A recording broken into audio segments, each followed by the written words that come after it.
The sound of Sunday cricket. Morning to you. Welcome to our coverage of the Metro Bank One Day Cup with the commentary team reunited. Dan Whiting back alongside Ian Randall for the coverage of these 4 home games in this competition. Pleasure to see you, Mr. Whiting. Very nice to see you, and always a pleasure to hear your Sunday sermon being delivered from the pulpit here at Bristol. Where it is an absolutely belting day. Could not be better. Former Players' Day. It's also a Youngsters' Day as well for the community. Could not be a more attractive day to come and watch. Let's give you the important information. Gloucestershire have won the toss and have asked Essex to bat. So both these two coming off a defeat in their first game. Gloucestershire, of course, lost at Glamorgan from a position where they really should have won. And Essex scored 324 against Warwickshire and then still didn't win because Ed Barnard got an unbeaten 172 not out, opening the batting for Warwickshire. So interesting to see what the potential is today in terms of score. But let's give you the two teams first of all. Dan, I think, do you want to do the Gloucestershire side and I'll do the Essex team? I'll do the Essex side. The Essex side. So the Gloucestershire side, one change. Tom Smith into the team in place of Zaman Akhtar. So it just changes the balance of the attack a little bit with the extra spinner.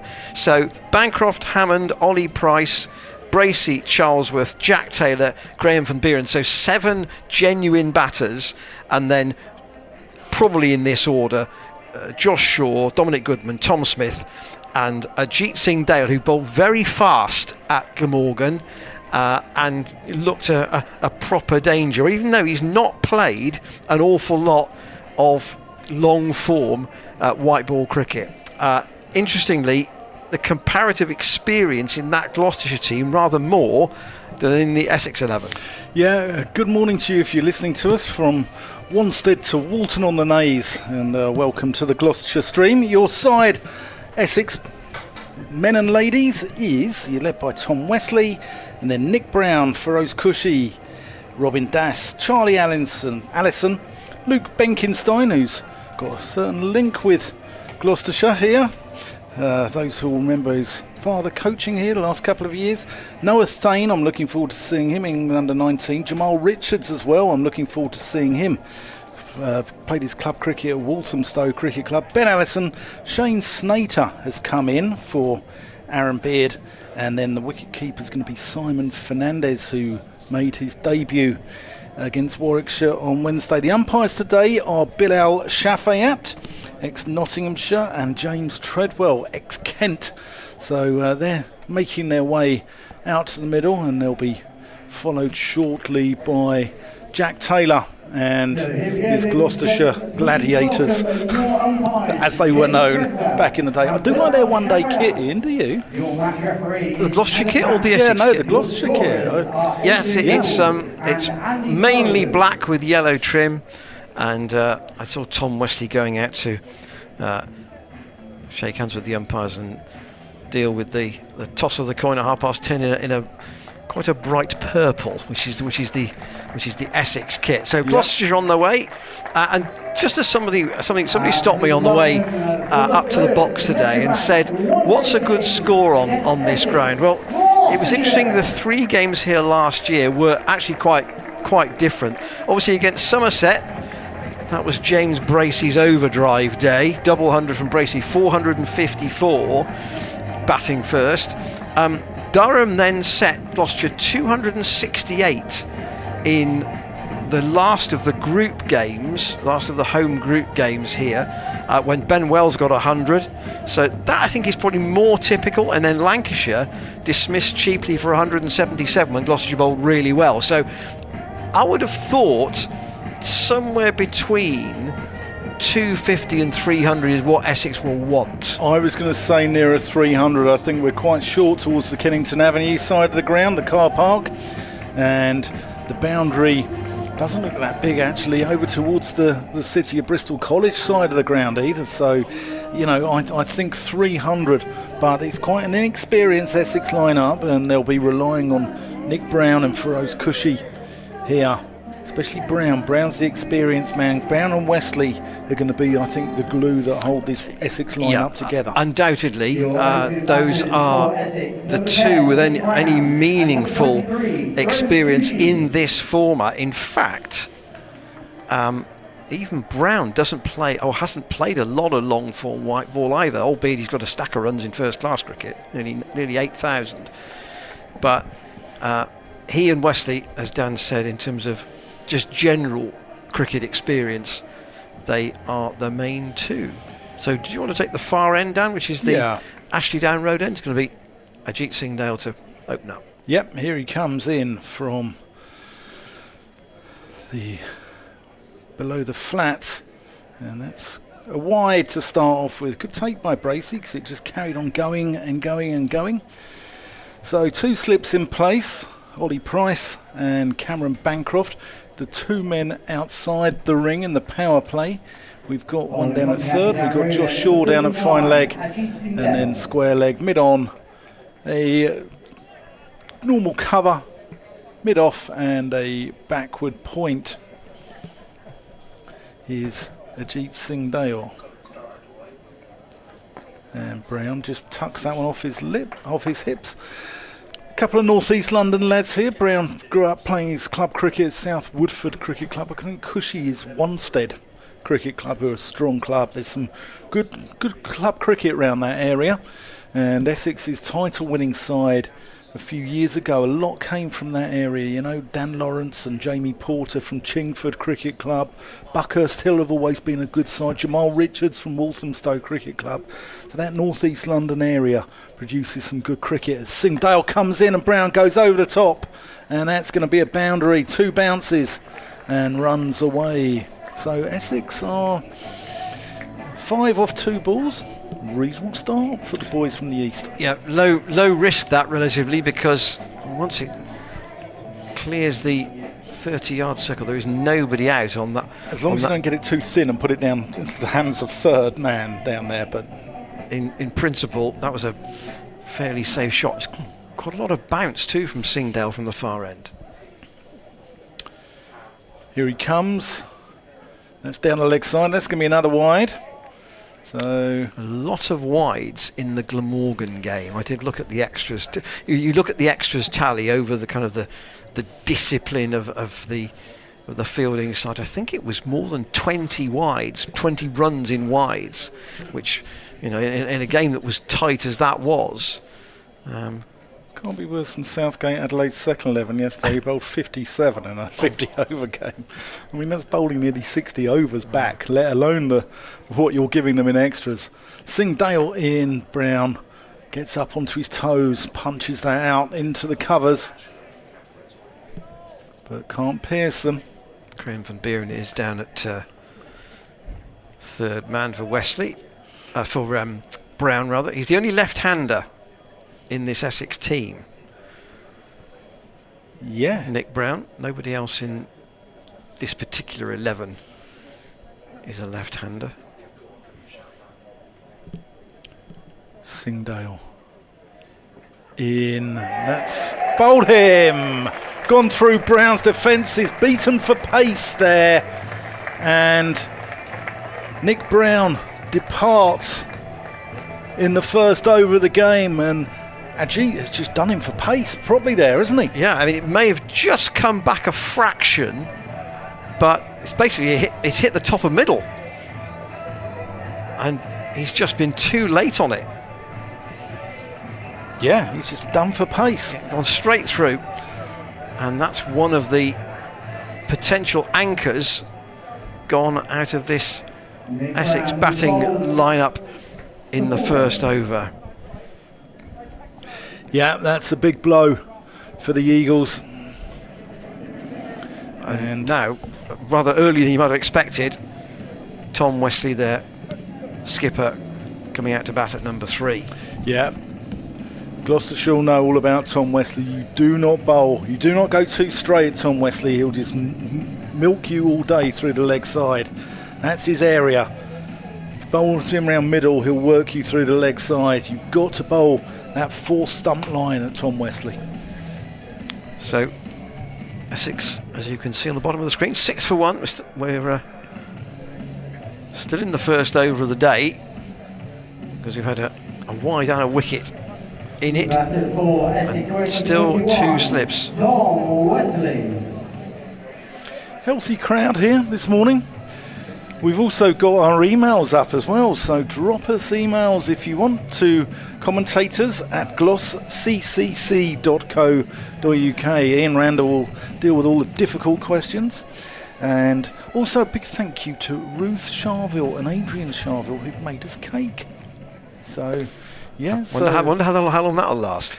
Probably before the lunch break, if James Healy, our producer, has got anything to do with it. Here's Singdale to Wesley, who defends that out to point where Miles Hammond does the fielding. And just a little pointer about 50 over cricket, because obviously this is the first game that we've done on the stream. You may have watched the game from Glamorgan, but it is 3.5 hours to bowl the 50 overs. Now most teams don't take that long, but generally I think 3 hours 15 would be generally my estimate. Yeah, I covered a game the other day and it was a rain break in it. As that's left alone, that completes the first over. Essex 6 for 1. Good over from Ajit Singdale. Yeah, I covered a game the other day which had a rain delay in it, and they give 5 minutes per over to bowl. That's what they give for rain delays in this, which seems rather generous. Generous. Yeah. But there will be, we gather, a drinks break at 25 overs, by the way. That's what the scorers told me before the game. Okay. So, which I think on a day like this is perfectly understandable. Josh Shaw's going to open the bowling from this pavilion end. Obviously, he and Glamorgan have had a little private duel in various formats this season. He sharing the new ball with Ajit Singdale. So Dom Goodman is the 3rd seam bowler in this attack, and then Gloucestershire will go spin thereafter.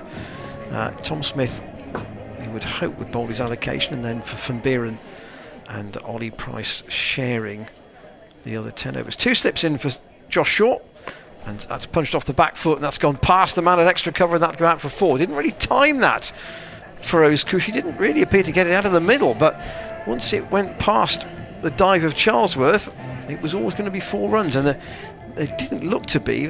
Say Ajit beat Nick Brown for pace. That was a bit of a loosener from Josh Shaw. It was wide enough, and Feroz Kushi able to free his arms. Yeah, he's a good player, this boy. He went out on loan early season, and Essex fans were a little bit disgruntled about that.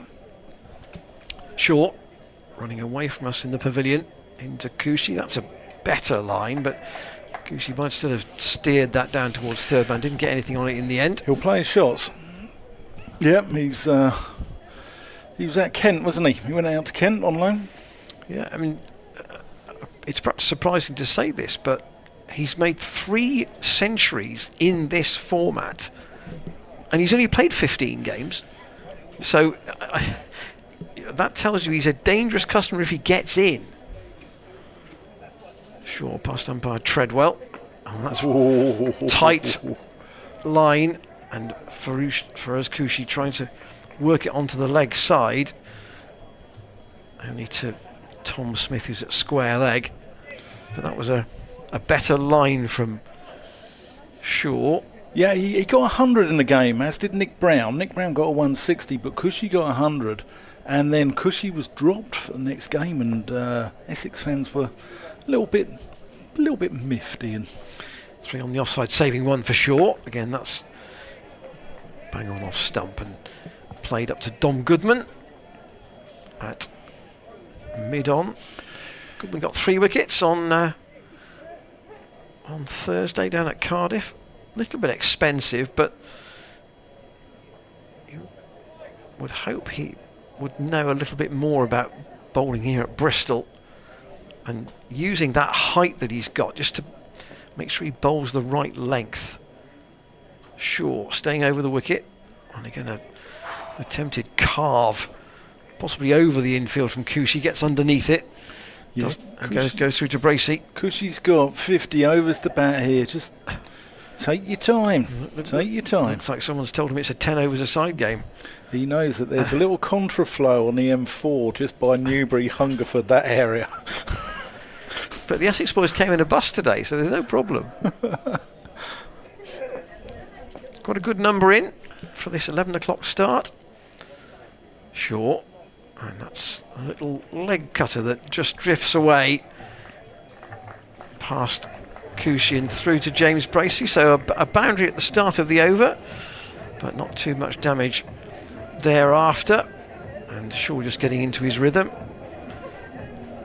Yes, it's a very much a sun hats kind of day here at the Seat Unique Stadium. Shirt sleeves, and those who might have looked at the forecast maybe over the last couple of days and thought, what chance of a good day on Sunday, would have been very encouraged. The temperature perhaps not quite as warm as might have been forecast, but it's still very, very pleasant. Here's Ajit Singhdale. Oh, that's a good delivery. That goes through Wesley, and is even too quick for Bracey to hold. They don't come through for a bye, but that was sharp. There's something you can never accuse Ajit of. He's not putting everything into every ball he bowls. Every sinew goes in, doesn't it? And you know, this Bristol wicket has been described as lifeless perhaps over the years, and he actually gets something. He gets a response out the surface, doesn't he? Here he comes. Oh, that's flashed by Wesley. Maybe that's the ball before that's caused that shot. Drop us a line if you're listening in from Essex as well, if you're having a bit of jelly deals or maybe some whelks from the cockle sheds at Leon-C or something like that. Drop us a line to commentators at glossccc.co.uk. Do you think if you're in that part of the world, you'd go to Aldeburgh or Southwold for your holidays? That's a thick inside edge. That's going to be a couple. Smith in pursuit and keeps them down to 2. Aldeburgh's very nice, very pleasant. I once went there actually for a weekend. I was trying to romance a young lady once, and did it work? No, it didn't. No, wait, don't go there. No, it didn't. Don't go there. But I asked the bloke fishing what he was fishing for, and he said, waiting. Stupid, these waiting. I said, I've got to agree with you, mate.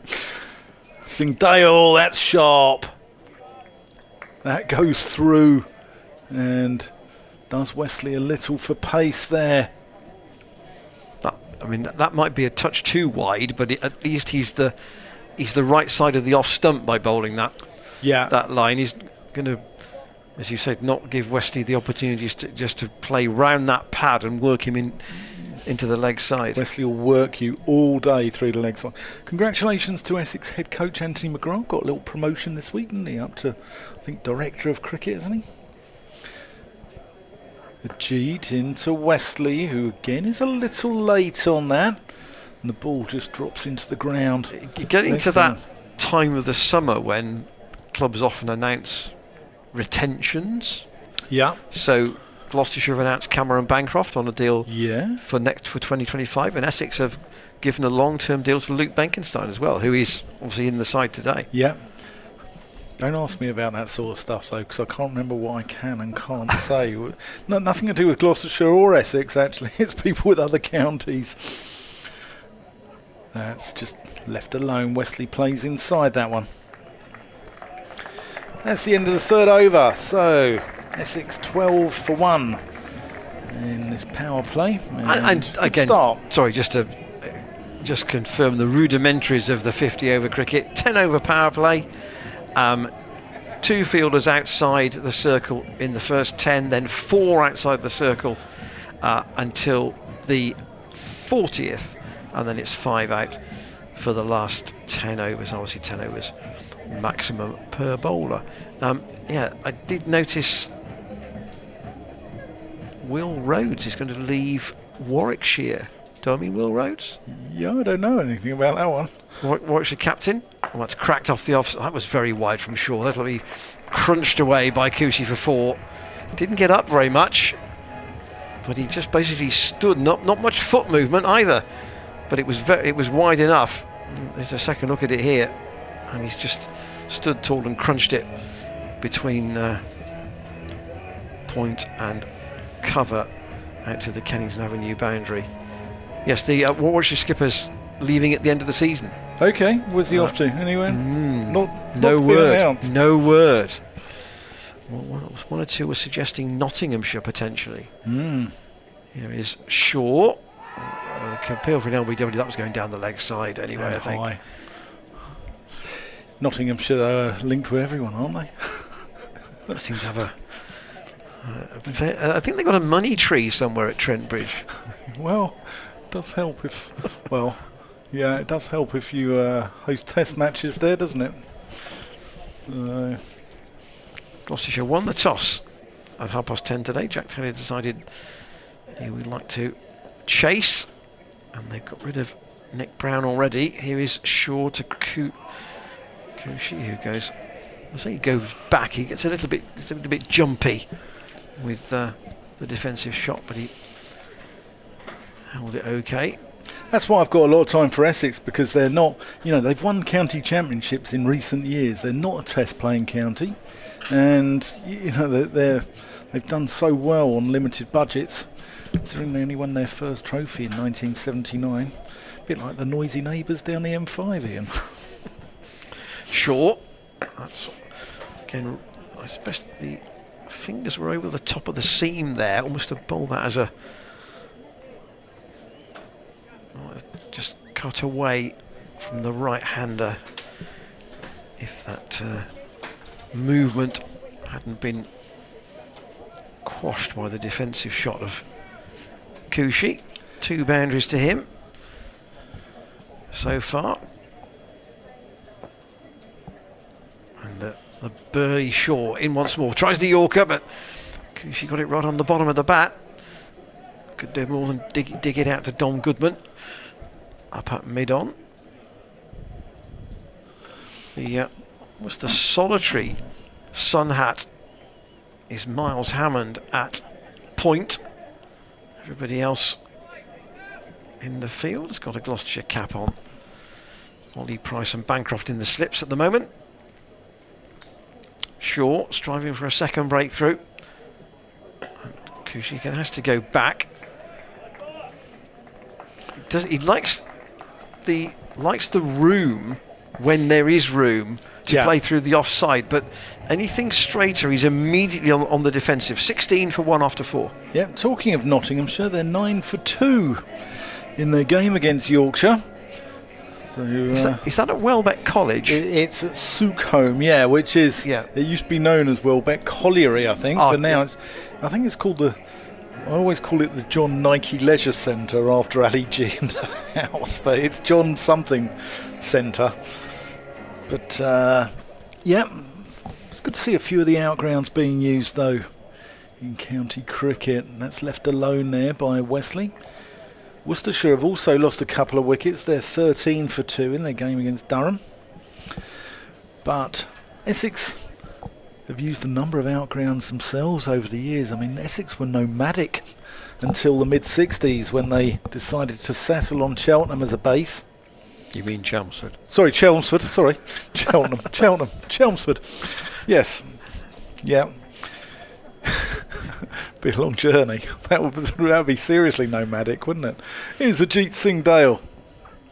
That's thick outside edge. Shaw, can he cut that off? That's great work down on the boundary by Josh Shaw. Keeps them to 2. Yeah, so Essex have used in recent years Castle Park, Colchester, where Simon Fernandez plays his club cricket at Colchester. They played at Ilford.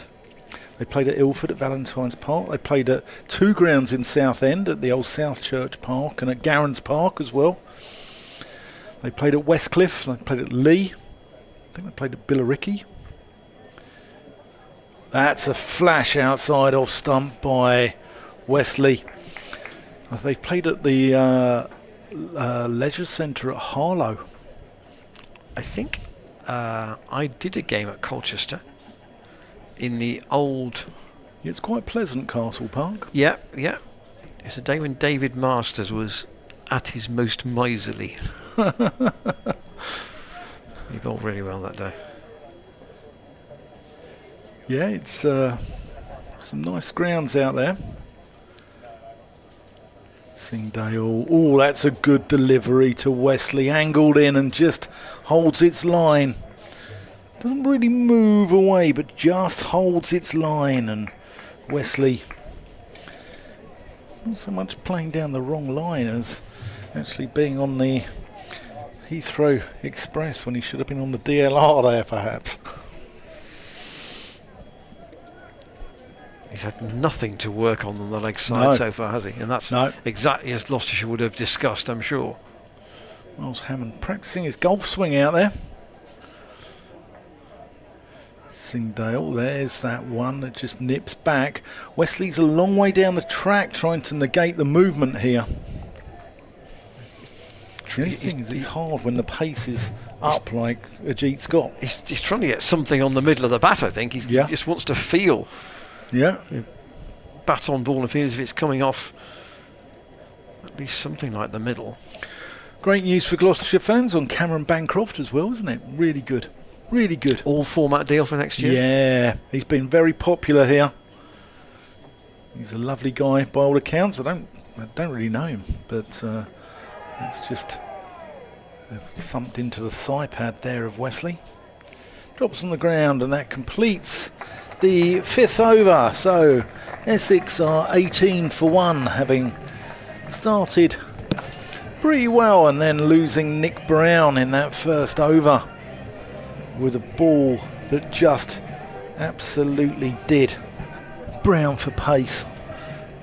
So yeah, a good start this by Gloucestershire, and they'll be pleased with that. Still at the moment, Shaw hasn't bowled to anybody other than Feroz Kushi. He's going to try again from this pavilion end, and Kushi again works that up to Dom Goodman at mid-on. So you've got what looks here to be somebody who really likes the ball on the offside and somebody who really likes the ball on his pads.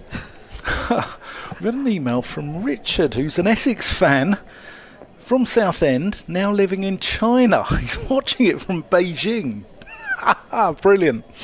Short, edge of the crease, and Kushi very nearly played that on. Came off the toe of the bat on the inside edge. He's got a single down to Ajit Singdale.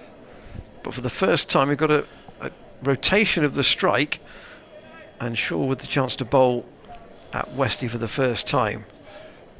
And I suspect that what we'll see here is, and Dan will do Richard's email in a minute, Wesley maybe trying to move across and work Shaw. He's not quite as quick as Singdale away through the leg side. Let's see.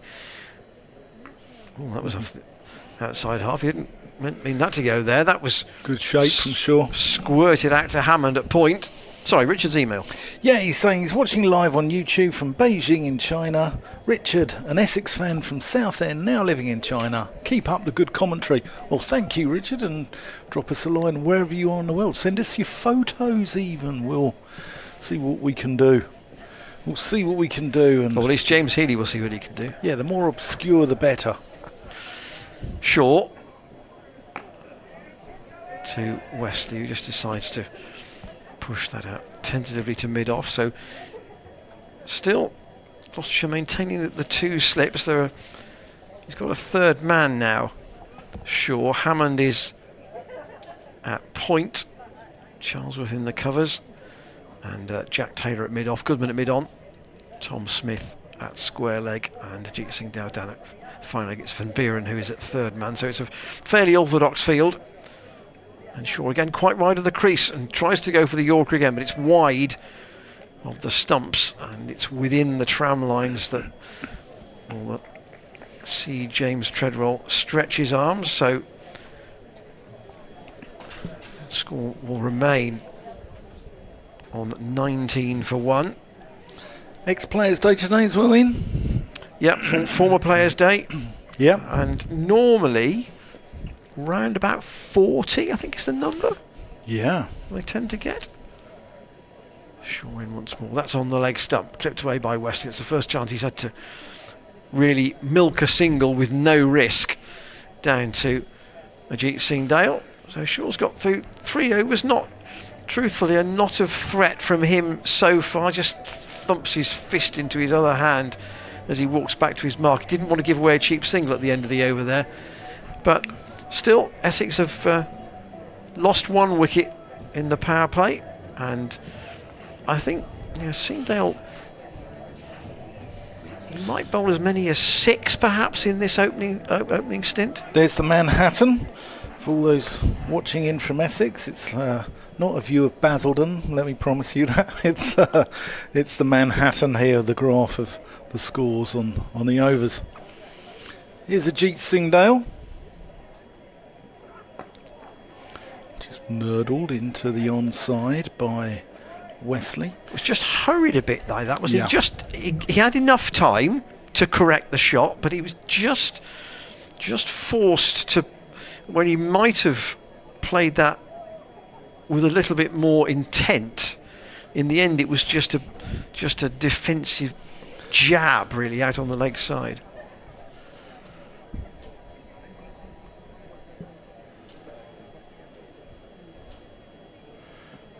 Ajit goes past the outside edge of Wesley's bat there.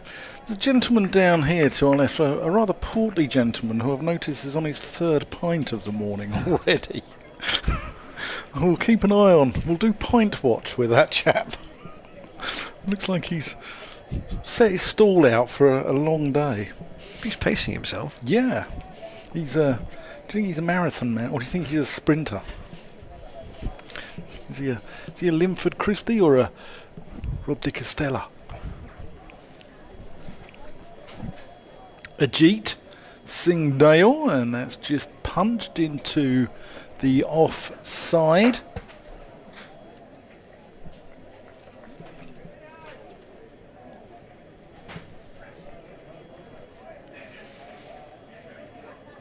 Singdale's not the fastest walker back to his mark, to be honest.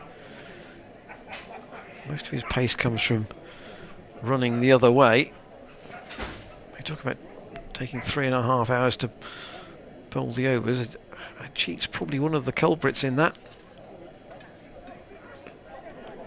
Scooped away out on the offside for 4. That was a false shot.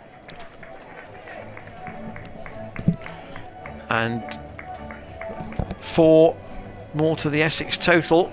And Wesley was not in control of that. The one thing he could say was that I suppose he was playing it, in his view, into a gap. And we're going to have got a guest. Yeah. Got a guest. And what a fine guest. TV star these days as well. Well, as we did say, it is former Players' Day, and the man behind that, he's got a piece of paper in his hand, which I suspect has got a list of names and phone numbers of people who are going to try and ring him while he's on air. Don't tell his in the wife. next 15 minutes. To say, I can't get in the car park. Where's my pass? And all those sorts of questions. Ajit coming in, runs in hard every ball and goes. Well, Wesley probably played inside that. We'll give him the benefit of the doubt. But so shall we, with our mystery guest in, should we do 15 minutes? You take the first 15 and then I'll do a little cheeky 15 with him after that. Okay, one more ball to go in the over, and we'll do the change then. Yeah. So Ajit, 1 wicket to his name, having beaten Nick Brown for pace in the first over. Gave him the hurry up. Here he comes. Oh, and gives Wesley the hurry up there, who squirts one out on the offside and scrambles through for a single. Right, I'm going to leave you with our mystery guest, and you can give him the grand intro. The big build-up. So I was talking to a friend of mine yesterday about wicket keepers who might bat at number 11. And the one thing we can say about this man is that he probably never did. Quite right as well. Number 11? Did you ever see me play? Andy Brussington, welcome. Ian, it's a pleasure to be here. That's a little bit disappointing for the viewers that like that build-up, and I'm on air. But there you go. Good morning, everybody. You'd batted at what, 9 normally? As a very good 9. Very good 9. I think I have slipped down to 11 in all fairness. Here is Shaw, and that's played nicely by Westy away for 4. He's got 3 times Shaw has been hit through that point region, and for the first time Wesley, who as we know is predominantly a leg side player, saw enough room and time to crunch that away. So you'd say you were an adequate 10, were you? No, I wasn't an adequate 11 in all honesty, but I did do the night watchman spot, so I've had my moments, that's for sure. Sure. What riposte does he have? Worked by Westy into the leg side to Tom Smith, who got ground to make round towards square leg. He'll get a single. So former players there. I know this is an annual project for you, and I did joke that it's a bit like herding cats. Oh, mate, it's like looking after school how kids. many today? We did have about 60, which is dropped to about 52 overnight, but that kind of thing happens, especially when some of the lads then get a little bit older, and there's a few dropped out through not good health this weekend. But it's lovely to see the boys here, that's for sure. Sure, come past cast umpire Pilar Shafiat. It's clipped by Cushy into the leg side, stopped by Tom Smith. So here's the quiz question. Who is the oldest former player who is here today? Oh, what a good question. Or how, apart from me. In terms of their playing career, would they go back beyond? Probably Jack Davey, I would have thought. Yes, who would go back to 73? Yeah, I'm prior to that, yeah. So probably Jack. We lost Roy Sweatman this year, which is a great shame. His wife's going to be here today, Judith. But Roy was the oldest living player up until a few months ago. Gloucestershire have taken one of the slips out. Ollie Price has come into the offside, and that's driven straight down the ground by Cushy for 4. So he's chiefly dealing in boundaries at the moment. And 2 cracked through the offside, and that one pleasantly driven straight down the ground. Even at mid-off, Jack Taylor was a touch too wide really for that. It was very straight. And Cushy with 3 boundaries in that 13 not out. Sure, we'll try again. And that's pulled by Cushy into the leg side. That'll be 4. There is a fielder out at deep square, but they won't get that because that's got away through deep mid-wicket.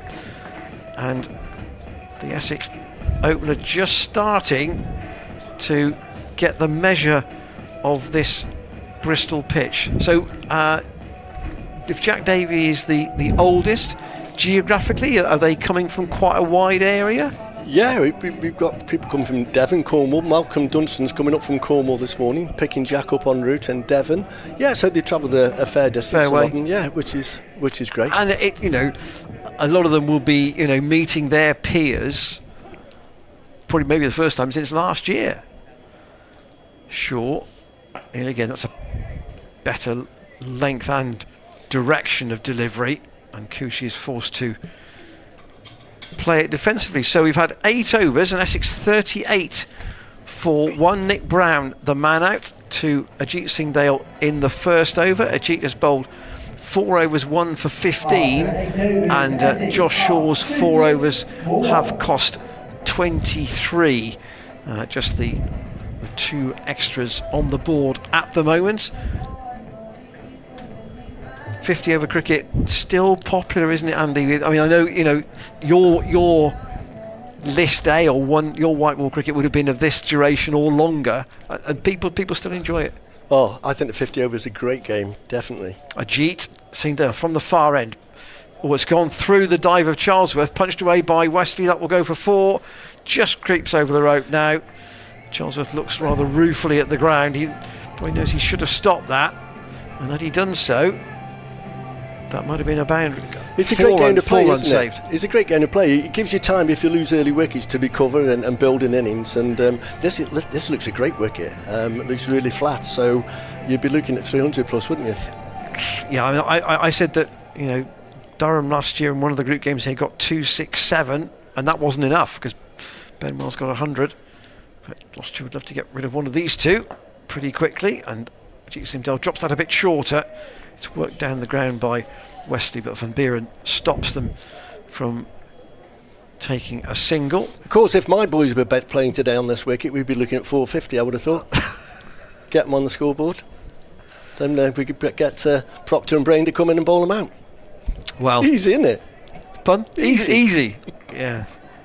And obviously, since the last former Players' Day, we've lost Mike as well. Yeah, absolutely horrific news. Yeah, terrible.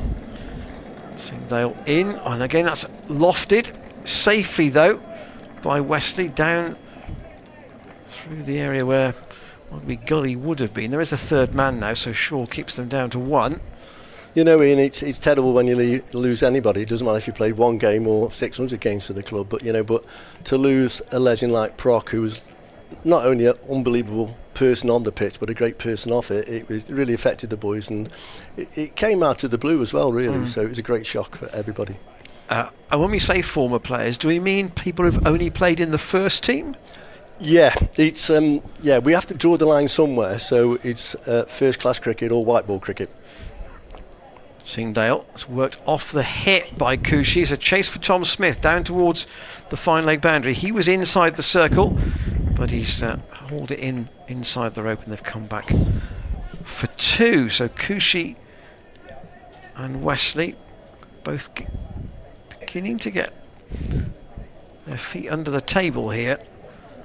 And Singdale in his 5th over, his last one within the power play. It needs to be seen whether Jack Taylor thinks he might want one more out of him to see if he can break this stand. Here he is from the far end, and that's a good line, and Cushy plays inside it.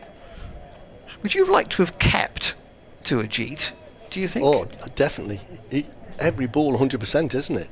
Yeah, hits the deck. Yeah, does a bit with it. Yeah, fine cricketer. A great signing for the club, isn't he? He's, we've got a lot of pace, haven't we, in our squad, which is good to see. And I think people would, when you've seen him coming out of the South Asian Cricket Academy, which is very, I think he played some cricket, then he obviously had a trial at Hampshire, didn't quite work out for him there. Here he is again, that's again clipped. No great power by. He's always at the batsman, isn't he? Yeah. He's always there at the bounce, making them play, which is what it's all about. Essex have still gone on. You look at the board and you think they haven't really gone too aggressive, and yet they've still gone at 5 and over here, 45 off 9. Now tell me this, Ian, which board are you looking at? Because my board to my right has got nothing on it. So is there another one around the corner you can see? I'm looking at a board. Oh, the one in front of you. On the bottom of the monitor. Okay, so what's happened to the scoreboard again? So the scoreboard in the traditional part of the ground here at Bristol has developed some issues, shall we say. It's nearly as old as me. Oh, that's understandable then if it's not working. They don't make the bits anymore. No. Your bits fall off, you're struggling.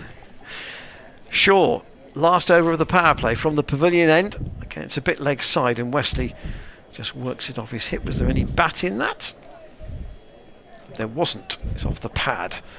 So first leg by of the innings. So there are 2 small boards, both on the Kennington Avenue side of the ground, which means that they're both within the area that there aren't too many spectators, and most of the ground can see them.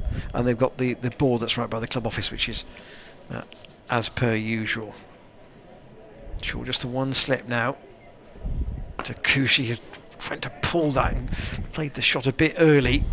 And as a result, got it off the bottom half of the bat away to Dom Goodman at mid-on. So of the people who are here today, and this is perhaps a little bit subjective, who are the best known, would you say? Are we going back to that 70s era, really? From that 70s year. You know, the cricketer I get asked more about than any other is the one and only Jim Fote. And he's coming along today.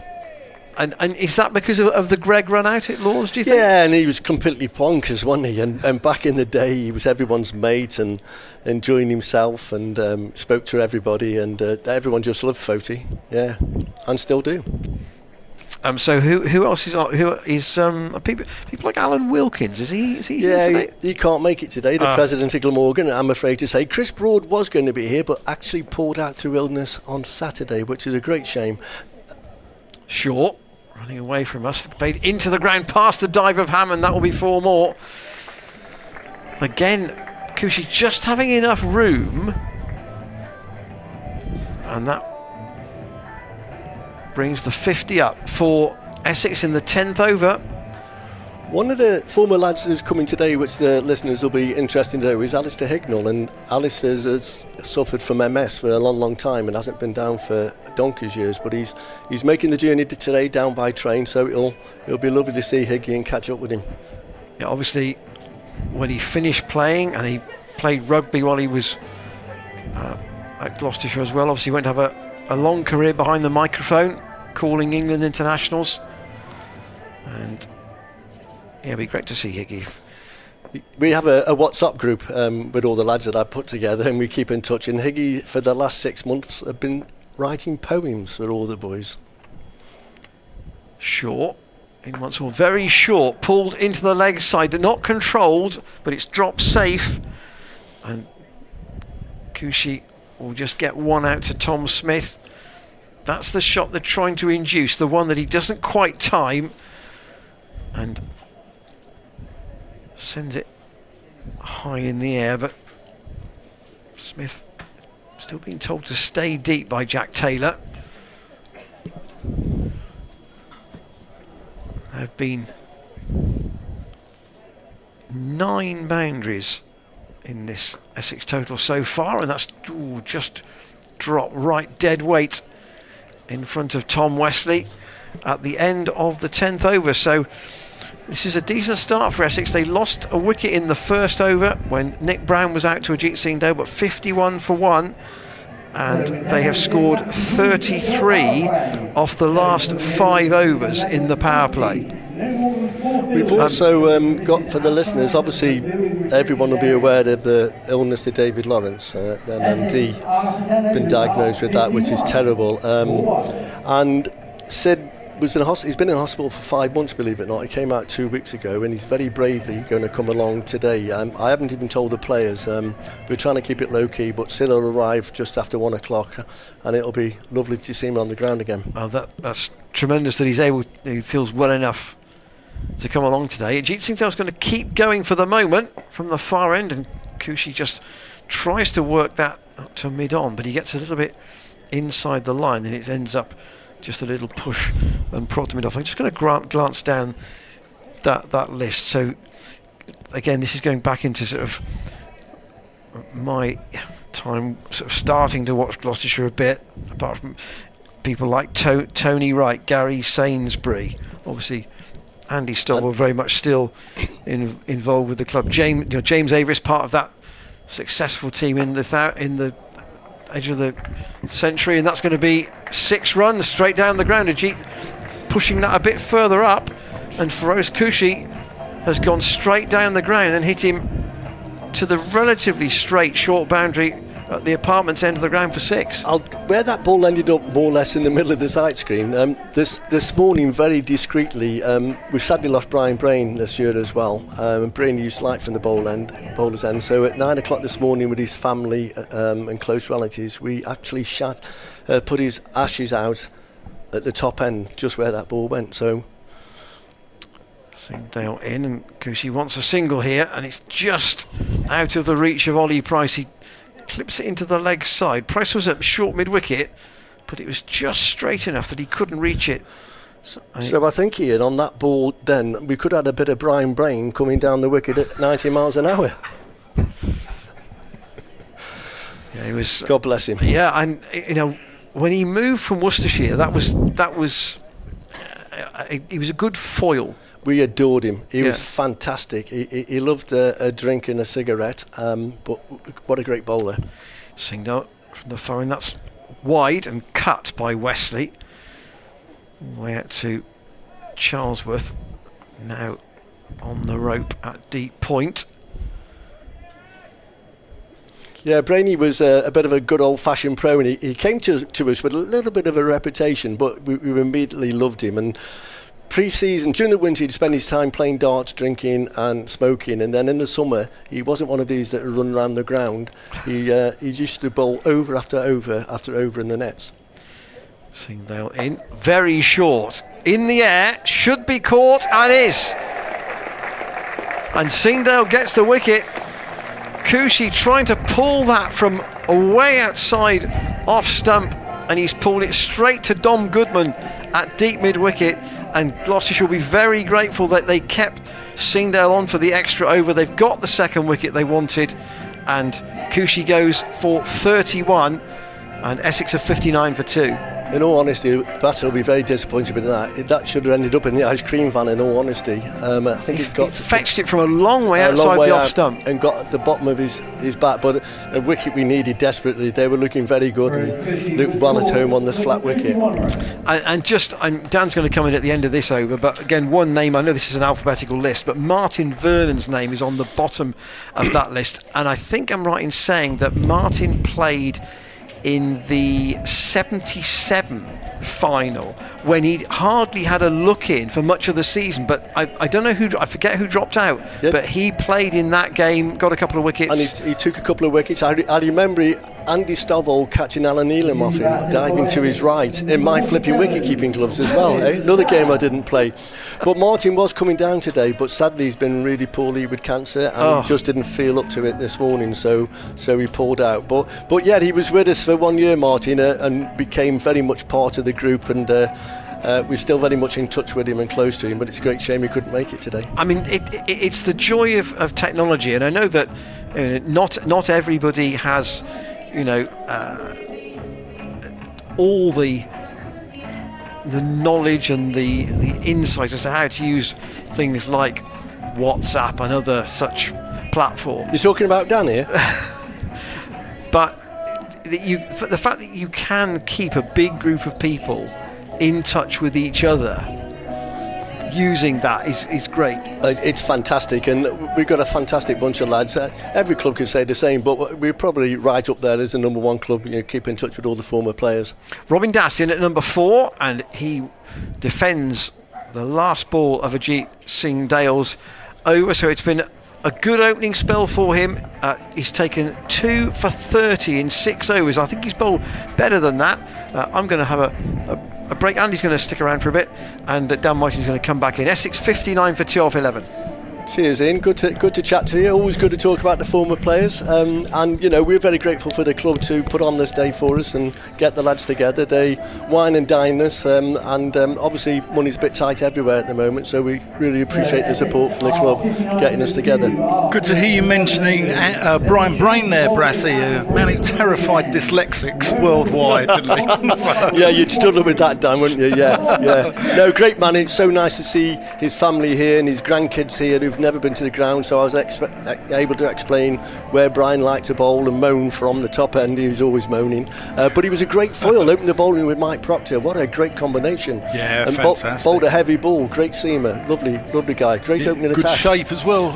Great shape, always looking to leave the right-hander. A few catches off his bowling in your time? Yeah, a few catches, few missed ones done, but we won't go there. but it was a pleasure keeping to him, yeah, very much so. Tom Smith's coming into attack from the pavilion end. Starts off with a full toss, which almost bowls Wesley. I think the surprise element.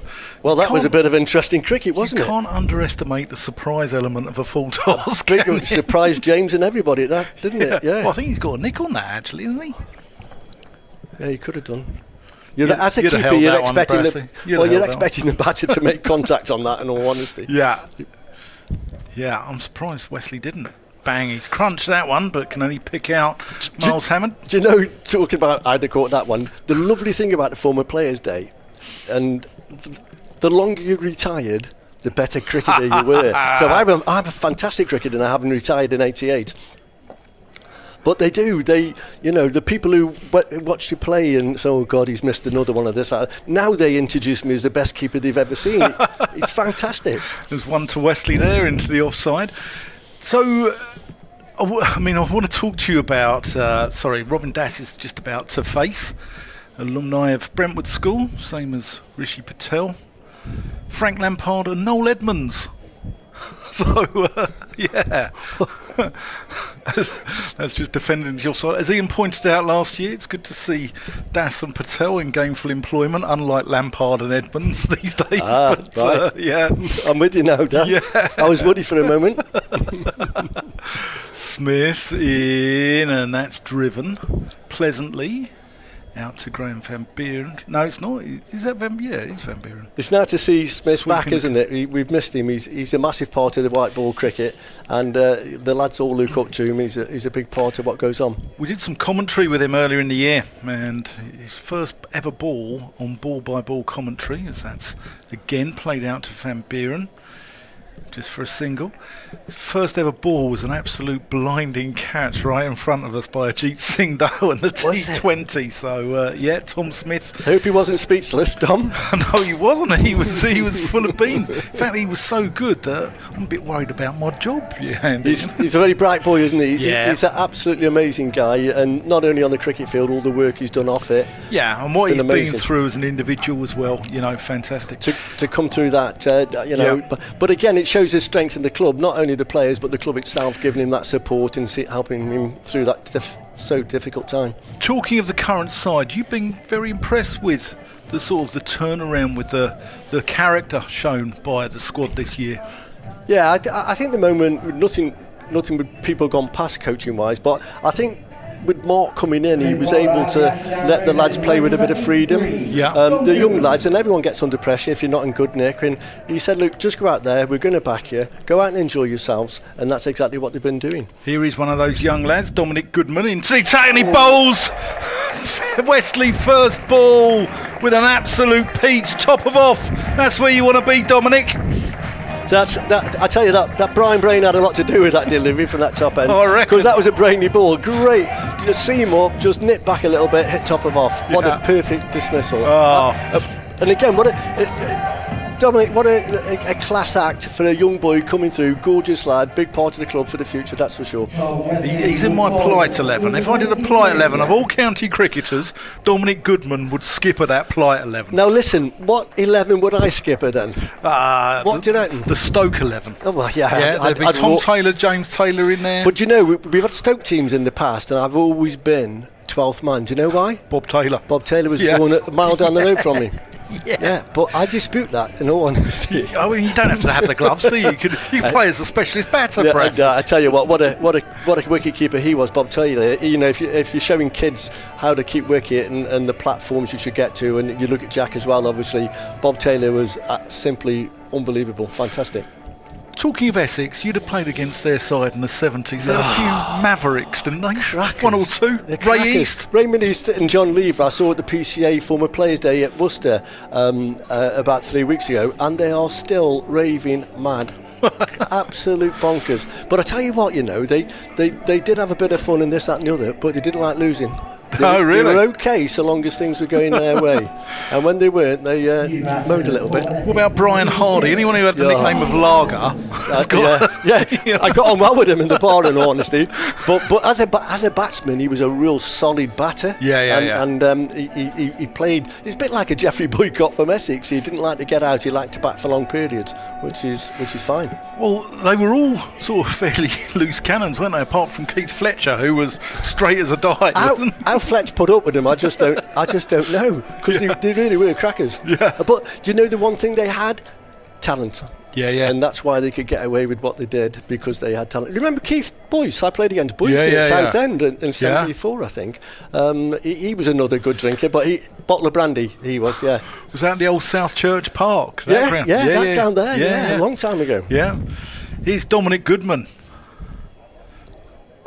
just onto the hip there of Allison, Charlie Allison, brother of Ben, from Colchester area up there. You ever played up there, Castle Park? Yeah, played at Colchester. Yeah. It's a nice place to play. Yeah, it's a nice ground. I met Max Boyce there, Colchester. Max Boyce.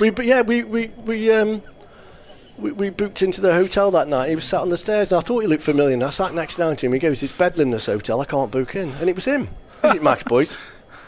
That's just offended. Yeah, I remember Max Boyce. Yeah. Hymns and arias and all that. Yeah. But Colchester, Ilford, Basildon, played at Basildon first class as well. Okay. Yeah. Obviously, a strange place to play. Billericay. There's a Billericay. There is a Billericay. I haven't played there. No. Yeah. No. But those outgrounds were great to play at. Because they used to go everywhere in a bus, didn't they? They used to take the kit everywhere with a scoreboard down the side of it. Here's Goodman in, and that's driven nicely there by Robin Dass. He's going to pick up a couple. Goodman just over pitching slightly, searching for a bit of swing perhaps. Well, my mate Jack Davey, who's coming today, yeah. Me and Jack used to drive the luggage van. It was like a dog catcher's thing it was, with big fences up. And me and Jack used to carry... Gloucestershire used to have a luggage van? Yeah, we used to chuck all the big coffins in the back of it, and it was my responsibility with Jack to get it to the ground. Oh, that's nearly beaten Das for pace there. Used to take us ages to get to places in this old van. All the lads had been in the bar for hours by the time we got there. And less motorways then as well. A lot of A roads. It's just those B roads back in the day. Overtaking the stagecoach was difficult, I tell you. Yeah, I can imagine. Yeah. Happy days. I spent a trip with John Mortimer going. We went off to a game somewhere, and I was in John's car, and he used to tell me about travelling by railway. Goodman in, full, and punched into the offside. Can't beat the fielder there. So back in the day, they'd go by rail.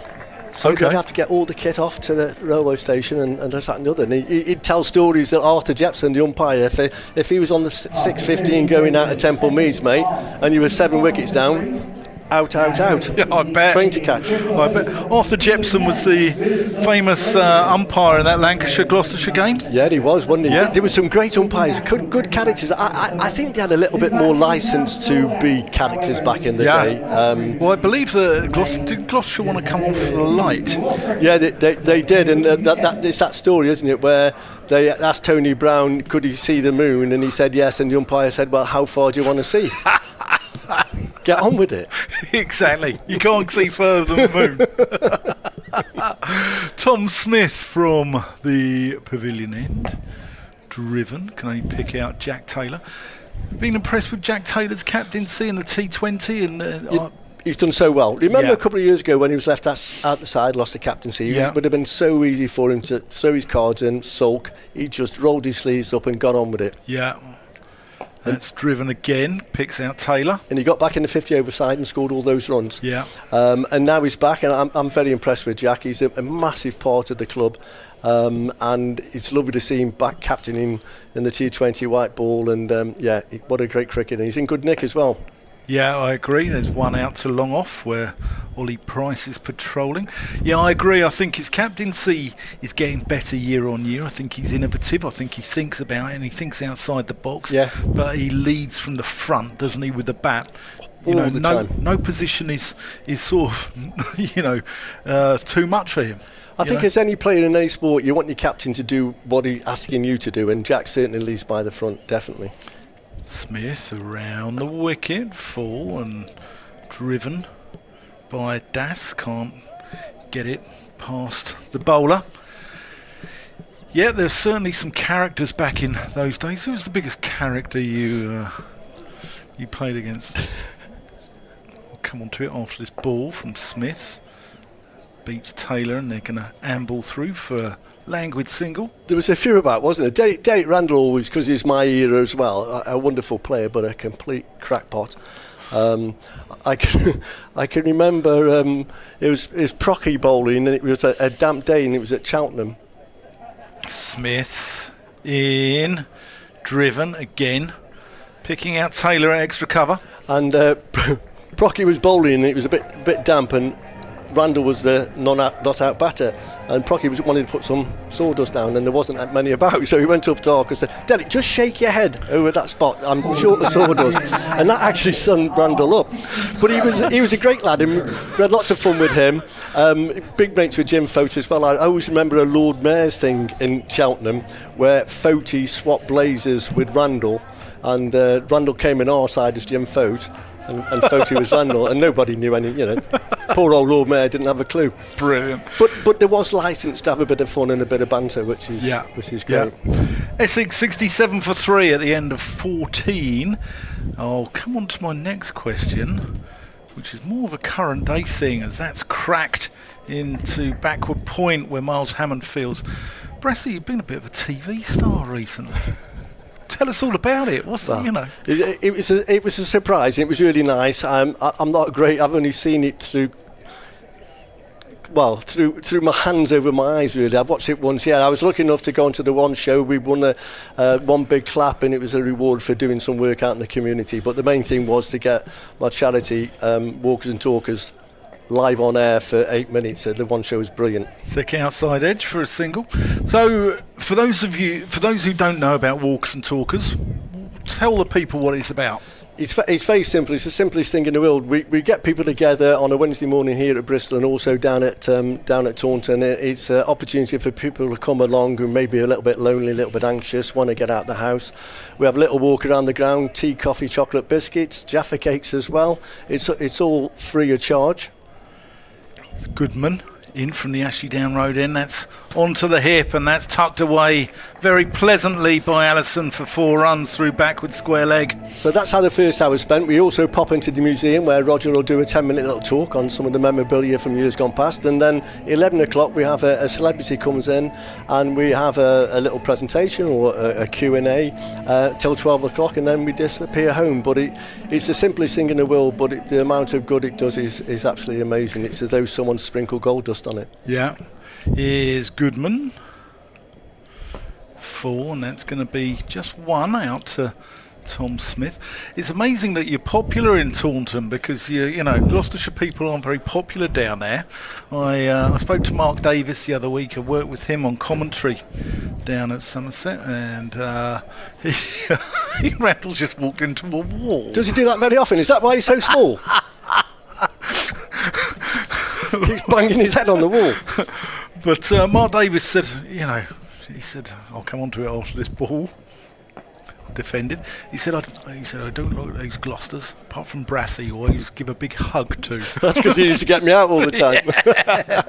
No, lovely. I do love Somerset, and we've taken it down to Taunton. We've been doing it in Bristol 2.5 years now. We've had over 140 Wednesday mornings. All those celebrities. I was one of them. Yeah, you kindly stepped in very early, Dan, and did a great job for us and got the ball rolling. And yeah, everyone's been fantastic, all for nothing as well. Goodman full and just defended back. But Ian Randall's not so popular in Taunton. They've got little dolls of him there where the kids stick the pins in. Yeah. Do you mean, are the little dolls any bigger than the actually is? Or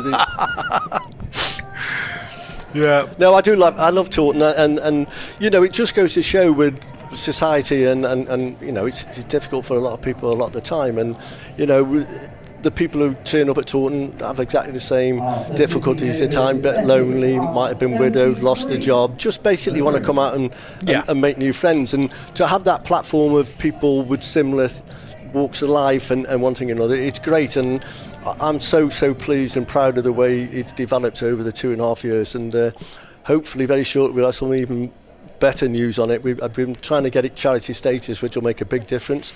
That'd be huge. Touch will be very, very close to that, which will be amazing. Fingers crossed, because I think it deserves every bit of support and every accolade, and I know plenty of people listening in will just be nodding their heads in agreement as that one's defended back to Tom Smith. Yeah, there'll be a lot of the group. We get over 200 at Bristol. It's just amazing. Crazy. And the lovely thing is, a lot of the group hadn't been to the cricket before, and I think we've got 10 members this year from the group who had never seen Gloucestershire before. So it's bringing people into the ground, and yeah, we've got the Walkers and Talkers stand at the far end. I'll wander over later on and see a few people. Driven, but can't get past Hammond. In fact, it's an Essex connection from the one that I did, because I've regularly paid to go and watch Graham Gooch play, and he was here watching me talk. That's That's amazing. a thick outside edge. That's going to be 4 runs, but credit to Tom Smith there. Just to let the listeners know, there's more of a Brian brain on the ball again, I'm afraid. Yeah. Well, I spoke to Gucci yesterday. He's been absolutely amazing because obviously with David Lawrence being poorly, I'm putting a dinner on for him in Bristol November the 28th.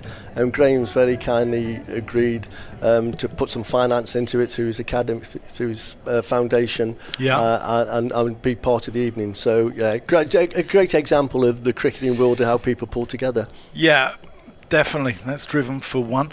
Essex are like that as a club, though, aren't they? They're sort of, they're not a test hosting county in any shape or any form, yet they've punched above their weight trophy-wise over the last 30, 40 years, without a shadow of a doubt. But they've still retained that link with, proper people in the game, which is so important, isn't it? Yeah, crucial. Especially in a place like Chelmsford as well. Where it's, people look to it as a bit of a central place to be involved with. Yeah, definitely.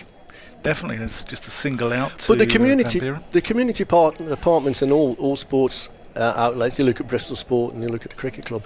It's there to play such a big part in involving people and getting people, out and about and different initiatives. And Walkers and Talkers is just one of that. There's plenty of other platforms which are great. Just defended there. Yeah, as we see today, it's Junior Members Day here, and Past Players Day. So there's a link with the future and the past, and it's a beautiful thing to happen on the same day. And we've got the weather for it. And it's amazing, and I can imagine all the listeners now who've probably sat in the back garden. All you guys, have the boys and girls out there, and enjoying a bit of sunshine. But I can honestly say that the county ground looks absolutely beautiful today. It's a lot of people out on the balconies, on the flats as well. But this is what it should be all about. See, there's people in the crowd there having a beer. There's a gentleman down here to our left, down below us, who had 3 pints by 11:15. Now, I've always wanted to do this. If there's can we get in on the crowd again in a minute? I'm sure do you know we can. On the proper TV when they zoom in on somebody and they start talking about him and then they start waving? But that won't work with us here, would it? That guy with the floppy hat and the pink trousers on. Where are they? Is that outside the Jessup? He's in the south of France. And if you're in the south of France, and if you're in the Ashley Down Road, then give us a wave. Shout if you're listening in on the stream. We are plugged in, are we, Dan? We are plugged in. Yeah, we're about 15 seconds behind. So. Give him a chance then. Goodman in, and that's just defended into the offside. Is anyone waving? No. What percentage of guys and girls who watch the cricket would tune in? Do you know that? James Healy would probably know. Oh, so that's the thing they can do. Yeah. It makes a lot of sense, and I'll say this before I go. I mean, you guys do an amazing amount of work. You throw yourself into the club, you become really part of Gloucestershire. And I, like myself, and a lot of people were absolutely devastated with the news last year. There's one down to third. When you were told you weren't going to be along as often as you had been, because this is a great part of the club, the communication of the club. People communicate through you guys. You're out there walking around the ground talking to people, as well as being able to take messages online, and that's a massive, massive part of the club. And the sooner you're back full time all the time, the better for us all. Yeah, it's just not the same at Surrey, Brassy. It's just not the same. Just getting above your station going down there, you. It's just almost one there. Leg by. Goodman's onto it quickly and cuts that off. Yeah, the lunches are very nice at the Oval. Are you down there Tuesday? What are you trying to say? No, I'm not actually. I'll go and see Dave, our chef here. Actually, on a serious note, one of the things that's really improved at the ground this year is the catering. I believe so. We've got Dave the chef, and who's doing a great job. And we've got a roast dinner today, roast chicken, I think we've got. Oh. But the food, for those of you boys and girls who haven't been here to eat, it has improved. It needed to, but it has to. I only like lobster thermidor these days. Got no chance of that. And I'm not even going to go there with a joke. Yeah, I know the joke. I know the joke. It's Sunday, isn't it? That's played into the offside. I hope my wife's not listening to this, by the way. Yeah, you're listening to Andy Brassington giving his Sunday sermon to Gloss TV, God Gloss bless Cricket you all. TV. But no, you've been fantastic. Go and have a lovely day, and you know what you're doing here as well with the walks and talkers, but also that link to the past as Goodman comes in and just defended out to Miles Hammond at point is crucial, I think. It is, and I wouldn't send an email to an ex-chief executive, and my strap line on that is a club with no past is a club with no future. There you go. We'll end it on that. Andy, you've been absolutely superb. Go and have a lovely day, and always a pleasure. It's lovely to talk to you both and all the listeners out there. Have a lovely day and enjoy the cricket. Yeah, that's Andy Brassington, ladies and gents, as Essex are 80-3 here at Bristol.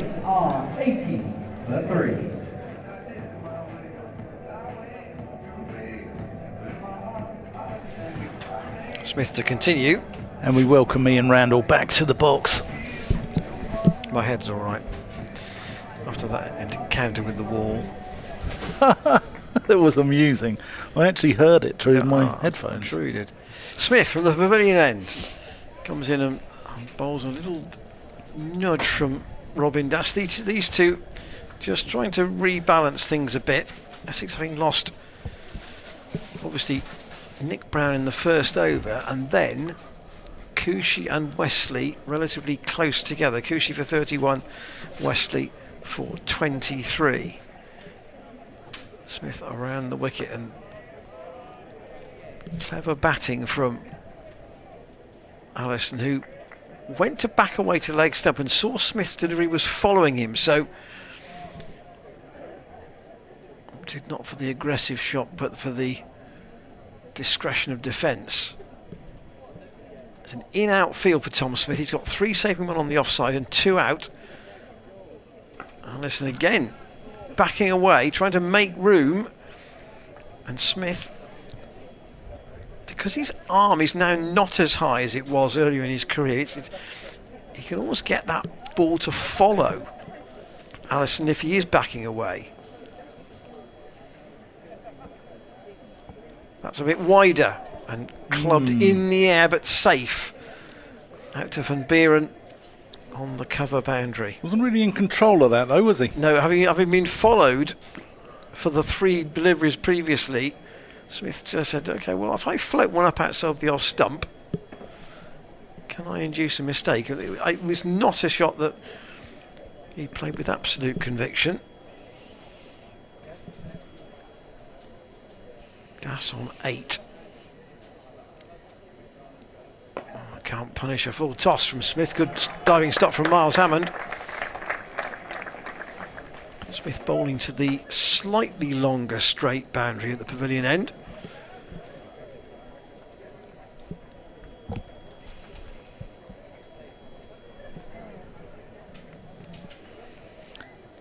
Came on once the power play was completed. And Das does squeeze a single out this time to Van Beeren coming off the boundary on the Kennington Avenue side of the ground, but Smith at the moment, if I can use this phrase, they're just milking the singles where they can, and he's bowled, as you can see, 4 overs for 14. Singdale 2 for 30 from 6 doesn't really tell you that he bowled with good pace and quite a lot of threat as well. Joshua 5 overs for 28. And Goodman 3 overs 1 for 10, including an absolute beauty of a first ball to bowl Tom Wesley. Yeah, that was an absolute peach where every quick bowler wants to be, and Dominic Goodman found that. First ball. There's the predicted score, 254 at the moment for Essex. Goodman to continue. I think that's my over, isn't it? I do apologise, Ian. I'm dawdling. That was played out for a his eyes single. been taken by the fruitcake that we've been sent. Well, thanks to Ruth and Adrian Charville for that. I haven't been looking at that, I promise you. I was actually looking at the scorecard, trying to update my very own scorebook for my records as Dominic Goodman comes in, and that's just played into the offside. Goodman.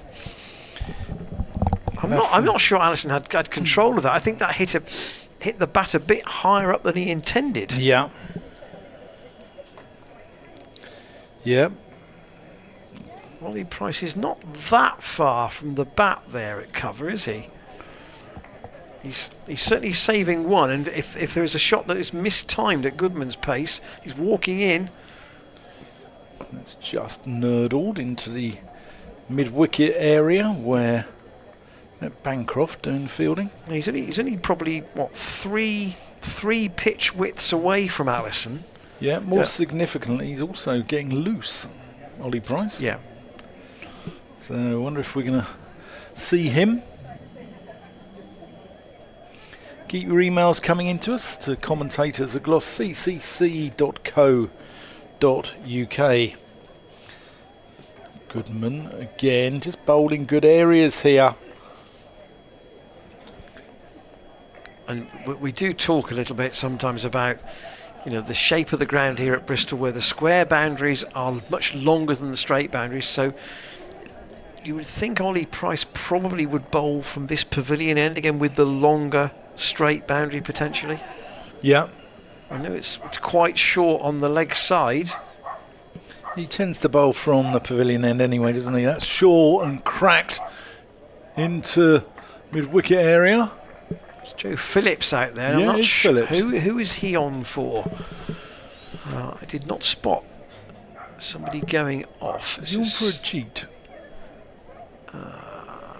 I can't see a jeet anywhere on the ground, can you?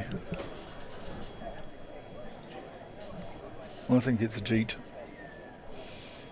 Ajit Singhdale. Goodman bustling in.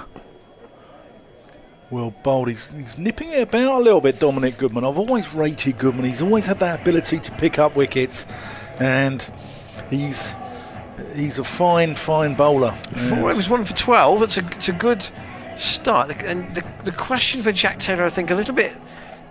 We saw this at Cardiff.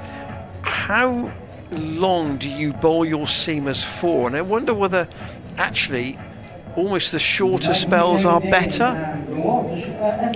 Yeah, I also think with Dominic Goodman is he is the heir apparent for white ball captaincy from Jack Taylor. He skippered a game against New Zealand here last year, which I thought he captained very well.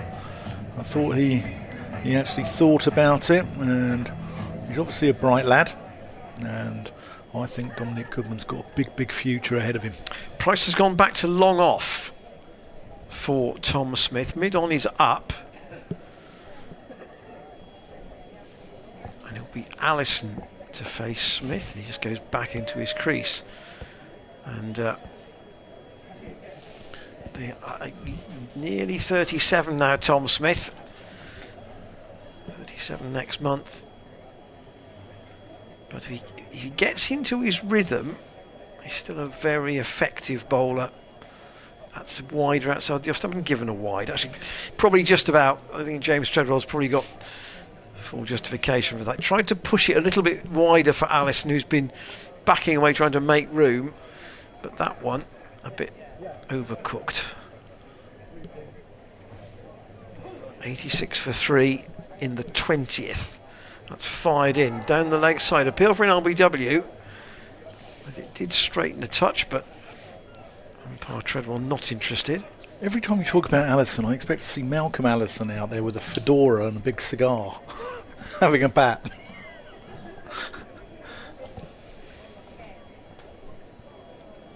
Smith with 3 on the offside, and there's got a nut to that. He has. Smith picks up a valuable wicket. Bracey with the catch, and it's Allison who departs.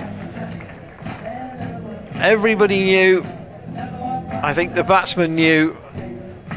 Certainly Smith Herder Nick, and that's an important wicket for Gloucestershire because Allison got a half century in the game against Warwickshire that Essex lost earlier in the week, but he's clearly got ability.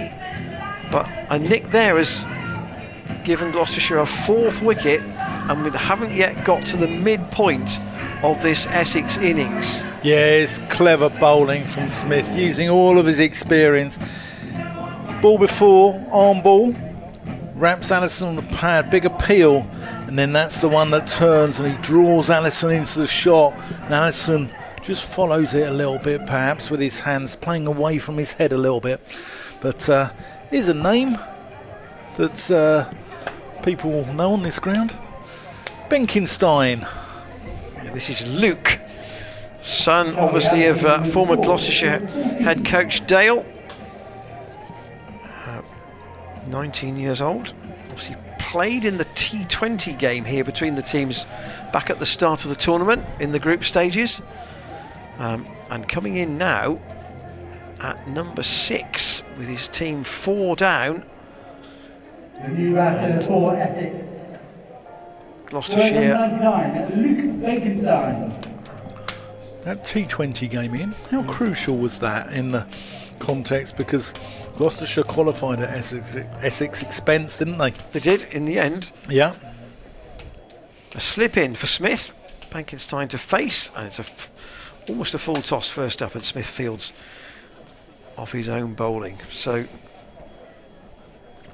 yeah, David Payne doing the damage that night, winkling out Dean Elgar and Michael Pepper. And Pepper's had a great T20 tournament, hasn't he? 200s in it. Smith staying around the wicket and pushed by Benkenstein out of the offside. Smith now has 97 wickets in 50 over cricket. Be lovely to think that he could get to 100 at some point in this tournament. Obviously don't know how many games he's going to play.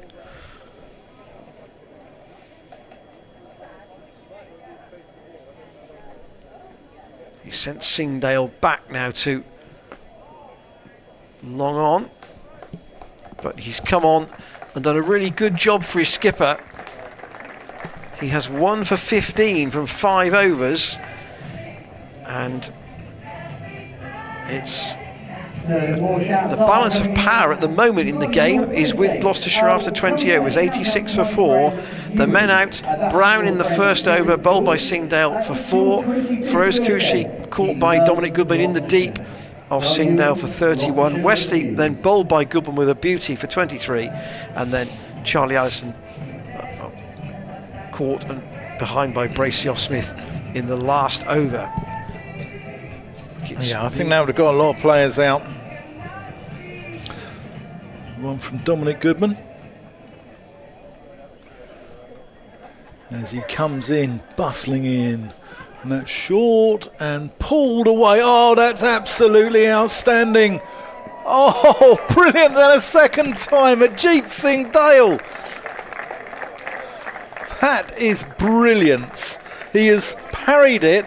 The ball's going towards the rope, and he's come back and got it for a second time. Watch this.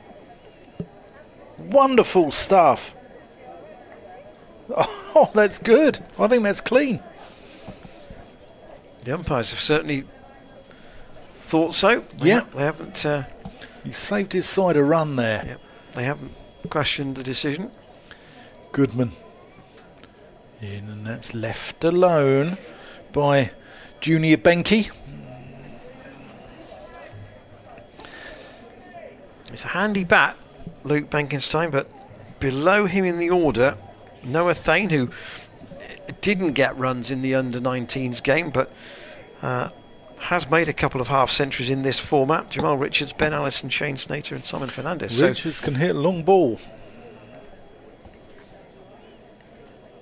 Goodman to Benkenstein, and that's just played into the onside. Interesting that you watch Goodman first. So we're in the pavilion, and Goodman, to you at home, he's running away from you towards the stumps. To us, he's coming towards us to the naked eye.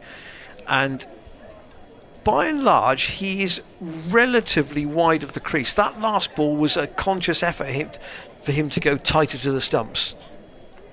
Well, he's got long legs. He probably doesn't want to give a Stephen Finn no ball by clattering into the stumps, does he? That's up in the air. That's going to be 4 runs.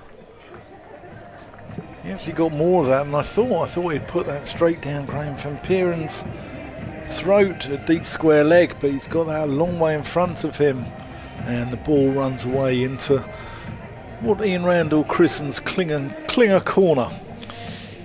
Yes. So right, some news around the grounds. West Indies are 125 for 3, bit of a recovery this morning. They're leading by 31 runs. Ireland need 41 runs, as that's just played back to Goodman in their test against Zimbabwe at Stormont in Belfast. They need 41 runs to win there with 5 wickets in hand. The noisy neighbours, they're 93 for 1 of 21 overs in their game against Hampshire down at Southampton. Driven pleasantly there by Benkenstein, and that completes the over. Essex 93 for 4 at the end of the 21st.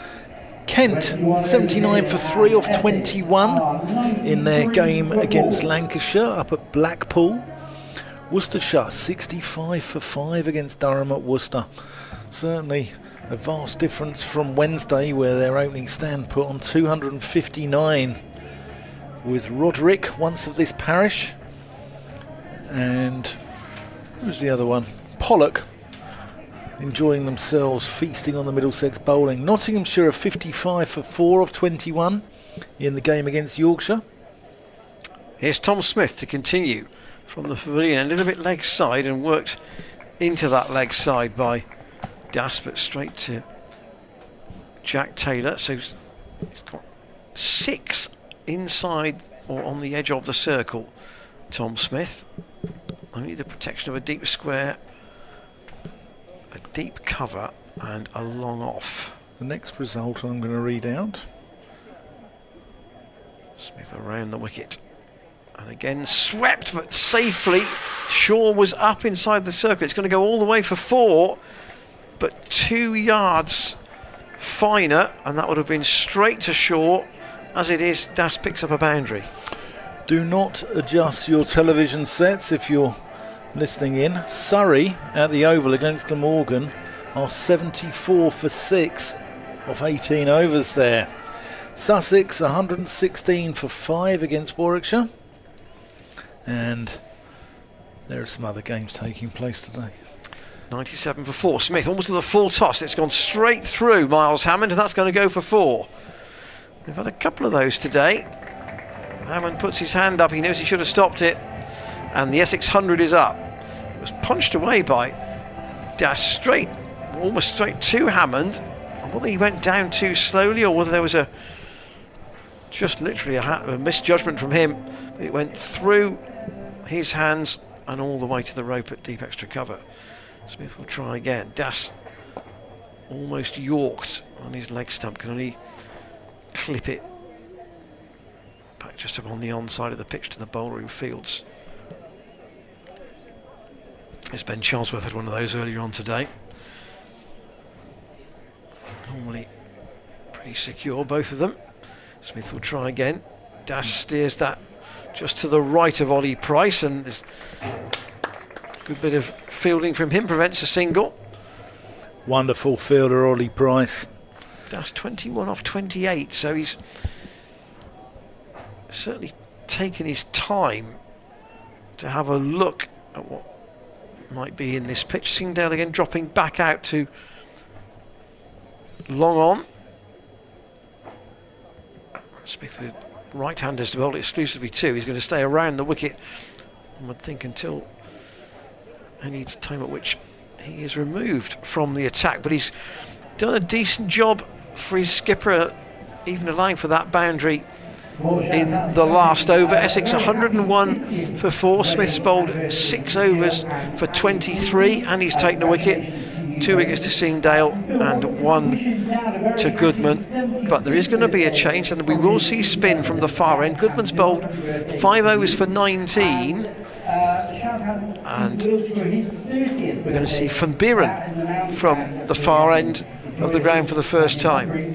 Yeah, good to see Graham Van Buren into the attack. Lovely man. He'll bowl his little, well, Little darts. They're called darts, aren't they? Because I think it was Michael Yardy about whom it was said he used to bowl left arm darts, and Van Buren does that. As that's played out to long off. Not a million miles away from either Van Buren or Miles Hammond. Quite straight extra cover. Will Das go down the ground? It's just played back to Van Buren. Or will he go across the line, which is what Van Buren wants him to do? He's got a big gap over the top of mid-wicket. Van Buren in, and that's a thick outside edge. That's probably going to be 4 runs. Josh Shaw in pursuit. Oh, brilliant from Josh Shaw. Gloucestershire's fielding has been outstanding here, and a great arm in as well. Still around 3 because the ball was moving relatively slowly towards the rope, and it slowed up. But that would have hurt. He dived on the, I think they're water main covers, aren't they? Down below us. As that's played out to mid-wicket. No run. one thing Van Buren will do, he'll tick the overs up pretty quickly. Early lunch in, early lunch. Oh, that's a misfield off his own bowling. You never misfield them off your own bowling, do you, Ian? You try not to. No, I bet you didn't back in the Ball wasn't travelling fast enough. Essex 106 for 4. Last ball of Van Buren's first over here. Short, and it's clever that from Van Buren, just going into the pitch, and just some are gripping and some are sticking in the pitch a little bit and some are just fizzing on. But 106 for 4 at the end of the 23rd. And Gloucestershire will be pretty pleased with this on something that we reckon is probably 280 to 300 as a pass score. Well, there's the predicted score on your screen, 241 for Essex at the moment, and that's obviously, you know, guided to some degree by the fact that they have lost 4 wickets already, but they have potential. Still with these 2. Noah Thane is a handy number 7. What can Smith do here? Again, that's tossed right up and clipped by Benkenstein out towards Cameron Bancroft. They've taken 1, but Bancroft's throw from long off keeps them down to a single. Dan's tucking into the fruitcake. Not at all, Ian. I'm on the commentary and I'm being professional. It's all lies, let me tell you. Smith. Sun's just gone in for a moment, and that's for drawing Das forward. You know, I've got a question for you. Is this a competition Gloucestershire can feel they can win? With so many teams having so many players away, Yeah. there has to be a genuine chance. Smith around the wicket. Again, it's chopped into the offside by Das straight to Ollie Price at point. So last year they got to the semi-final and didn't play very well at Leicester. Let's be honest. They didn't. They put in a really good performance against Lancashire in the playoff, and then rather stumbled. But Leicestershire won it. To the eventual winners in the end. Yeah, if Leicestershire can win it, Gloucestershire can win it surely, can't they? Well, here's we might just do this after this over. Yeah. Because Yeah. it's both Smith and Van Buren get through those quite quickly. But they've got a list of who loses who to the 100. Smith in, and that's clipped in the air, but on the bounce towards Bancroft. He gets round from long off and keeps them down to a single. So you mentioned about Surrey. Surrey lose 15 players. It's outrageous. Some of them are to England at the moment, Yeah. and some are injured. 15 players. Smith again. That's well placed this time. There's a chase for Van Buren. Good stop. He doesn't know where the ball is, and he's just managed to stop it with his feet right on the rope. He partially stopped it with his hands and then didn't know whether when he'd gone beyond the ball where it was stopping, but he just managed to keep it in the field of play with his foot and get his throw back in. So there's the bowling figures for Gloucestershire at the end of the over. Smith 1 for 28, Singdale 2 for 30 and Goodman 1 for 19. The wicket takers, Ollie Price still up the sleeve of Jack Taylor if he wishes to use him. But Jack Taylor's still up the sleeve of Jack Taylor. Yeah. But he hasn't bowled all season. No, I mean, generally there are 15 players signed to the 100 from Surrey. Yeah. And I might go through what the other teams are in the Gloucestershire group in a minute. Played out into the offside for a single. So alphabetically, Essex lose 6, Glamorgan lose 3, Gloucestershire obviously lose 3 themselves at the moment, Leicestershire lose 4, Notts lose 6, Sussex 5, Warwickshire 8, Yorkshire 7. So it's a significant impact. And the Essex 6, Sam Cook, Jordan Cox, Matt Critchley, Michael Pepper, Adam Rossington, Paul Walter. They would strengthen the 50 over team. That's driven pleasantly by Das for out to extra cover. I'm not sure Jordan Cox is fit at the moment because he had that appendix operation where overnight he played the first day against Surrey at the Oval, had to go off the field and went in for an emergency operation after the first day of that game, as that's punched out to Miles Hammer, extra cover. So I'm not sure he's fit. Adam Rossington's been having finger issues. I think he broke it first game of the season and has struggled to recover as that's worked with a little bit of bottom hand into the onside for an easy single. We understand there will be drinks at the end of this over from Graham Van Buren, which will be the halfway point of the Essex innings. Gloucestershire have lost Marshall de Lange as his mate Graham Van Buren comes into bowl and can only pick out Tom Smith. They've lost David Payne and Matt Taylor, who I believe might well be on the ground later on. If we can possibly get him on air, it'd be a wonderful coup because he's been fantastic in T20 cricket, hasn't he? So at the halfway stage, Essex are 114 for 4. You're listening to me, Dan Whiting, and Ian Randall, back together, back in tandem on Gloss Cricket TV for the whole of this Metro Bank One Day Cup campaign. And you would say, wouldn't you, that Essex know that these two, if they can bat for another 15 overs, even if they're only going at a relatively modest rate, they could still set themselves up for a blast at the last 10. Yeah, if they can get, say, get out to 180, 190, then you can score 100 off the last 10, can't you, if you've got 6 wickets in hand? Especially if someone like Jamal Richards gets going, who can smash it all around the ground. Richards from Walthamstow Cricket Club, East 17. And you're listening to Dan Whiting and Ian Randall in the House of Love here at Bristol. So the players are taking drinks. I might just partake of the fruitcake for a minute or two. You do that, Ian. I'll continue. Those Surrey 15, by the way, for those of you who were wondering. Well, 3 of them are away with England at the moment in Jamie Smith, Gus Atkinson and Ollie Pope. And Tom Curran, I believe, has a broken arm, which he got from a bowling injury where he came into bowl and one was drilled back at him.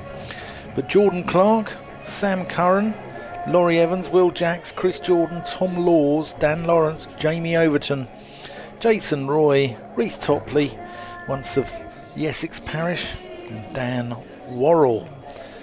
Ben Folkes played the other day, another one once of the Essex Parish, but didn't keep. They gave the gloves to Josh Blake, the youngster there. It's rather weird seeing Ben Folkes chase the ball to the boundary or patrolling the mid-wicket area. It really is quite strange, but he's a very good outfielder. So here we're about to resume, and Ollie Price is going to come into the attack from the pavilion end. He'll be replacing Tom Smith, and always like watching Ollie Price, whether he's batting, bowling, some of his fielding, catches pigeons, and good all-round chap. He'd make my polite 11 as well, Ollie Price, as would Ian Randall. Tom Price would be in that polite 11. It's sort of, if you invite Ollie Price, Dominic Goodman and Tom Price round for a dinner party, you know, they do your washing up for you if you cook them dinner. They're those sorts I of didn't know people. whether you said bright or polite, but actually they're both. They're bright and polite, all three of them. You know, both. Two of them went to Durham and one to Exeter. Certainly beats the University of Life where I did my masters. I've got a PhD from there, Ian. You did well, Dan. Ollie Price to continue then, back in, or to continue to play as we resume after drinks. The second half of the innings, and Bracey asks about a Bracey fancied nick that for that first delivery to Luke Benkenstein. Ooh. Even though he's bowling to the right-handers, Ollie Price coming round the wicket, and that's hit in the air but safely by Benkenstein out to Van Buren at deep points of the field for the off-spinner. Has 5 inside the circle and 4 out. 3 out on the leg side, plus Van Buren. Das went to go down the ground. In the end, he's gone to Goodman at mid-off, and they've scampered through. It's interesting. He's bowling to a For a 4-5, isn't it? And then coming around the wicket. I'm not sure I've seen him do that too much over his career. Singdale getting loose as well. Could be a burst from him, maybe for a couple of overs. Price around the wicket, throws to the reverse sweep. That's a good shot. That'll be 4. Clever shot from Benkenstein. Yeah, innovative. Really good shot. Knew there was no cover other than for Van Buren at deep point on the offside. And the ball's probably pitching outside leg, so just get your pad there, cover it, and the only danger there is by Price is going back over the wicket now. Makes sense. Here he is. That's forced down the ground on the bounce. They'll only get 1 though, because Price makes a partial stop off his own bowling. Benkenstein looks, he's only got 15, but he looks to be a dangerous bat here. Price going back round the wicket to Das, who squeezes that out on the offside. He'll take 1. Yeah. Das only 2 boundaries so far in that 31 that he's made. Yeah, I'm sure Tom Price is listening in. If you are listening in, Tom, we hope your back's getting better, mate, and you're recovering well. It will be Singdale. I think this probably is a... Well, if he got a wicket quickly, Jack Taylor might think about taking him out of the attack again. There is the pie chart of the Essex runs today. It's a wagon wheel, I think, isn't it? Is it a wagon wheel or a pie chart? I think a wagon wheel is an adroit description. Funeral directors, Ajit Sindel. What's a Jeet got? 2 wickets early on from Cushy and Nick Brown. These 2 have added 35 at the moment. Oh, and a first up beats Das outside the off stump. I think this is Jack Taylor saying, right, and he bowled 6 at the start, so I think this is probably 2, and he'll keep 2 up his sleeve. Talking of bright, Robin Dass has got a brother who played at Cambridge University. I don't know if he still does play there. I think he might be currently in their side. I think Jonathan Dass he's called.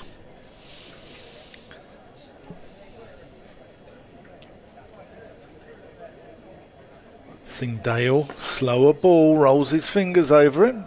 Das picks it and plays it for a single out to Ben Charlesworth at deep cover. Not unlike the old Cambridge University opening bat, I don't know if you remember him, Ian, Quentin Cake. Do you remember him? Who's just conjures up images of him with a set of rakish front teeth and a straw boater punting down the cam.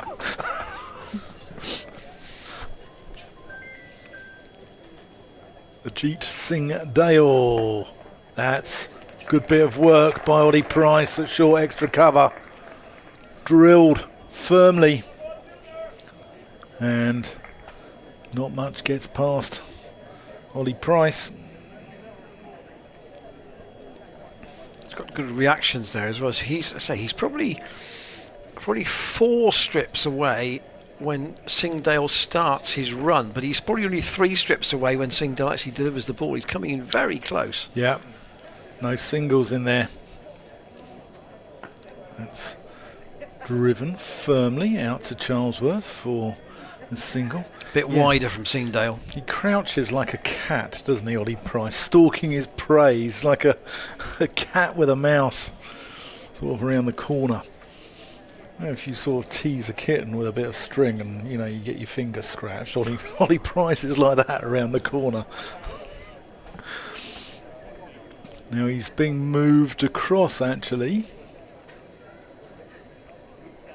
to short mid-wicket. Bancroft coming into square leg. There is a man out on the rope at mid-wicket as well, if Das can get it through the gap. That's 4 and played out to mid-on to Tom Smith for a single. So Graham Van Buren bowled just 2 overs. Quick spell. But it is 2 overs out of the extra 10, if you like, that the main bowlers don't have to bowl. Yeah. They're trying to, if you like, fiddle 10 overs if they can. That's punched off the back foot out to Jack Taylor at mid-off. Like you with your VAT returns, Ian, is that correct? I had a conversation with somebody about VAT the other day, actually. 125 for 4, keeping it real. As Ian Randall. We won't go down that route. Ian Randall does not fiddle his VAT return. You'd be bored. You'd be bored to tears after 1 over. 125 for 4 after 27. The thing for Essex is here they want to give themselves something to work with, and something between, I think the predicted score at this stage is 251. Something between 250 and 270 would at least give them a chance. Any more than that, more of a chance, obviously. Ollie Price from the pavilion end. Again, that's just following Das a little bit, fired in to kind of almost skid on, almost not spin, but just go on with the arm and keep him down to a single. Yeah, I think Essex will be content. Next 12 overs, pick up 1 a ball, takes them close to 200, doesn't it? And 15 fours so far in that total. I think they'll be all right with that. Ollie Price are staying around the wicket to Bankenstein. He hasn't taken long to get settled, Bankenstein, here, has he? No, but Essex, they got 200 after 39 overs, say, for instance. Or even 200 after 40. Yeah, they'd be quite confident. Just simplify the maths for me, would you? Yeah, all right, okay, all right. Price around the wicket. Oh, they nearly wound up there. Dassey was almost, I think, going to go down the ground and changed his mind. I think they'd be confident that they could reach something around the 300 mark if they got to that. Particularly if these two are still in. These are the overs where the runs can just quietly tick up. And it was like from the fielding side, it's almost kind of acceptable damage to just keep them to singles. But you don't want to be too negative about it. Price in. Don't try to bowl that out of the back of the hand, that one. And again, one more to the total. Junior Members Day, and we seem to have a new man on our producing for us. With the young lads. I never liked that James Healy anyway. He was never any good. Price in again to Das, who'll get one. Up to mid-wicket on Tom Goodman. Backs up the Miles Hammond throw. Gentleman called Harry. With David Payne's shirt number on as well, which is always good to see. Essex 130 for 4. They lost Brown in the first over to Singdale for 4. Kushi was caught in the deep by Goodman at mid-wicket off Singdale for 31. That was a attempted pull that he got too little of. Skied it. It might have gone into the Kennington Avenue car park and he middled it. Wesley bowled by a beauty from Goodman for 23. Goodman's first delivery. And then Charlie Addison caught by Bracey off Tom Smith for 14. Faintest of edges. Ajit Singdale from the Ashley Down Road end. That's short and pulled into the car park and narrowly misses a BMW in the car park as well. Oh, that was close. 50 partnership between these two. Yeah, well batted. They've stitched that together well. Das has got the majority of the runs, but he's had a good foil at the other end in Luke Benkenstein. Regular listeners to those who listen to Cheltenham, we're pleased to know that Ian Randall has got more sense than to park his car in that car park today, having narrowly been victim of a Jack Taylor 6 as that's cut into the hands of Miles Hammond on the bounce. Yeah, I decided today, I wasn't sure today whether to park it in the ground or behind the apartments. I thought, never. No, behind the apartments. Never in the ground. We played on a wicket slightly, I think 2 to the left of this last year against Somerset when James Bracey got his 200. And some of those cars, you know, Ian Randall almost bought shares in Autoglass that day. Oh, that's nearly sneaked through. In fact, Singdale appeals. I wonder if he thought that was pad first, perhaps. Yeah, these two stitching together. They're batting well. Batting sensibly. A good recovery for Yeah. Essex. And this is what you can do in 50 over cricket. Yeah, you can. That's what I love 50 over cricket. I mean, I think it's my favourite format. You know that. Because I think for the fans, you get to see both sides bat, both sides bowl. You get more than 3 hours play. I mean, I love T20 as well. Oh, is that a nick? No, it's not. Oh, that was perilously close. But you get to see both sides bat and bowl. You get a full day's cricket, but you've also got, say a side had lost three wickets in the power play in T20 cricket. The game's more or less over, but as you said, you've got you can recover a little bit more in T20, and these two, Das and Benkenstein, are showing maturity here beyond their years. Ajit Singdale. Das gets on the front foot, walks down the wicket to Singdale. I think he knows, Singdale's, this is his 8th over. They're probably going to keep 2 overs for the end of the innings. So, a few dots in this over is no big problem for Essex. No, exactly. I also think the white ball goes soft as well. I think, maybe you've got 10, 15 overs out of it, and then I think it becomes a batter's paradise. Chopped, open the face and runs it down to Josh Shaw down at third. Throw into Bracey on the half volley. Wicket keepers don't like that sort of stuff. And So even now, they're not far short of 5 and over, are they? No, they're not. Obviously, they use 2 white balls in this as well, one from each end. Try and sort of reduce the discoloration of the ball, don't they? So Ollie Price 2 overs for 13, and a change of ends now for Graham van Buren.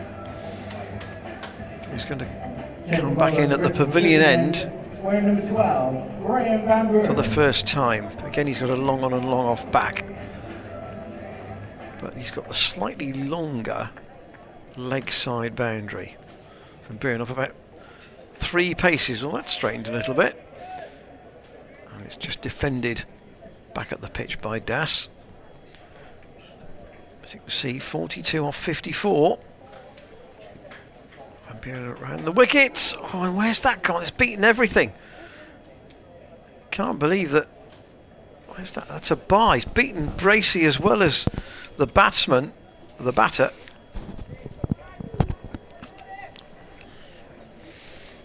Bracey would have been disappointed not to have taken that cleanly. Here's Van Buren again. That's too short really, but he gets away with it because it's just punched by Benkenstein straight to Miles Hammond. He's in at short extra. Van Buren tosses that one up again. That also spun. So there is a little bit of turn here. Essex obviously have got Benkenstein himself who can bowl leg breaks, but he's probably the only genuine spinner in that team.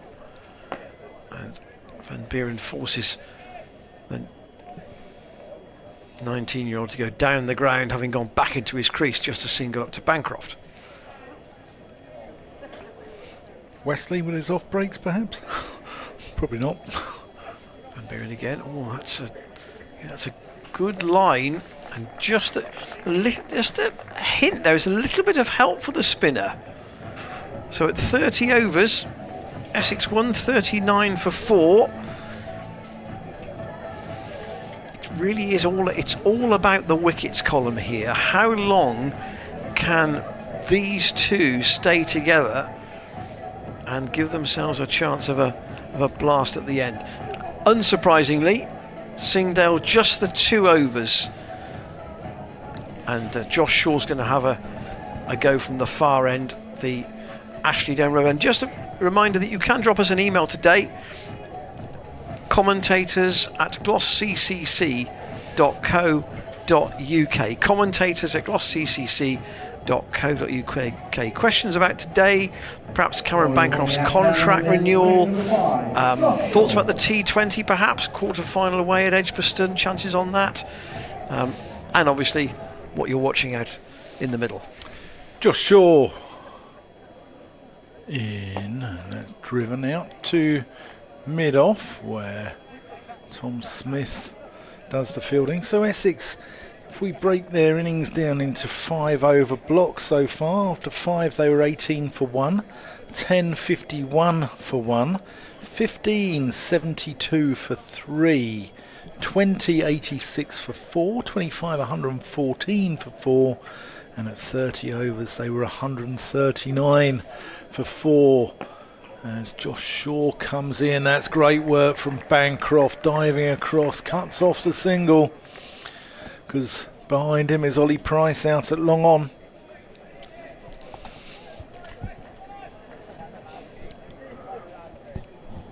Burly figure, Josh Shaw. Gentle giant though. It's been fairly, other than overs 5 to 10 in the power play, it's very even-paced innings from Essex at the moment. Again, Bancroft fields well in that mid-wicket region. Really settled into Bristol life well, Cameron Bancroft. And great to see him signing for another year.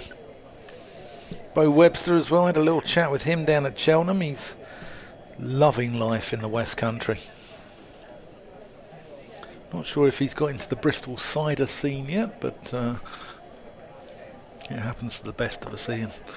That's just worked into the onside. Dominic Goodman. Didn't Mark Lane say he was going to play in a tournament in Canada after the He T20? is. Yeah, he's currently out in Canada which I believe is over by the time the quarter-final happens, which is on Friday. Is it the 6th of September or something like that, where Gloucestershire go out to Edgbaston? And judging by the amount of interest on the Gloucestershire supporters Facebook group, as Shaw comes in, and that's square driven. They run the first one quickly. I think about a second, and better throw there. Das might have been in trouble. Charles got onto the ball quickly, but Yeah. the throw was to the left of this Bracey had sort of 3 or 4 yards to make Yeah. to actually take the ball in, so wasn't quite as accurate as he would have wanted. No. Despite shy at the stumps, which Benkenstein only just about gets his bat down. Yeah, not a million miles away there. Shaw. Slower ball, well bowled. That's going to be just the one this time.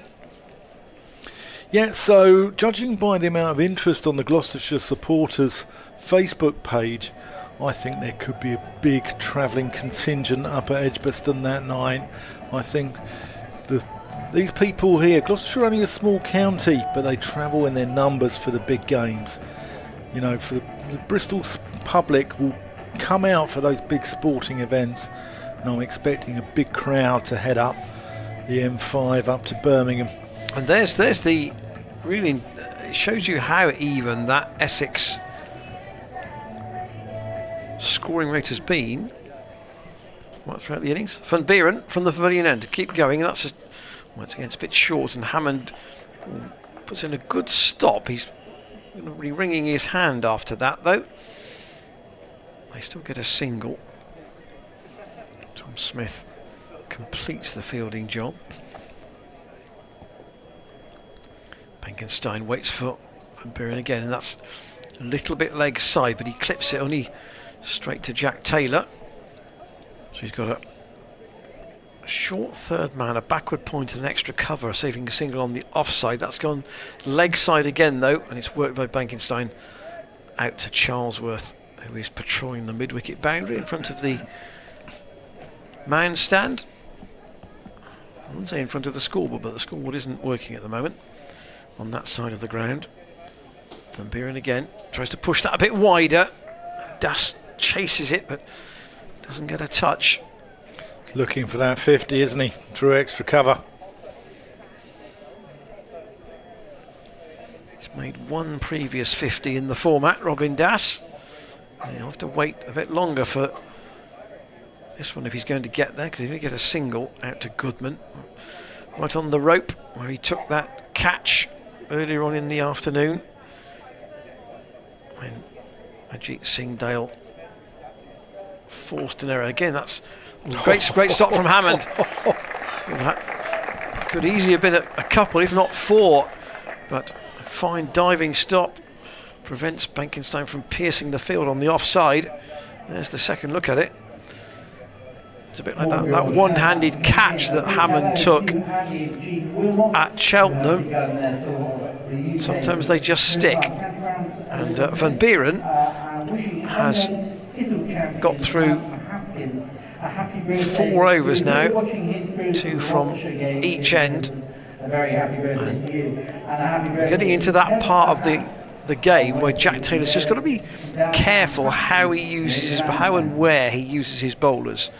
He's got plenty of options because he's used 6, but the question is, how does he strategically use the remaining overs from his main bowlers? Singdale's only got 2 left. Smith has got 3 left, but I think he probably would get back into the attack at some point.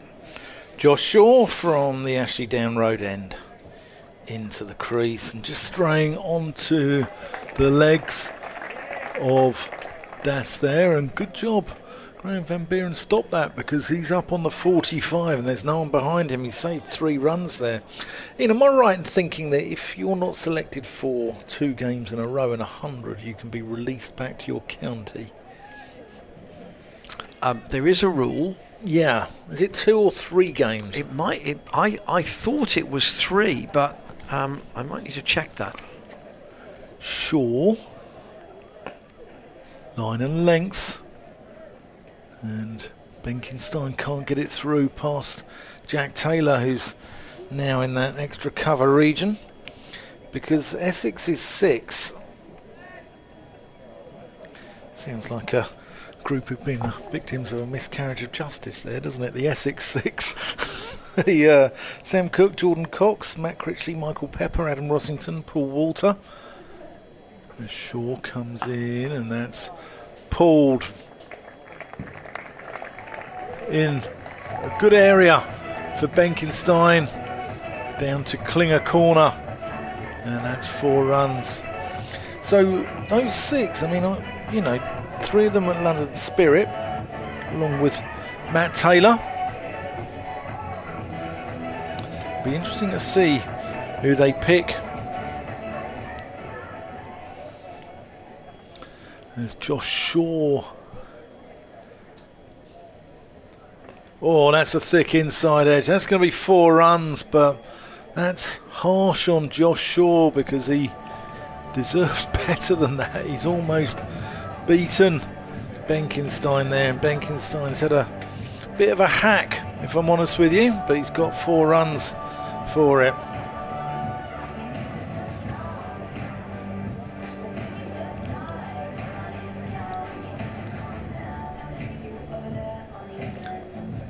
Pint Watch, the gentleman to our left, has just come back from the bar with another beer.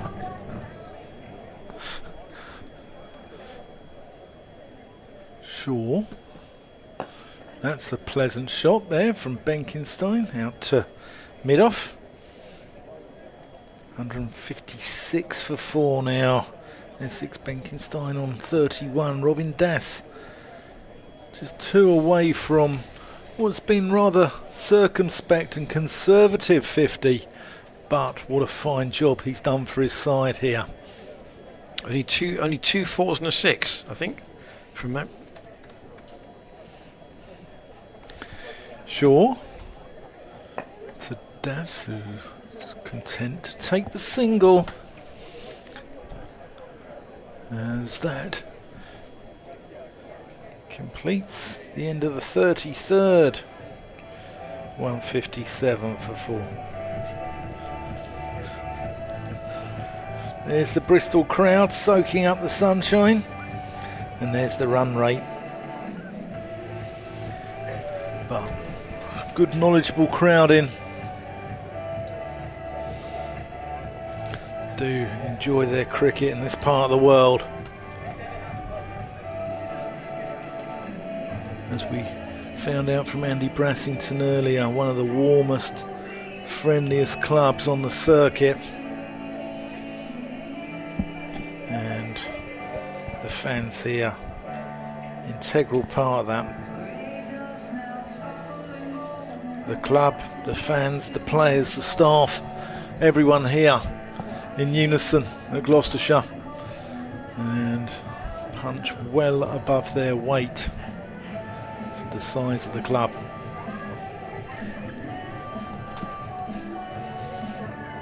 Van Buren to continue. He's bowled 4 overs for 12, but Gloucestershire just, I think, could do with splitting this partnership. Essex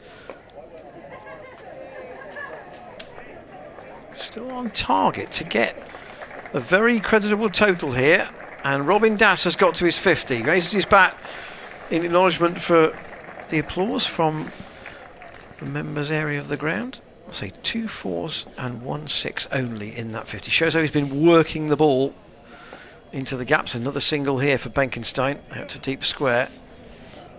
You don't often get this in a 20 over game, where you might get it for an over or 2, but not for 6 or 8 or even 10 overs, where the batting side just feel they just need to get some stability back to things. And another single this time out into the offside taken by Das. Tom Smith limbering up again. Yes, intelligent cricket from Robin Das, this really is. Van Buren staying around the wicket. Hammond, that's just dropped short of him at short extra. It was never a catch, but it was only probably a yard short, maybe 2. You'd have got that one in. No, don't fancy it. Well, I don't fancy the pain it would have given me on the hand, that's for sure. I'd have dived forward and lost my teeth. Tom Smith's got 3 overs left. Maybe this might be the last one for Van Buren for a little bit. Tossed right up this time. And Das can't pierce the field. So in terms of the extra 10 overs that Gloucestershire have got to find from somewhere, Van Buren's now bowled 5 and Ollie Price has bowled 2. So they've still got to find 3 more overs from somewhere. But I suspect that Smith's extra experience might just be brought back to see if they can split these 2 up. Ian, as Del Boy would say, you're a physic. Change of bowler at the Ashley Down road end. They're going to try and do it by Smith bowling from the Ashley Down road end with that short boundary straight. Element of risk here. There is, but with the left armer turning the ball away, there's a chance that he might snare you as well. As Benkenstein just works that into the onside. No run. Jack Taylor at short mid wicket, or wide mid on perhaps. Short wide mid on. That's swept, and that's going to be 4 runs. He's taken that straight off middle stump, but it's a good shot, even if it is to the anguish of Tom Smith. Smith thought he'd got through there, didn't he? Yeah.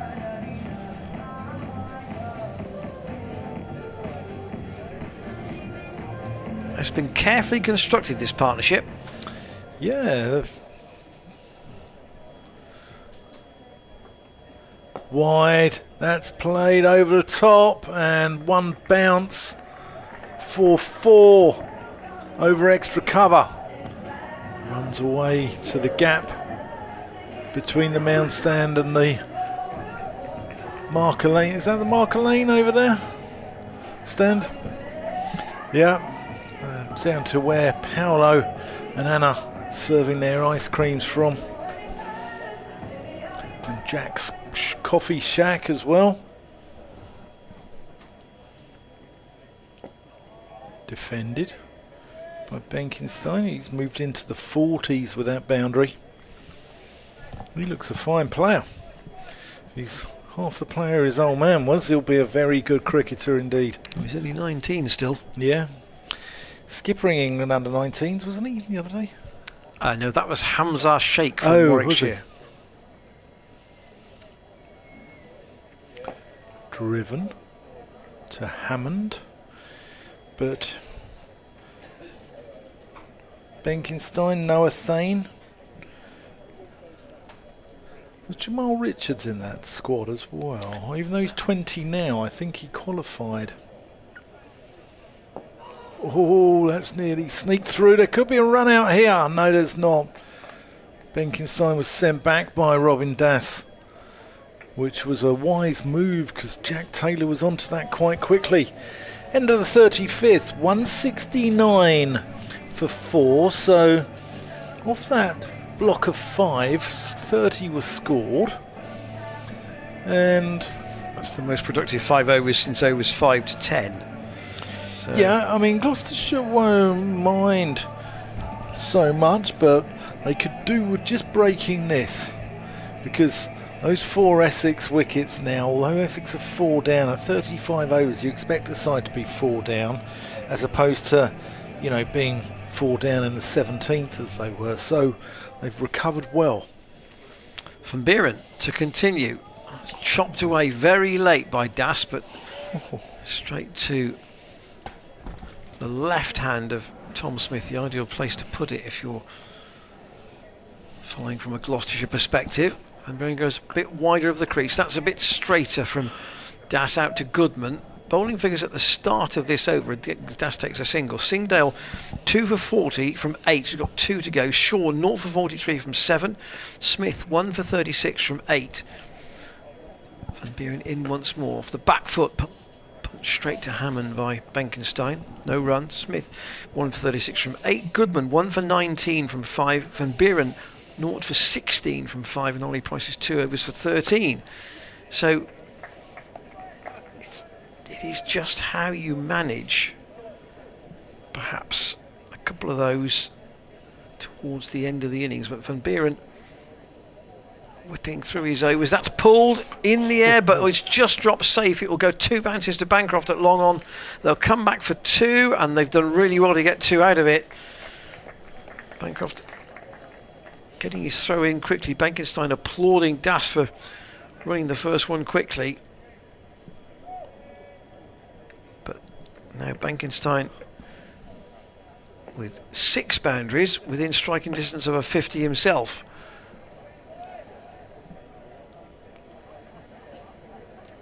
And he will keep the strike at the end of the over. These two came together at 86 for 4 in the 20th over. So they have, as you can see, added 87 together so far, and that was a really important little period when Benkenstein came in. Both he and Das just basically dropped anchor, and they're seeing the benefits of that now. Certainly are. DJ, there's a bit of a sort of Ibiza vibe going on here at Bristol. Got the weather for it. Ian Randall coming in after a night at Es Paradis, as that is just leading edge a little bit, goes out into the offside. Or maybe Ian Randall's more of a Pasha man perhaps, but What? Pasha, it's a nightclub in Ibiza. But yeah, the DJ's got the Ibiza vibe. These Bristol people are soaking up the sun, as that's played into the offside. Tom Smith using his experience here, keeping the Essex batters quiet, hoping to entice a mistake. There's up in the air, that's gone.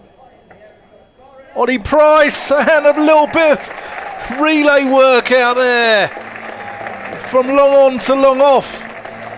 It's Price and Bancroft. Yeah, it's Price and Bancroft. So Price was going to... Is it... It's Bancroft who's done the parry here. Bancroft was going to take it over the rope and flicks it to Ollie Price.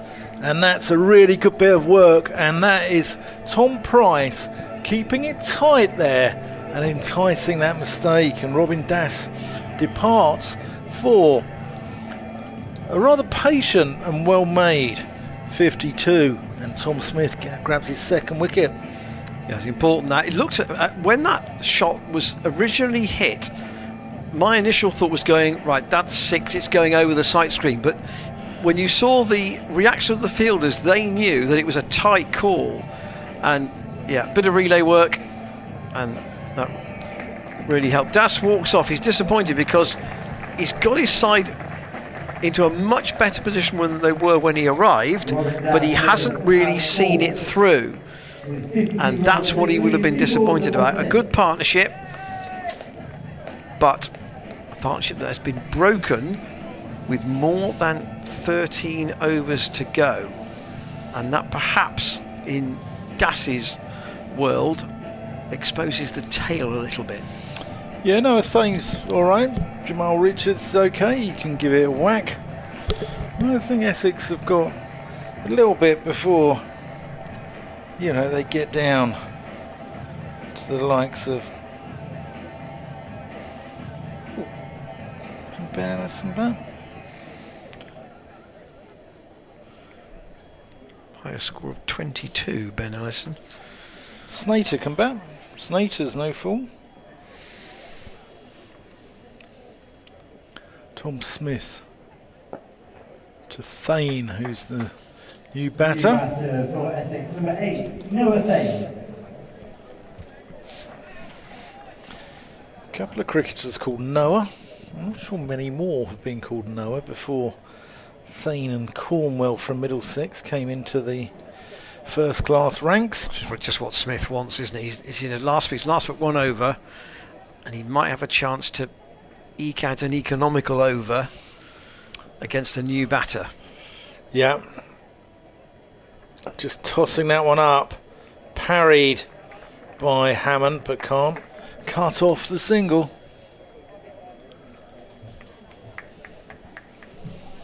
So Smith 2 for 38 from his 9. There are the bowling figures at the moment and the short form card with the key details. Das now gone.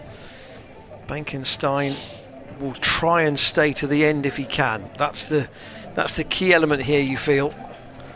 And just a chat between the two Essex batters as Graham van Buren prepares to continue from this pavilion end. Just a reminder that the cut-off time is meant to be it's actually been changed. It says 14:35 there because they've had on the board because they've had 5 minutes for drinks. If you were Jack Taylor, who would you use to bowl the dirty overs at the back end of the innings? Well, he kind of hasn't got a. I suspect he's going to Goodman use and Shaw. I'm not sure I'd have Shaw at the end personally. Goodman, I think, because he's got 5 left. Yeah. I suspect he's going to have certainly one end. But would you be? Ajit? Ajit's only got 2 left. I mean, in theory, there are 10 overs remaining from the seamers. Clipped away again out to Smith. In theory, from the last 10, you could have Goodman at one end and Singdale and Shaw at the other. Van Buren again around the wicket to Thane. Just punches it back down the pitch to the bowler. I think if you got into if you could get Benkenstein out, Yeah. then it might not matter so much. Oh, that's spun from Van Buren. Thane went back and didn't get a nick. He just works on angles, doesn't he, Graham van Buren? I don't know how much he generally turns it on a flashish pitch like this, but he's done enough today that he's just straightened 1 or 2. Yeah, that's all we need to do, isn't it? Just plant the seed of doubt. And Gloucestershire will be quite happy to bowl to Thane at the minute. They've got another single here, but again he's kept the strike off the last ball of the over, and Benkenstein can't do any damage at the non-striker's end, so Gloucestershire quite happy with that. Smith will bowl the 39th over, and if Van Buren can wheedle his way through one more, then they'll have done their job. Gloucestershire with the spinners. You debate, I suppose, whether you might keep them going if the run rate isn't getting out of hand too much. And it's a pace-off job. Very 0 for 21, as you can see from his 7 overs, and this is the last one from Smith, who's got at the moment 2 wickets, and he's still got a newish batter to bowl to in Noah Thane, and Thane goes for the sweep. He's got that in the air and it's safe, and he'll run away for 4 to backward square. Yeah, nice sweep. He's got right round onto the offside of the ball. Wasn't absolutely convincing about the power of the shot. I think he might have wanted more on it than that, but it fell safe, and Essex up to 180 for 5. Yeah, nice sweep there from Thane. Here's Smith from actually down road end, and that's driven firmly to a long off. It's all right. Ian Randall took my ball there for those listening at home, and I actually missed the ball completely earlier. So this is how great double acts work. We stand in for each other when needed to. Smith to Benkenstein, who plays that back to him. Ian and I saw Ben Charlesworth at Jack's Coffee Shack, didn't we, this morning? I've met some cricketers on some unusual places. Particularly when there was only 35 minutes to go until the start of play. Yeah. That's just tickled round the corner from Benkenstein. He's going to pick up a single. I met Sean Abbott over the toaster at a hotel earlier in the season. So I want you to drop us an email. Where's the most unusual places you've met professional cricketers over the years? That's played out to long off. I did put this out earlier in the year when I was covering a game at Hampshire, and some bloke was hitchhiking once on the A34 and got picked up by Robin Smith in a Porsche.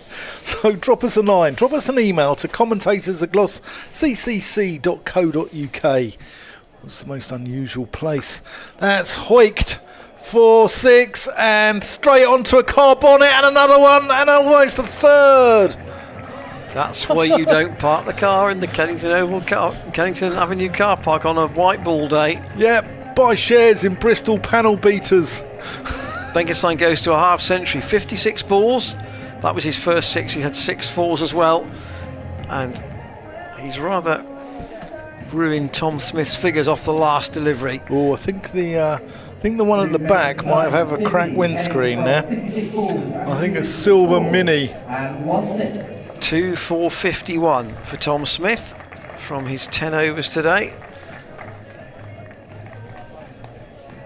And in theory, this might be the last over of spin, because Van Buren is going to bowl it, and that would leave 10 overs left, and there are 10 overs of potential seam available to Jack Taylor. But if Van Buren should have a tidy over, he might be tempted to keep him on. But yes, that was a full bludgeoned hit from Benkenstein, and as you say, it certainly bounced off 2 vehicles. Here is Van Buren into Thane, who plays very orthodox fashion out on the offside, but Essex, they're still in a position where they could very easily get 270. Reverse sweep. And a good shot from Thane as well. He's positioned that well. Goodman was a long way in front of square at deep extra cover, and he's had to go round towards the point boundary, and he couldn't haul it in. What's the most unusual place you've met a professional cricketer in? I need to think about that, Dan. Van Buren in once more, and Thane again goes back to the more orthodox out to Hammond at short extra. So still Goodman is the only player square of the wicket on the offside, offering Van Buren some protection. He does have a long off out, but again Thane goes back, and Hammond once more does the fielding. So 10 overs to go after this, and then that will mean Gloucestershire can have 5 out if they want. 5 players outside the circle. Van Buren in, and Thane again off the back foot straight to Hammond. There's a bit of a yes-no interlude between the 2 batters, but they in the end decide against taking the single. Something's tickled Mr. Whiting's sense of humour, and Thane gets a single off the last ball of Van Buren's over, so only 5 off it. He's bowled 8 overs for 26, and now there has to be a change at the far end because Tom Smith has finished. But what is Jack Taylor going to do in terms of his attack? And the answer is, I think he's going to make the maths easy for himself. He's going to bring Dominic Goodman on. In theory, Goodman can bowl out from that far end of the ground. Yeah, he can, but Essex are in a good position here to get near that 300 mark, which they will be absolutely chuffed with. Anyway, we've had an email from James Robert Healy, aged 40, who works with us or here on our stream, who once visited the facilities, shall we say, and was having a chat with Dickie Bird in the outside loo at Barnsley Football Club, having a very nice chat as the steam was rising. So drop us a line with the most unusual place that you've ever met a professional cricketer. I once saw Nasser Hussain walking on a beach in Llanbedrog in North Wales, which I was most surprised to see him there. He's there with his family. Ian Randall's just mulling over. I'm sure he's seen a few in B&Q in Gloucester over the years. Dominic Goodman in from the Ashley Down Road end, and that's gone over the top of extra cover. Hasn't really got hold of that though, and ball just dribbles out to Charlesworth for a single. There from Noah Thane. Benkenstein will be eyeing up that leg side boundary. Josh Shaw coming into the circle. Fine leg going out. In fact, no, hang on. You've got a 4 inside. So Van Buren coming into the circle. Shaw coming into the circle. The inner circle, that is. So 3 men out on the onside as that's gone in the air and lands in between 3 fielders, and they're going to get 2 for it. It's a funny old game, cricket, isn't it? Sometimes you can hit it really well and you only get 1, and other times you can sort of plink it a little bit and get 2. Pace of delivery and length of delivery key for Goodman from that far end at this point. Yeah. Here he comes. 1 out to Charlesworth. It is almost slower ball after slower ball after slower ball, you suggest? I'd say so, or back of a length, go into the pitch. Dominic's height, just go into the pitch. If it sits up too much, you invite you do the attack to the leg side boundary. And the car park. And the Kennington Avenue side of the ground.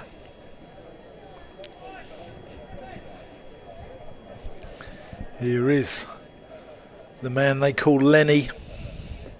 Goodman now, that's a good delivery. Beats Thane outside the off stump. A little bit of extra bounce, a little bit of extra nip. It'll be quite... What's the word I want to use? I'll say it would be disparaging to Thane here, because obviously he's in England under 19 internationally. He'd bat a lot higher than 7 in that team. In fact, I think he batted at 5 in the Test match at Cheltenham. But they would rather be bowling at him than at Benkenstein at the moment. Here's Goodman to Thane. That's in the air and out.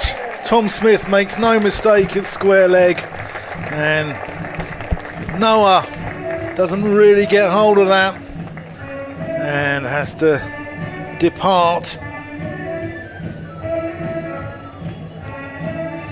He's dragging himself off. I think he's just really upset that he's completely misjudged that and hasn't got it off the middle at all. And now, do you still think it's about Benkenstein managing the strike?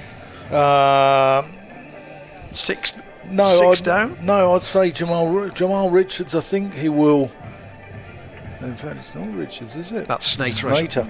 Snater and Richards will give it a whack. I think Benkenstein just needs to be there at the end. Let these 2 hit and allow these, Benkenstein needs to bat right through, I think. And Snater is the more experienced of the remaining batters, so I think that's sensible from Essex to send him in earlier. Yeah, but Essex also need to be careful they don't throw away their good work with that partnership between Benkenstein and Robin Das, because they don't want to be bowled out for 250 here when really they've got 300 there for the taking. I'm not sure 300 for the taking. You're all right. That's probably being. I'm elaborating perhaps, but when they've got potentially. I think getting around 300. I think they do well to get 300 from here. If you offered them 270, I think they'd take it. Probably because they haven't got the wickets in hand now. If they were 4 down, I think 300. Possibly. Goodman to the new bat, Shane Snater. He'll get it to nip around. He's good over from Goodman. Cricket. More of your shout-outs have come in. Just to say, Yeah, very good over from birthday Dominic Goodman. to James. That's from your dad and Darren. Happy birthday, James. Enjoy your day with us. Scoreboard isn't quite caught up. My board on my computer says 198, That's what I've got. but the scoreboard on the ground says 198. 8. It says 198 now. It said 196 a moment ago. Okay. So Van Buren to continue. That's interesting. So they get one of the seamers is not going to bowl out. Van Buren with the reverse sweep. That's a good shot, and it's going to bring him 4 runs. That's a clever shot. Benkenstein has played that certainly once before today. But he thinks that with the players out on the leg side for Van Buren, he's got to try and be inventive, and the 200 is up for Essex. 200 for 6. How much can Benkenstein police this remainder of the innings? He'll take a single, having got the boundary off the first ball. He'll take one up to Bancroft at long on. So Jack Taylor's now has only got 4 in the circle. Well, he can have more obviously if he wants, and he's actually got 5 at the moment for the new batter, Snater. Van Buren to bowl to him, and Snater goes back, and there's always that risk of it going back, isn't there, to a bowler like Van Buren, where just one just skids through a little bit. Yeah. Van Buren around the wicket. Snater uses his feet and comes down the pitch, and he'll get a single up to Bancroft. Long on. Did Luke Benkenstein ever play any second 11 cricket for Gloucestershire? Because I'm sure he lived in the locality, didn't he? I don't know. Perhaps I should know. That's aerial. It could be out. Ollie Price is right on the rope, and he's just gone over him, and it's gone for 6. That's fractions. Benkenstein going down the ground, knowing there was a fielder right on the rope, and even with a leap, Price couldn't pull it in. And he's 6 for 3. Great effort. Benkenstein to 66. Van Buren will bowls that one shorter, forces him to play out quietly for a single, but the 4 and the 6 in the over have made it a costly one from a Gloucestershire perspective. 13 from it, and I wonder if that might be it from Van Buren now. He's bowled 9, so he's still got 1 left potentially, but now you feel probably it would be Shaw or Singdale. I think I would rather have Singdale bowling at the end of the innings, but then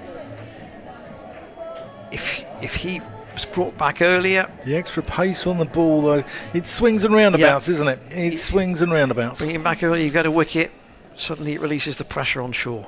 Dominic Goodman. That's up in the air. That's going to be out. Charlesworth underneath it, makes no mistake, and Luke Benkenstein perishes for a very well made 67. But Dominic Goodman, 3 wickets at Glamorgan on Thursday, 3 wickets here now. He's the man of the moment. There's a bit of extra bounce. I mean, there was bounce and width in that delivery, to be fair. I think he saw him coming and just pushed it a little wider. But that's a very good innings there from young Luke Benkenstein. Luke Benkenstein was called And 67 runs. Essex now 211 for 7 as Jamal Richards strides out to the crease. I wonder what Essex would take now. They definitely take 270 from here. Yeah, now they would. Now they would. They've just lost wickets at crucial moments, haven't they, Essex? Yeah, that one good stand, and it was a good stand, let's be clear. 88 between Das and Benkenstein, but not a lot around it. Yeah, I'm looking forward to watching this boy have a bowl later, Jamal Richards. He's supposed to be quite sharp. Number 87, Jamal Richards. But he'll like to put bat to ball.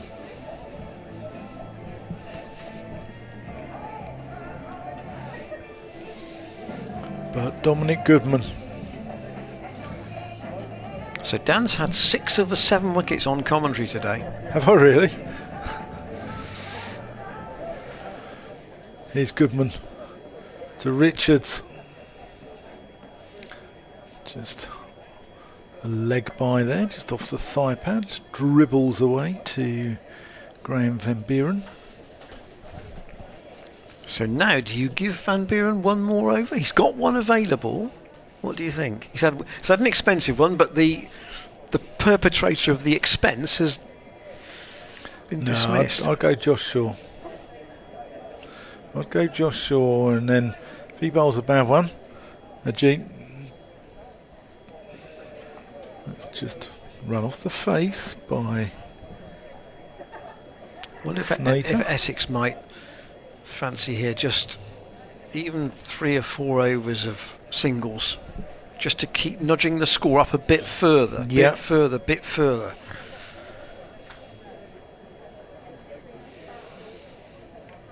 Yeah, I think they will. I think they'll try and get themselves in a position where they can have a dip. They'll probably... It's just defended. Goodman sprawling across off his own bowling. I think next 3 or 4 overs they'll just try and get it out to 235, 240-ish, and then last 4 have a dip, and hopefully they can get up to 280 with a bit of luck.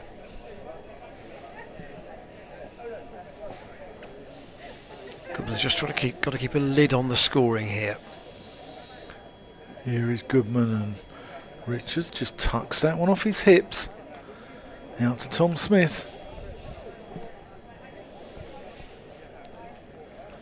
Gloucestershire don't want to get to a position where they might concede, say, 60 runs in the last 7 overs. They don't want that. Not from this position where they've worked hard to push Essex into a corner here. Goodman. Snater biffs that one out to long on. Single. In the over. Essex are 215 for 7. Goodman 3 for 26. It's good numbers again. Yeah, it's good numbers.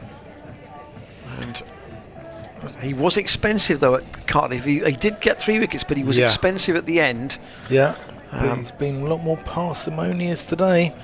There's his figures. There's his figures. 3 for 26 off 7.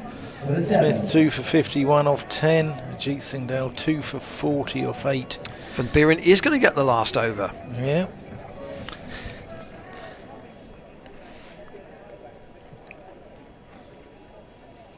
From the pavilion end, he's bowling to Snater. They want 2. He's worked that away out to Ben Charlesworth at deep square, but they're only going to get 1. Tell you who I was impressed with, the Essex overseas player. They had Daniel Sams who got injured, but they replaced him with a guy called Ethan Bosch from South Africa who looked a good bowler. That's his real name. I know it's his name. It's his real name. But I heard the comment. I'll get to it at the end of the over from Buren because it is quite a funny line. Here is Van Buren in, and Richard squeezes a single out. Goodman tries to throw the stumps down at the bowler's end. He misses. There was the chase, of course, in the T20 game at Hampshire, and when he came to the wicket, Kevin James said, "It's got to be bish bash bosh now, hasn't it?" Very good. Which I thought was quite funny. Van Buren around the wicket. Oh, asked us about an LBW. That was going down the leg side, I think. Sliding. Snater again going back. Van Buren in the last of his 10 overs. And pulled again off the back foot by Snater, but only get 1 up to Bancroft. I would say relatively unusual to see a spinner bowling at this stage, over number 44. But Essex are 7 down and they can't afford to take too many risks here, so it's a kind of it's limited damage. And Van Buren's bowled 10 overs for 43, which is, tidy enough. Forced a couple of errors on another day. He might have had a wicket. But Essex now 6 overs to go. 2 relatively new batters in, and with 2 half centuries on the card, but both of those batters now out. Yeah, I think that's very good in the context of the game. Just going at a shade over 4 and over there from Graham Van Buren. I think Jack Taylor would have taken 20 overs for 93 from his 2 left-arm spinners. Dominic Goodman to Jamal Richards, who's gone to play that. Oh, that's close. And they're going to scamper through for a second. I was really fired in like a tracer from Ollie Price at the non-striker's end. It was. Goodman tried to take it. Didn't let it go. They probably wouldn't have been able to run the overthrow. But Goodman sort of half parried it. Here is Dominic Goodman. Slower ball, well bowled. Richards can only tickle that out to Ajit Singh Dale at backward point. Clever. From the man they call Lenny. After Len Goodman, Strictly Come Dancing. Also called Don by some people. Let's see if Goodman can do the foxtrot. Richards plays that out to Hammond out deep mid-wicket. Mind you, the Gloucestershire side today, if you haven't heard Zaman Akhtar's name, he was the player swapped for Tom Smith in the selection.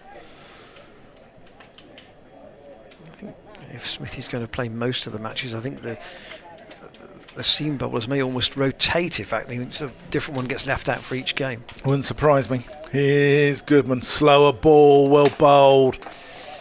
Just rolling his fingers across that.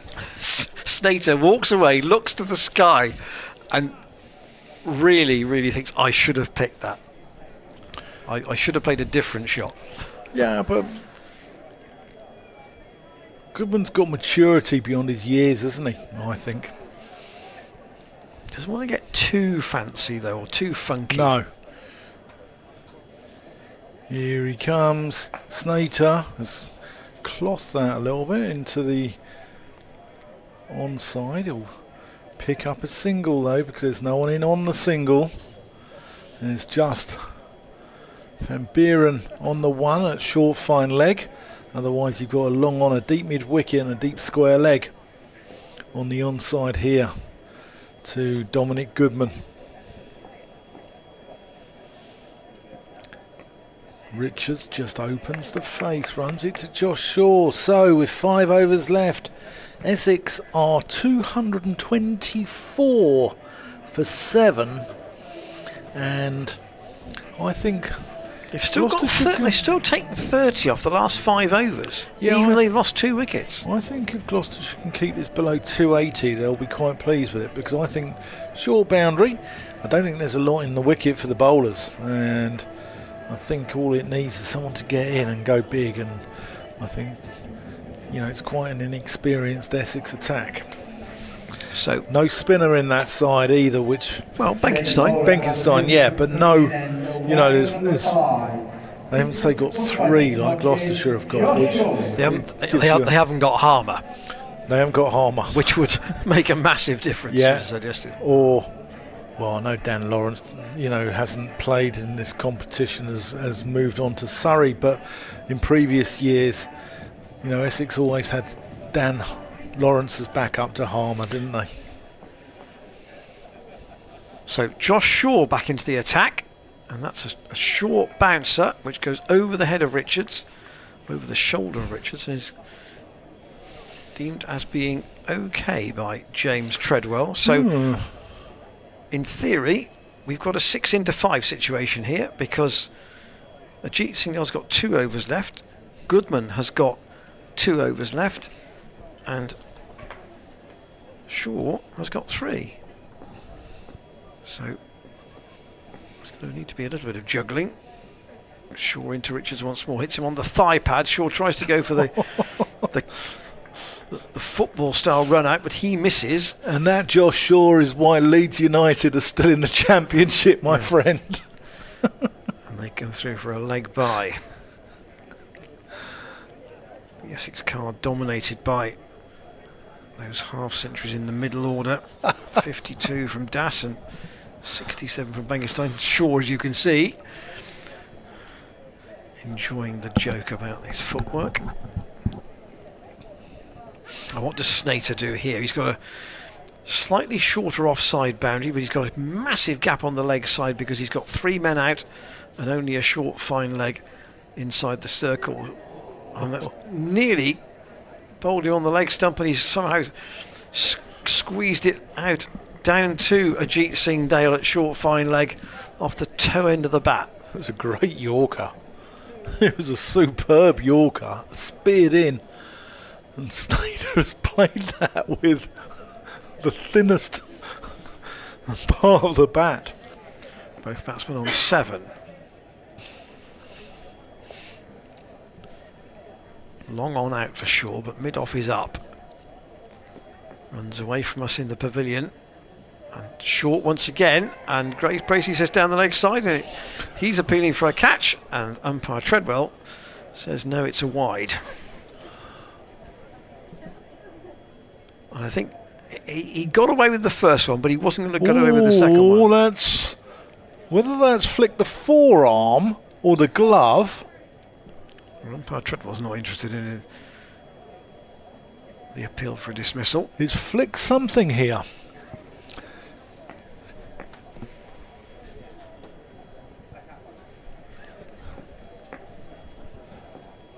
Shaw 0 for 45 at the moment, very wide in the crease, and that's going to go very, very fine down, I think, again off the pad for 4 leg byes.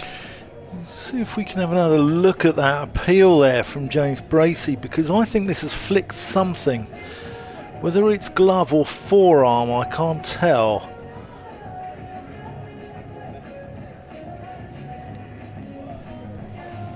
Interesting that the bowler didn't appeal. Interestingly, Shaw didn't appeal. Anyway, it was given not out. Yeah. Here he is again. And Richards will take a single out into the offside. And I know wicket keepers sometimes do that to try and make the umpire not give the wide as well. But, you know, James Bracey's a bit more honest than that. But I thought it flicked something on the way through. But you can't tell whether it was shirt or forearm or glove or back of the bat. It's hard to tell.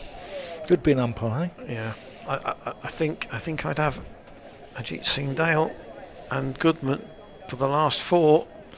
Shaw again, leg stump, he got away with that. There's a full toss, and Charlesworth Fields on the deep square leg boundary. So 2:33 for 7, 4 overs to go. If you've got some spare time, 9 off the over. halfway interval. Yeah, I think it might be. Situated near the Level Road entrance, where Shaw has bowled, as you can see, 0 for 47 from 8. And Ajit has looked the more dangerous of the new ball pair. Yeah, I think it might be carnival time here. I think everything must go, as the Manic Street Preachers told us back in the 90s. Dominic Goodman. Full toss and innovative from Snater, who goes across and meets it on the full. Attempted to slow a ball too, I think. Yeah, Goodman quite lucky there, didn't get a no ball. It was pretty borderline. But 4 runs is probably enough punishment as it is. Gloucestershire need to be just a little bit careful here, it doesn't unravel. What's Goodman got? Snater as a hack out to long on. You said earlier you thought that Richards could hit a ball a long way. He's been quite conservative so far with a small C. Yeah, he has been. Quite respectful. Almost orthodox, you might say. Now, has he got... Does he still think he's got a... That's his best chance, I wonder. Yeah, born in Edmonton, my neck of the woods. That's gone up in the air. He's got away with that. It's landed in between a number of players. And Richards comes through for one. Yeah, Singdale's loosening up. I think that's the indicator. Yeah, I think so.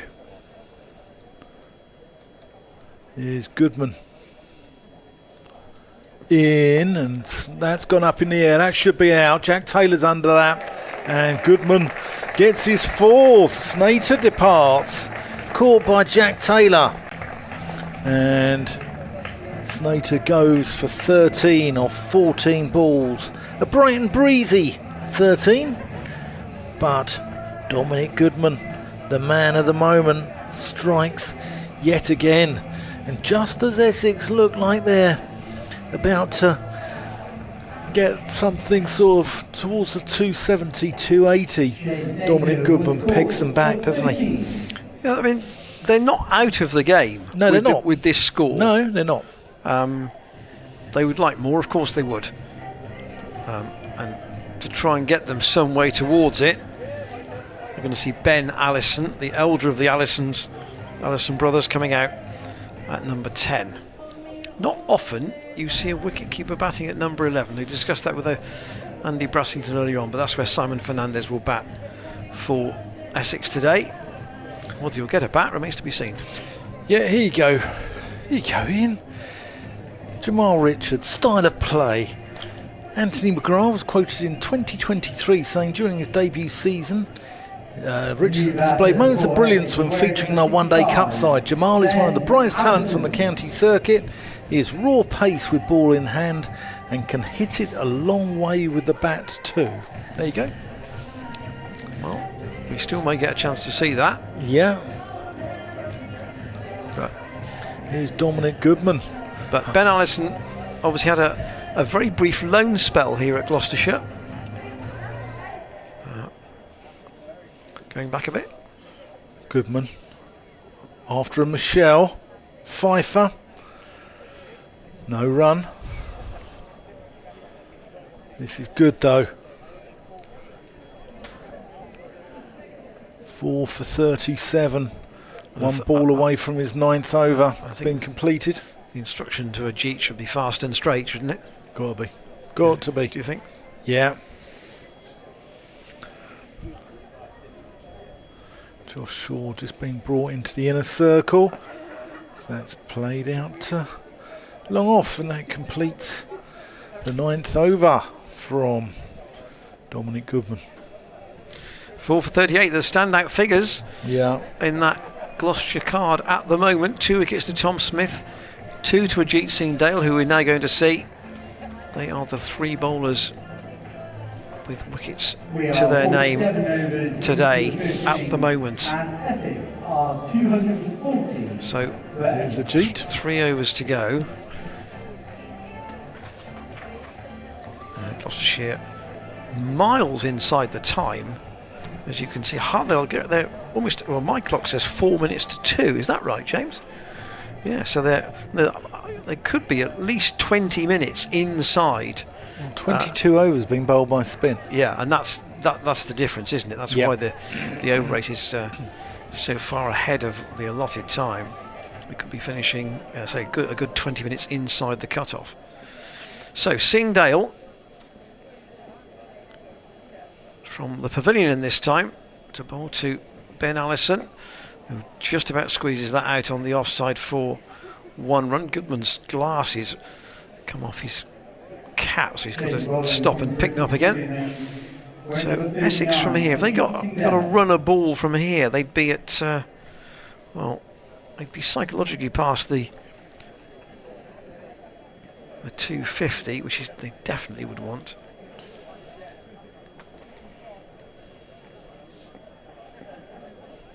And Singh Dale, Quiet and Richards as well. In the air, But again, into the gap safely, out to Tom Smith. Yeah. They're going to be giving themselves a chance, the visitors.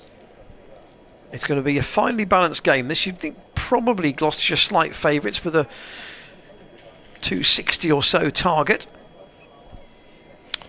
But still got about well. you've still got to get a couple of people to get in.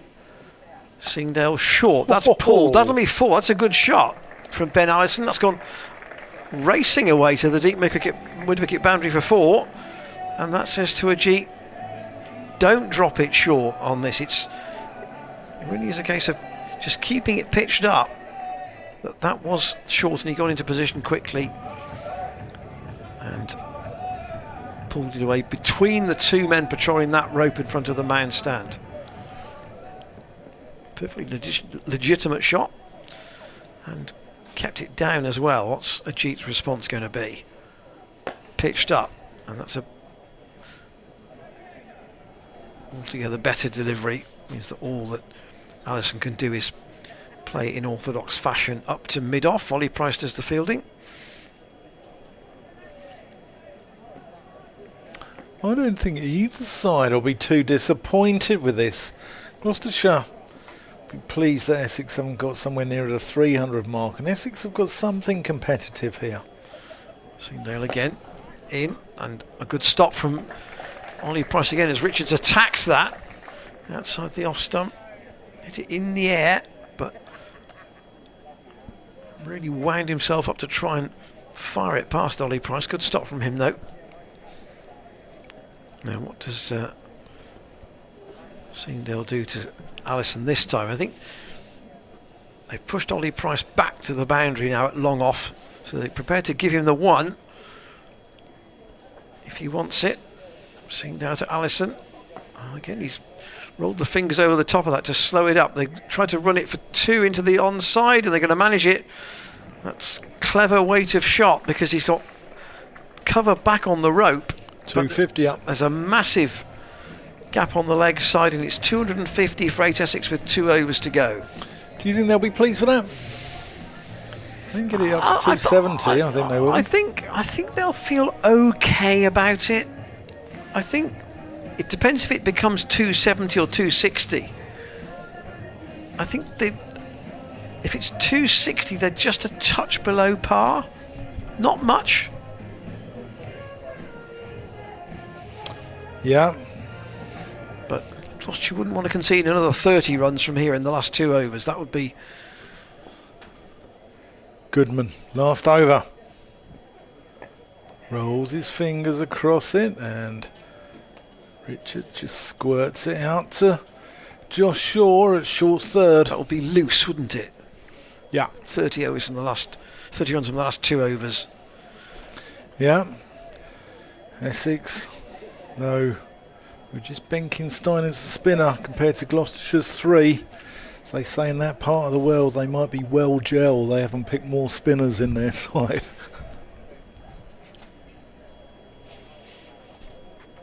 Goodman. That's played out through backward point. He's going to pick up 2. It's good placement there from Allison. Ben Allison.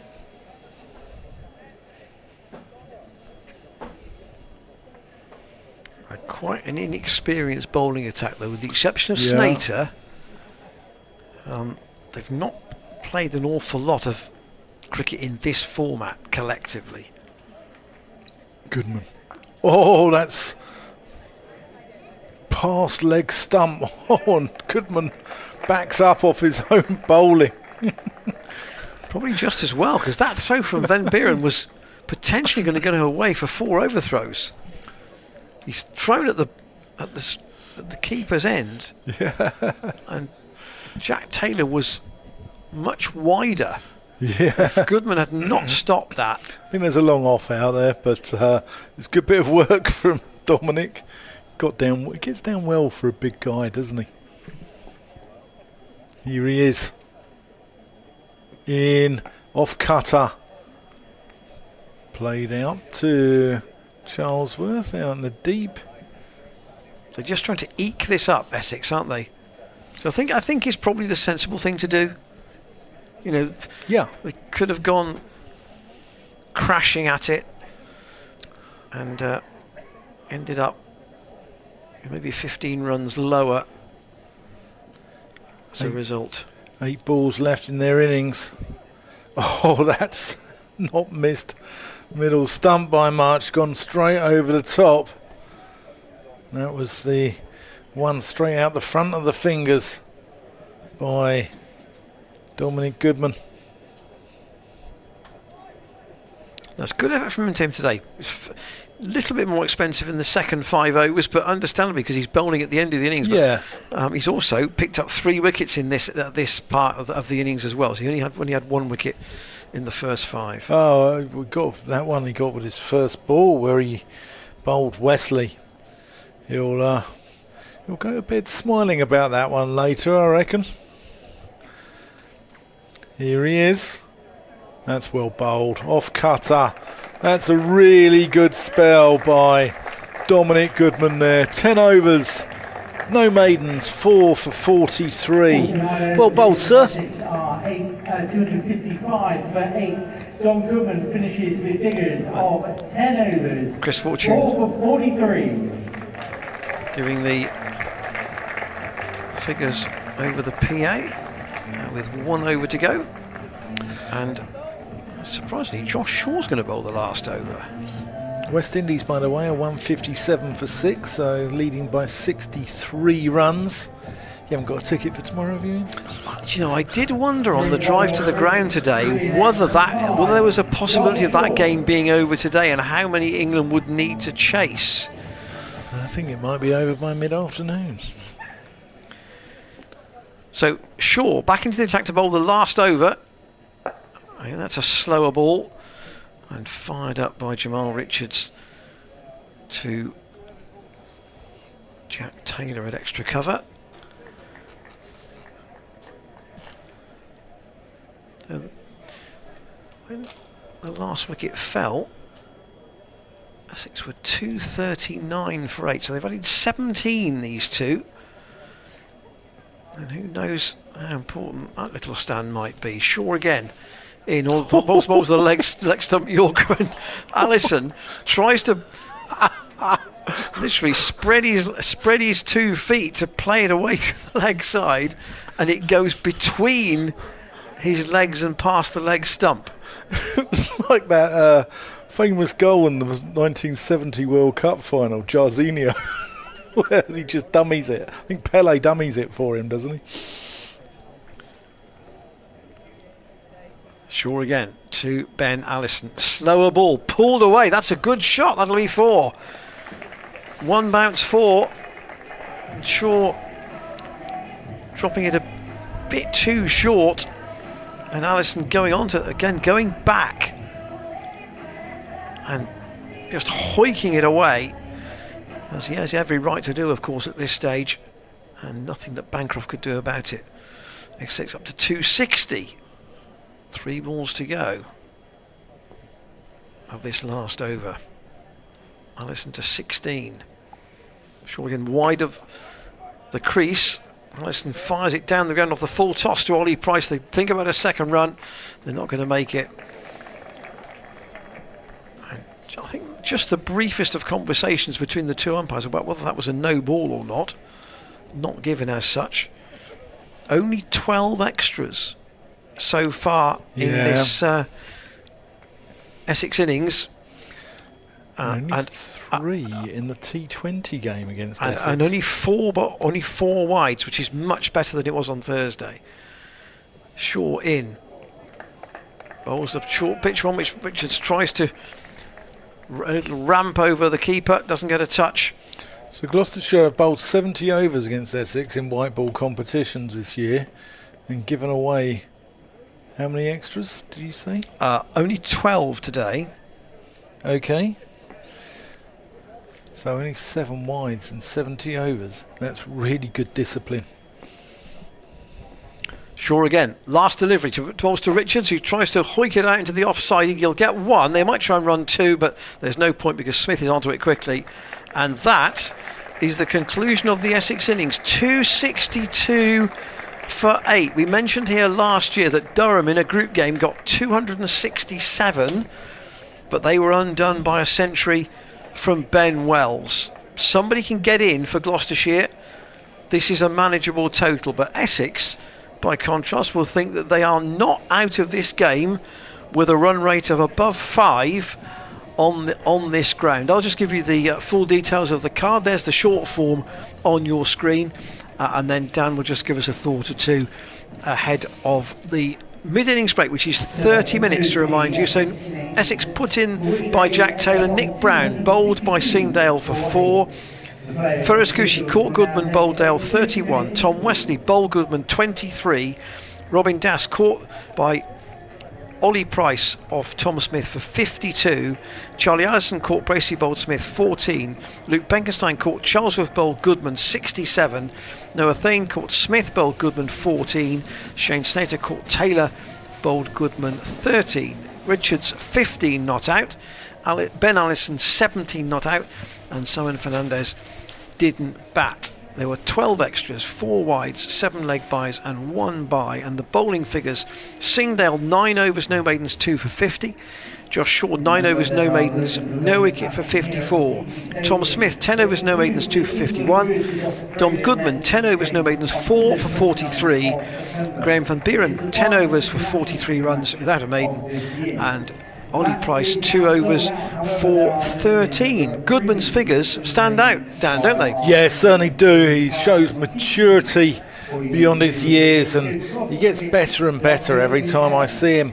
Mature knocks as well from Robin Das and Luke Benkenstein. Did a real repair job for Essex, and while Essex will be pleased with this, I'm not sure whether it's enough here at Bristol, but we'll find out in probably about 2 or 3 hours. Join us back here in half an hour, where Ian Randall and I will be here to see how Gloucestershire can make inroads into that Essex total. If you want to be prompt, be with us at 2:35 for the resumption. We'll see you then.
Umpires Bilal Shafiat and James Treadwell are on their way here at the Seat Unique Stadium. Gloucestershire's victory target here against Essex, 263 in 50 overs. Essex 262 for 8 half centuries from Robin Dass and Luke Benkenstein in their workmanlike total, I think we'll call it. Benkenstein 67, Das 52, and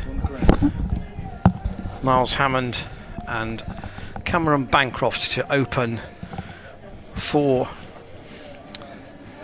Gloucestershire. On the topic of running into people at odd places, Stephen Thomas says, at the height of his fame, I ran into Clive Thomas driving on a country lane joining the very busy A46 leading into Bath. I arrived at the junction and the very first car I met who let me out was a smiling Clive. What were the chances of that?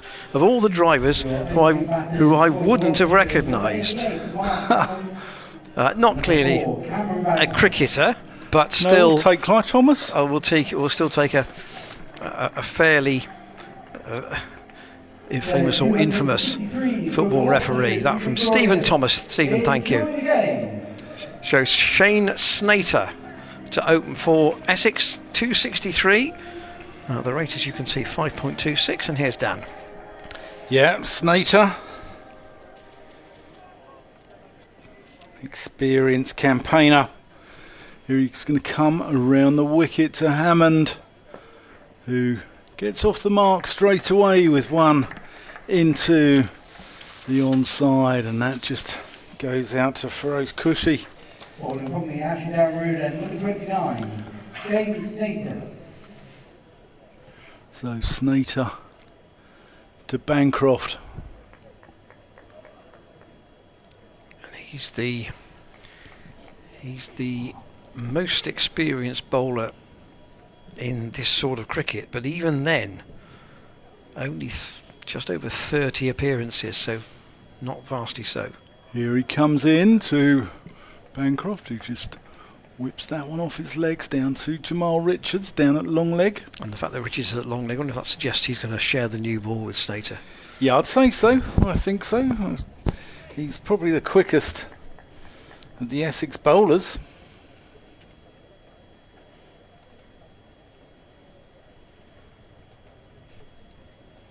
Aaron Beard's,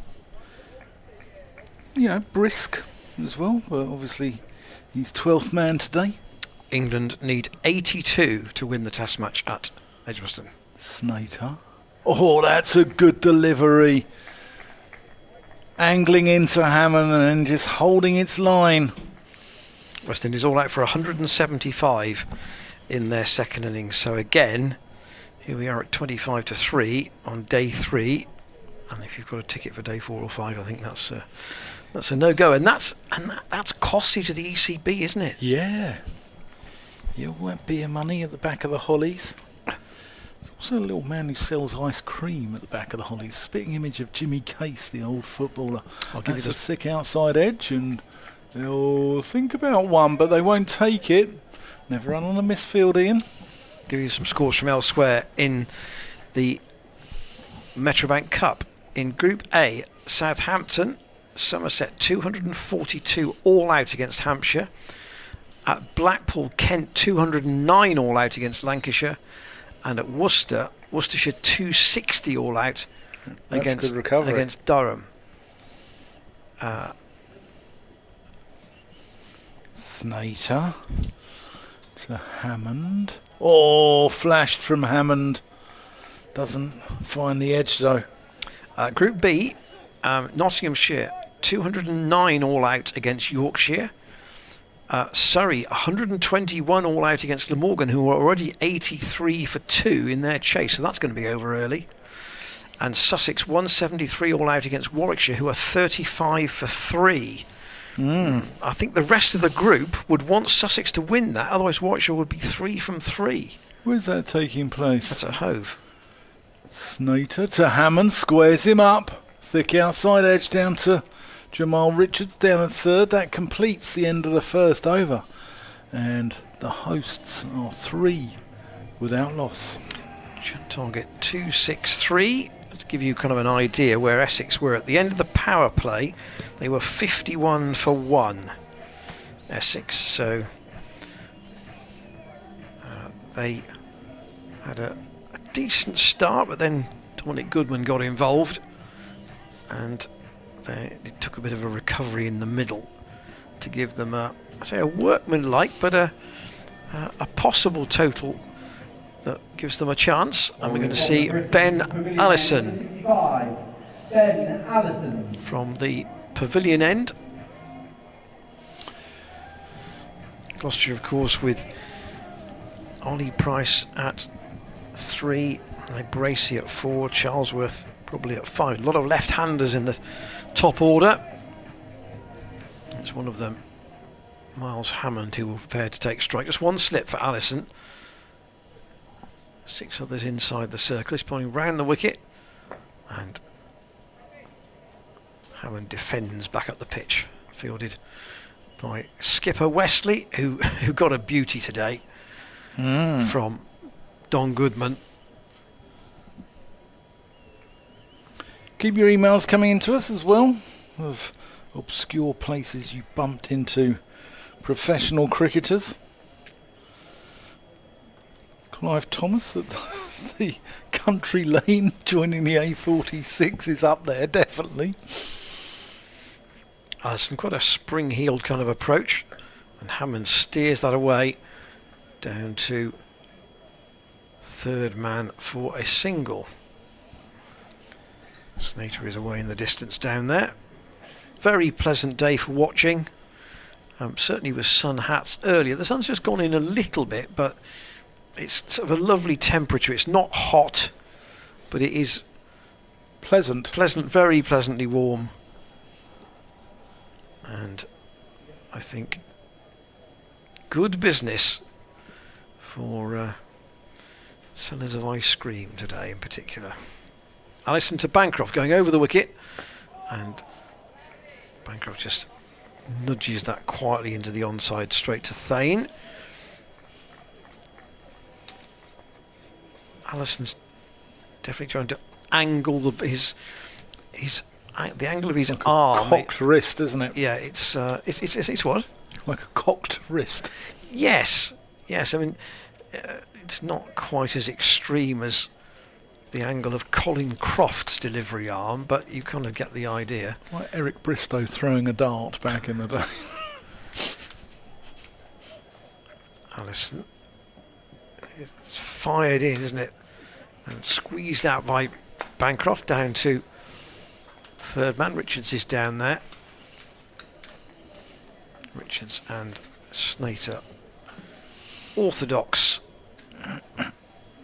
third man and fine leg, but they're not going to have a fine leg for Hammond that's on the fence. They've got him up inside the circle with Allison going around the wicket. Bankenstein away at mid-off, patrolling quite a big area and have an important role to play later. Ben Allison in, and Hammond lets that go outside the off stump. Nick Brown, I think, is at slip. I'm pretty sure it's him.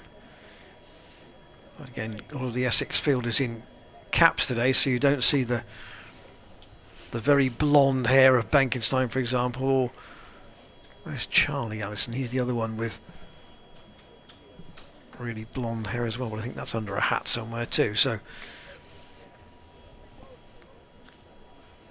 263 the target. And Hammond squeezes that past Cushy, and that's going to go for 4. Just a couple of those in the Essex innings earlier on. One to Charlesworth and one to Ollie Price, but Cushy went down for that. Didn't go down far enough. No, they'll be disappointed. Anthony McGrath puts a premium on fielding, and they'll be disappointed. That effort from Cushy. Bankenstein goes to get Snater's cap. Yes, Gloucestershire won the T20 here earlier in the season, and of course in the final analysis they needed a hand from Hampshire to get through, but they did get through at Essex's expense into the quarterfinals. DJ in full flow is Snater. Bancroft pushes him up to mid-on. No run. So here's a quiz question for you, Dan. Go on. I've not seen Jamal Richards bowl live. I wonder whether Ajit Singh Daly is going to be the fastest bowler on view here today. Yeah, I think he's quick. I think he's one of the quickest in the country, actually, Ajit. If he is, then Essex have got to find something a little bit different, because there didn't look to be much in the pitch for the likes of Josh Shaw.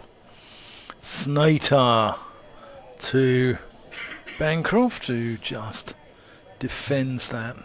You know, Goodman's point of difference is his height. Yeah. What have Essex got that's a point of difference in their attack? That's the thing. They need something a little out of the ordinary, because I think if you've just got right arm medium pacers, then this pitch will get just easier and easier. Here's Snater. That's down the leg side. That's 5 wides. And that one went and went and went. If I'm not mistaken, that's John Gordon who's fielded that. Yeah, I've just been having a chat with John and Sally. It's on the members' working group here at Gloucestershire. Yeah, good people. Good people. That was of course set up to be a sort of a link between the supporters and the club. I think it's about is it 8? Maybe 8 on that group. 14 without loss here. That's edged and just dropped short of Noah Thane at second slip. Good pick up, one-handed. But Bancroft playing that also with soft hands, plays that into the ground. Thane caught very well in the under-19s test match that was played at Cheltenham. In the second innings he had 4 catches close to the wicket. So he's clearly got a good pair of hands. Snater in Bancroft. Just turns him to mid-wicket, no run. Is Bancroft a clone of Wesley in the sense that he would prefer to work it into the leg side? No, I think Bancroft's he's quite fluent. He's got a lovely cover drive on him. He's quite fluent through the offside as well. I think Bancroft's just, he's a good player, isn't he? Proper player. I mean, not saying Wesley's not. Wesley's a good player. He's played test matches for England. Snater to Bancroft. Pushes that up to mid-off. He's got to be quick, and he does get through for a single. It looked a bit hairy for a while there. Oh, straight to the fielder, so it was his call, but needed to make it.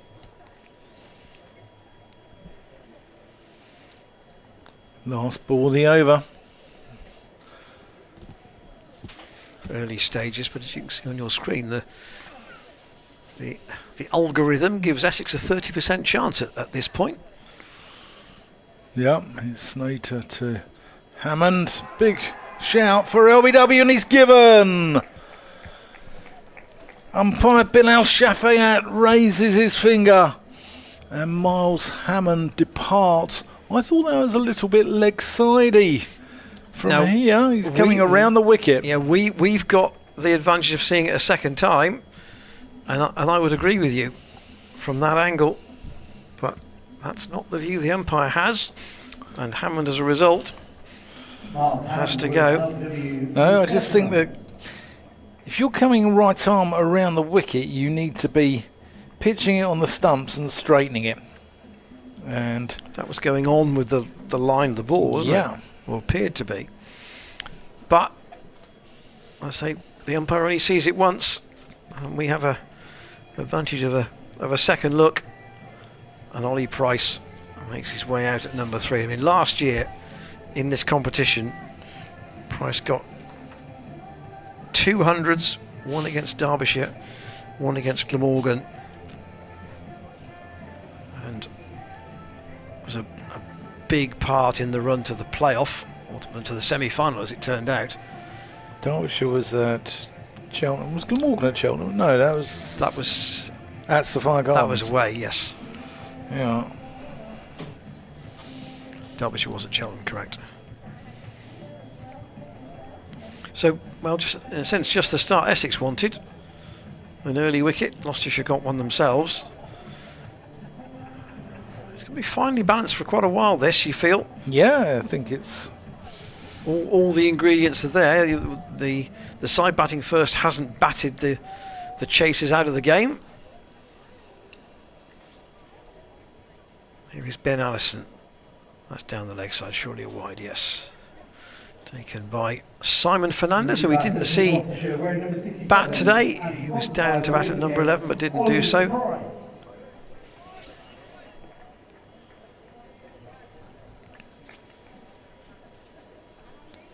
Yeah,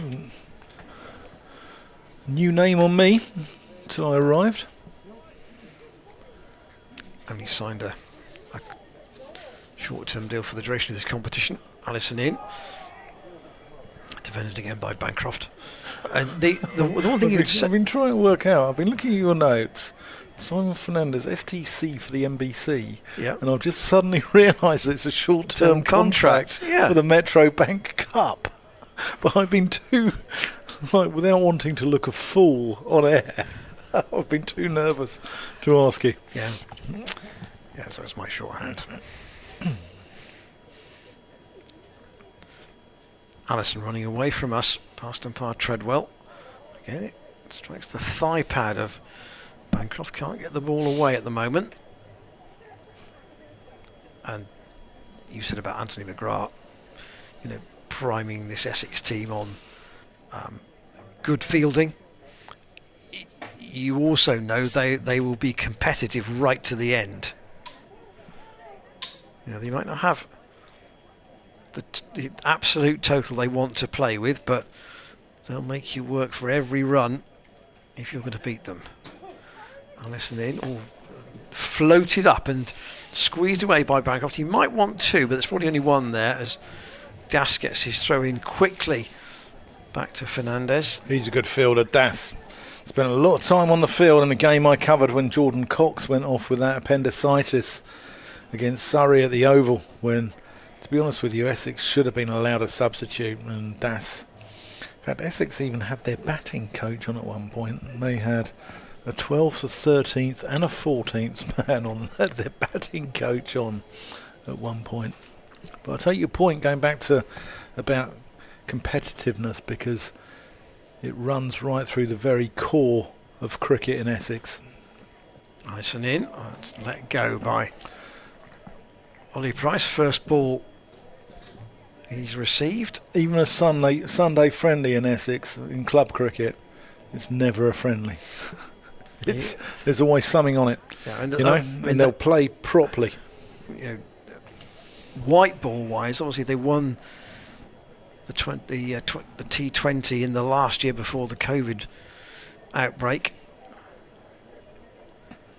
Back a bit further than that for white ball success.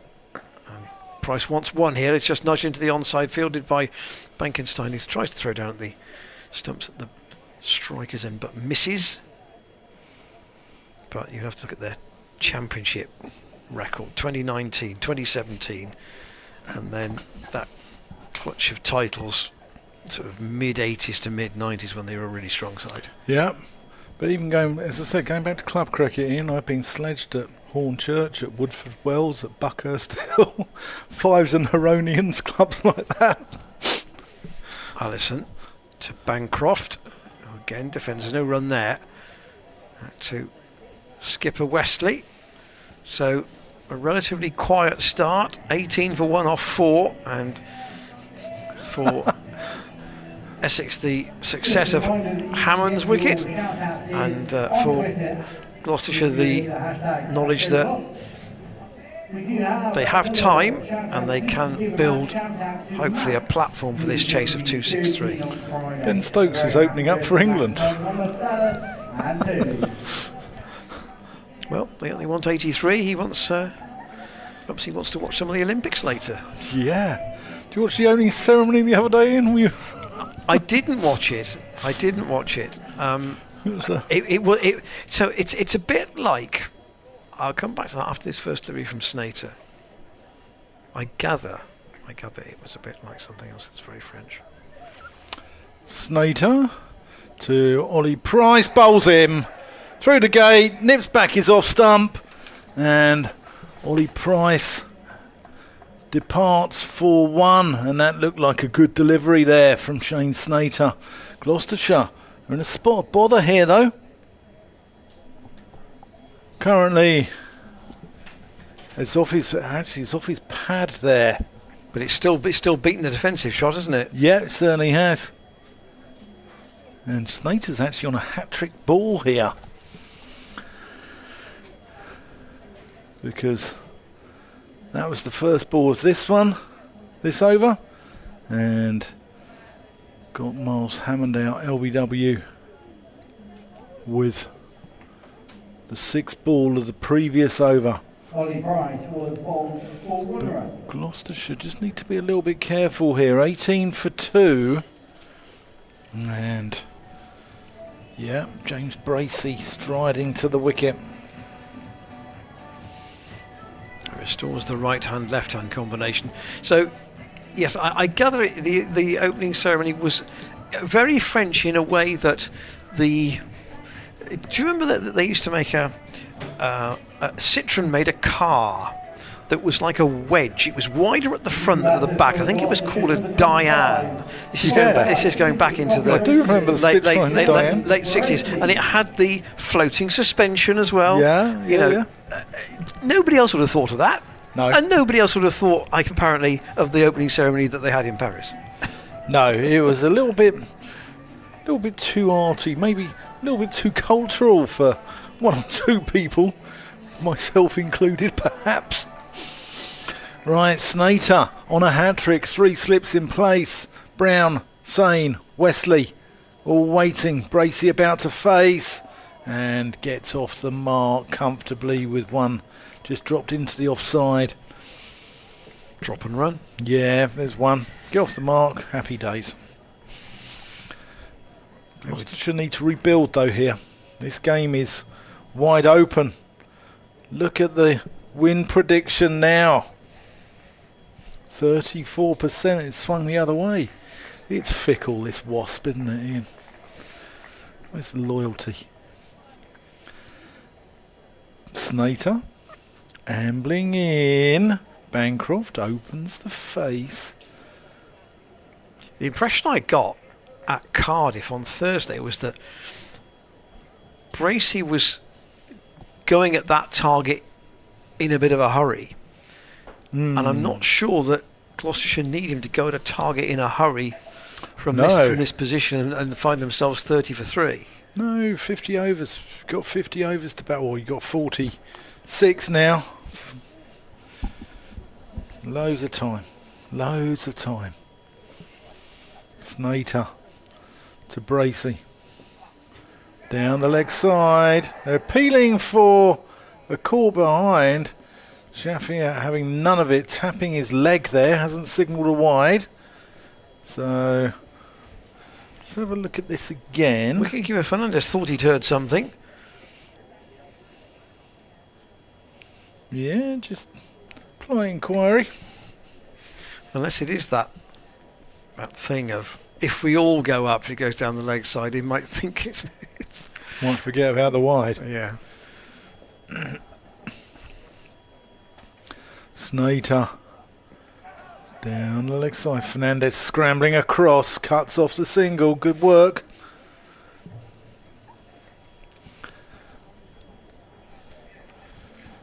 Yes, these two have got to just be patient here, not do anything too erratic.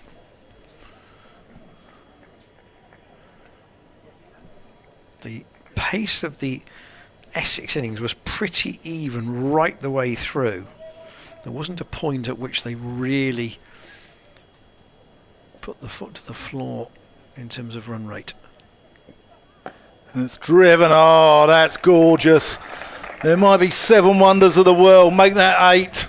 James Bracey's cover drive is on any tourist guide. I'd give it 5 stars on TripAdvisor, wouldn't you, Ian? Other websites are available. Yeah, it's a nice shot from Bracey, but obviously with only 2 men out, there are gaps. But 24 for 2 after 5 overs. But Essex lost wickets 2 and 3 just after the power play, so Gloucestershire have got to get these two to get their heads down. And Ben Allison to continue. Bancroft with 2 slips waiting. Defends out on the offside. So the field here is for the right hander. They do have an orthodox third man and fine leg. They are the 2 men out. Yeah, there's been since we were last here, there's been a new stand built at the Bristol Rovers ground over to our left. On the end, it's got a new end on it, hasn't it? It has, yeah. And very bright blue it is compared to the old blue of the main stand. Yeah, it does change. Just change the view a bit in the distance. Allison in and up again. Bancroft defends. Yes, it goes from sort of the one corner of the ground slightly round the court. It's not quite an L shape, but it does have a small section that goes up the one side as well as around. You can see it, in fact. There's a little drop down, so to speak. It just goes round the corner. Not quite like Dundee United used to have one that went round the corner, didn't they? That's a very odd beast. Yeah. Ben Allison runs away from us to Bancroft, who again will take 1. It's a sharp single, and Wesley throws at the stumps at the keeper's end. They're going to come back for 2, 1 on the overthrow. That would have been a tight call. I think Bracey would have been all right, but there wasn't much in it. No. Bancroft's run a couple of real dicey ones, hasn't he? He says yes straight away. I think Brace was home, but only because he's so quick. Bancroft again waits for Allison again. His line is very. I mean, he's bowling from certainly if not right on the extreme edge of the crease, he's not far from the edge, and the angle of his arm takes the ball, into the right hander all the time. The question is whether he can hold one up. Yeah, got one to just straighten a touch and go for the edge.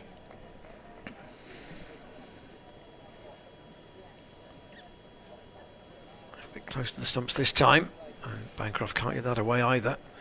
Straight into the hands of Das at point. It's Nick Brown and Noah Thane in the slips. Yeah, I think what it will come down to, though, is how well the others bowl. We know what Snater's about, but how well Jamal Richards bowls, how well Noah Thane bowls, how well Luke Benkenstein bowls. Listen, gets onto the pads this time of Bancroft. You want 2. There's a chase round from Snater, but he throws on the way quickly. There was never a chance of a second run. And at the moment, Snater's got 2 wickets, and Allison hasn't done too much wrong at the other end. Snater 2 for 15 from 3. Allison's bowled 3 overs for 12. And as you can, and that worm just tells you everything about the Essex innings. Steady, no real peaks in it. No. And loss of wickets. Really at either end, but the there's the view of Basildon Town Centre. The stand in the middle, the stand of 88. The platform for what followed. Snater to Bancroft, who almost chops that onto his stumps. I think Gloucestershire would probably be quite prudent just to see Shane Snater off here. There's been a talk in the test match about one or two of the dismissals, batsmen chopping on, and it sometimes happens here at Bristol, doesn't it, too? Yeah, slow wickets. Snater. Nice smooth approach. Again, Bancroft takes a dicey run, but Charlie Allison at mid-off can't quite pick up cleanly, so It's one of the good pressure. I wonder whether Bancroft's just trying to say, you can't just bowl to us. Yeah, it's good pressure, but, you know, it just needs sort of that one slight miscalculation, and it's probably the end of one of Gloucestershire's main players in Bancroft or Bracey. Snater to Bracey, who defends. Again, the ball dribbles out to Luke Benkenstein this time.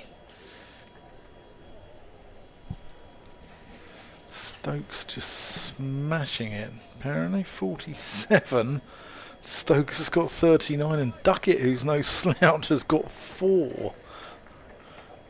Lovely stat, by the way, I heard in the car. I think it was possibly on Friday. I might come back about Duckett. Come back to it at the end of this over. Snater, Bracey just works that one into the onside. There's no Is it about his leaves? Yes, so he leaves fewer than 3% of the balls he faces. I mean, as an opener, that is As a test opener. As a red ball opener, it's just unheard of. And the next player in the England team in that list is Crawley, and his percentage is something like 17.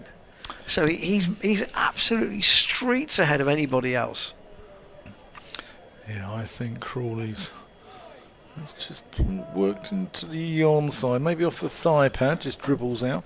I think Crawley, well, his dismissal on Friday, 3 4s and out to nick off at slips. If ever there were 4 balls that epitomised Zach Crawley's career, those were it.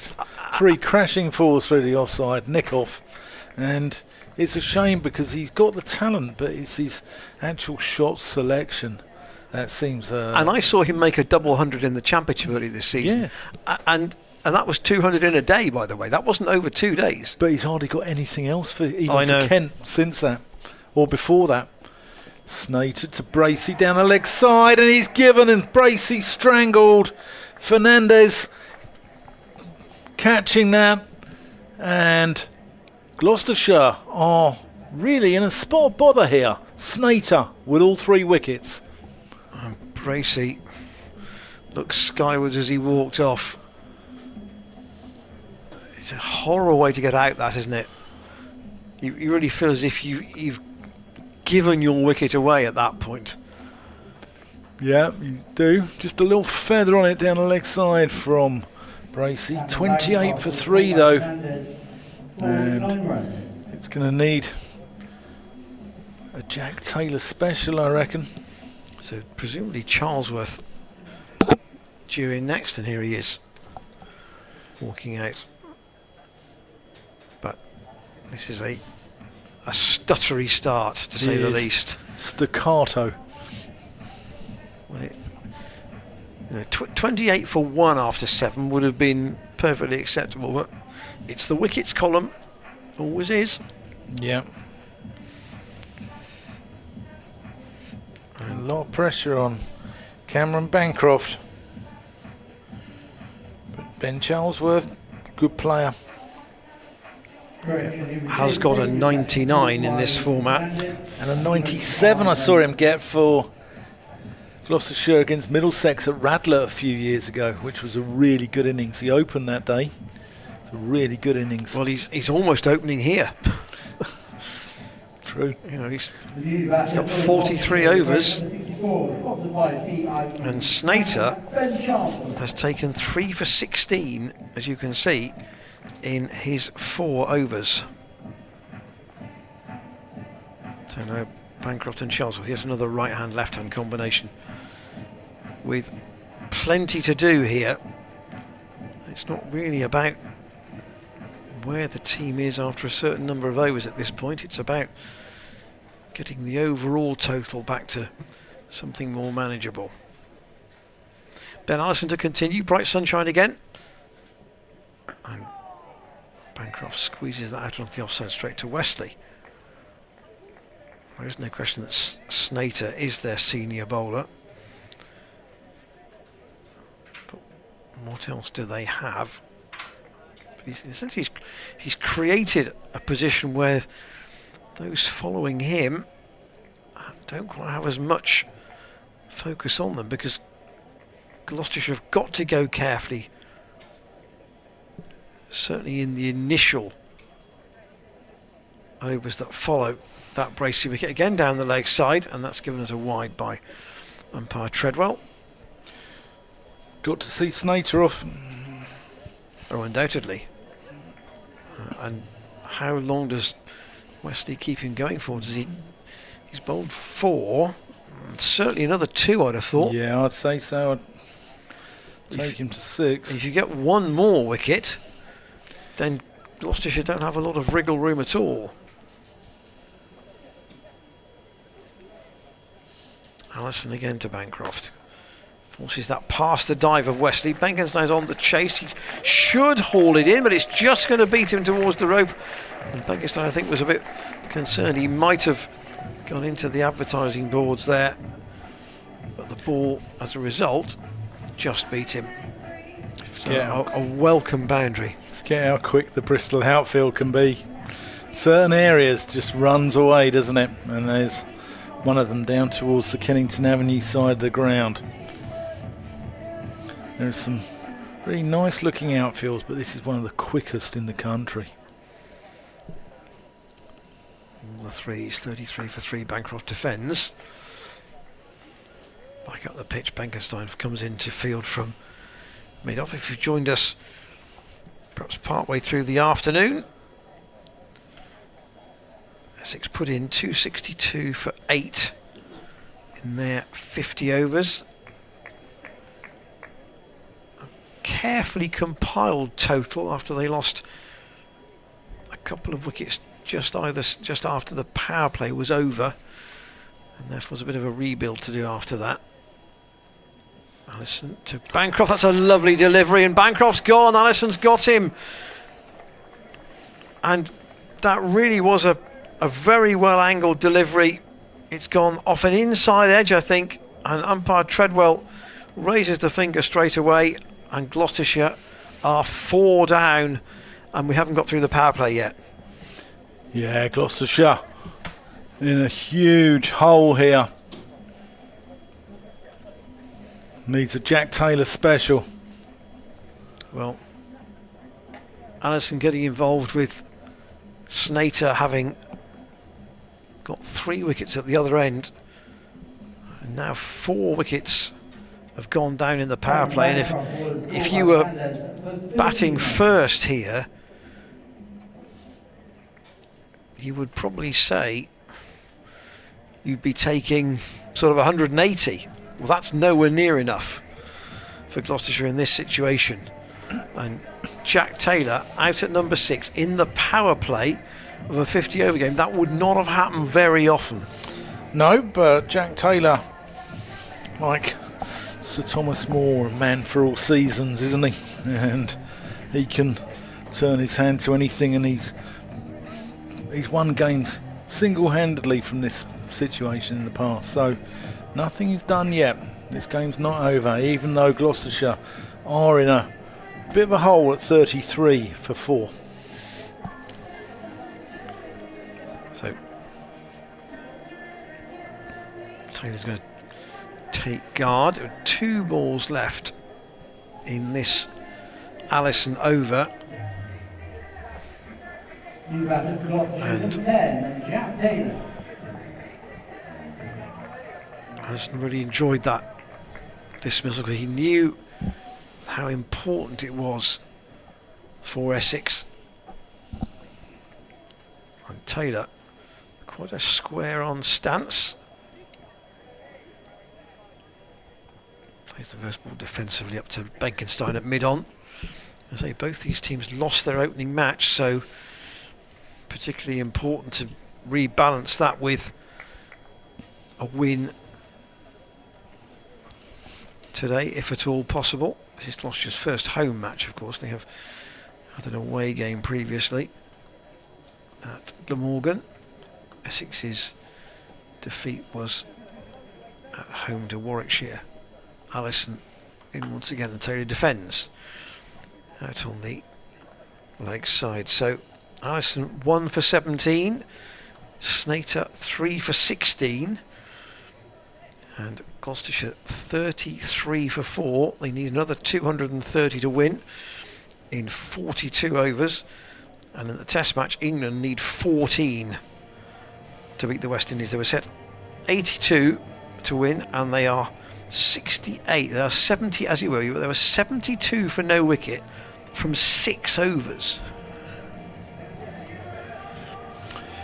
That is a crazy scorecard. It is crazy.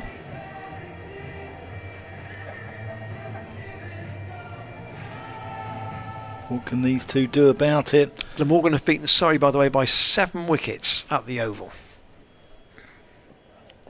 That's a thick inside edge there from Charlesworth. He's off the mark though. Should say last wicket was made in Colchester.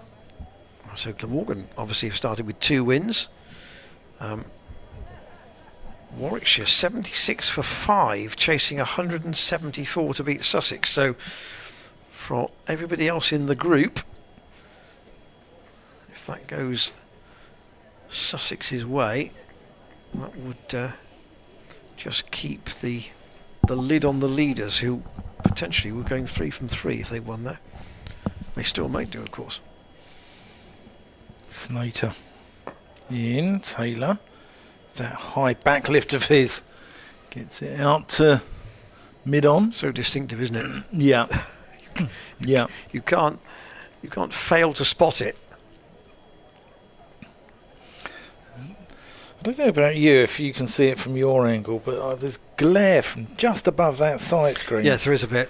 He's an absolute killer. I don't know if Jack Taylor can see it from where he is. Just defended, but it's reflecting off the glass at one of the flats at the Ashley Down Road end, just above the side screen, and I've had to put the shades on in. I feel like St Paul on the road to Damascus. Yes, I mean it isn't a question of there needing to be a curtain or anything pulled across, because the glare is from the outside. Snater, that's just down the leg side, a strangled appeal, but Essex, the body language is good in the field. They're full of energy. Understandably enthusiastic at the moment. Yeah, at the moment they've had all the play. The only way is Essex. Still 2 slips in. What can Jack Taylor do? Leaves one alone from Snater, thumps into the gloves of Fernandez. It's been a good spell this though from Snater. Brought into the team, replacing Aaron Beard from that Warwickshire match we referred to. That was the one change. Well, we didn't think Essex had enough at the break. I think, Gloucestershire have got some serious work to do here. Taylor whips that one for 6 over deep backward square, and that's how to counter Jack Taylor style. So that was a clean whip away. There was a man back at fine day, but they were fine rather than being at deep square. So you probably saw it as being a safer shot, and as he just cleared the rope.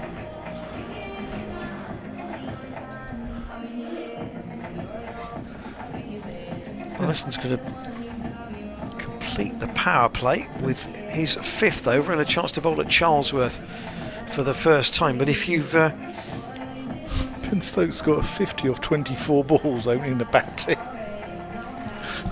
I mean, it's just... That Gloucestershire card does not make happy reading at the moment.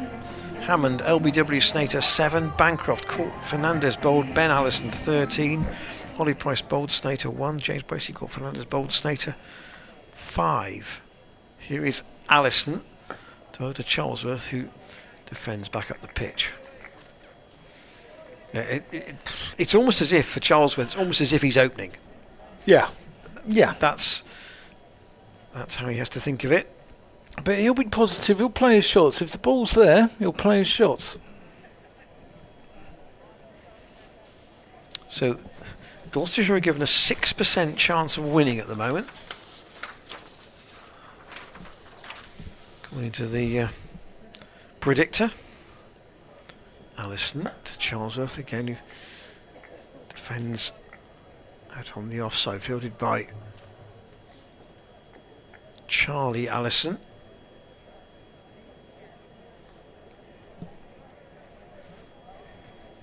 Isn't really a bowler in his side for the batting. So the rest of the Essex attack, they're likely to use Jamal Richards, Luke Benkenstein, and then probably Noah Thane. Allison around the wicket to Charlesworth, who gets off the inside half of the bat. Thought about playing forcefully away through the offside, but doesn't go where he intended. It's fielded by Kushi. Allison's only got too many in front of square on the leg side. So he must be confident of bowling a line, which means they don't consider that too great a risk. Oh, Charlesworth tries to pull it into that gap on the leg side and plays a pretty ugly wraparound shot. Yeah, when that comes off and he connects, that's his shot. When it was bottom edge on that, and it would have looked horrible. But middling it, and it goes into the groundsman's shed. Essex had 51 off the 10 overs. Gloucestershire have 40 with 2 balls to go. It's the wickets column that's the difference. Charlesworth again, this time more circumspect. Defends out on the offside. Benkenstein, you would feel, would bowl from this pavilion end, wouldn't you, with the longer boundary? Yeah, I'd say so. I mean, I don't think it really matters, to be honest with you, but I think that he wouldn't want Jack Taylor taking him on to that relatively short boundary. No, but Jack Taylor can quite easily straight clonk long one. Allison in once more, and Charlesworth again defends. 40 for 4 at the end of the power play. 40 for 4. Essex were 51 for 1. It's the Beatles said, it's a long and winding road to get back into the game from here. It's not insurmountable, but it's not going to be quick, I don't think. No. So no more than 4 fielders shall be permitted outside of this restriction. Who are we going to see? Snater's going to continue, I think. Certainly, I think he would have one more. If you think back to the Gloucestershire innings, Ajit Singh Dale got a wicket in his 6th over. It was worth keeping him on for that. Snater 3 for 23 from 5. And Essex know that if they get one more quite quickly, Gloucestershire just have no room for error at all. No, but there's not much as it is. T20 cricket, you can rebuild. That's down the leg side from Snater. Fernandez looks pretty tidy though, doesn't he? Yes, I think he has been playing some second-team cricket. Okay. Albeit also he's been playing club cricket for Colchester. They're a good club. I think Colchester and East Essex they were known as. They're a good club. Part of the Essex Premier League. Some good clubs in that. People like Hutton and Shenfield were in there. Down the leg side. Appeal. Not given by Bill Al-Shafiat. And not signalled a wide either. Again, Nick Brown and the keeper both enthusiastically up. Yeah. Look like the pocket area. 5 pad, perhaps? Yeah.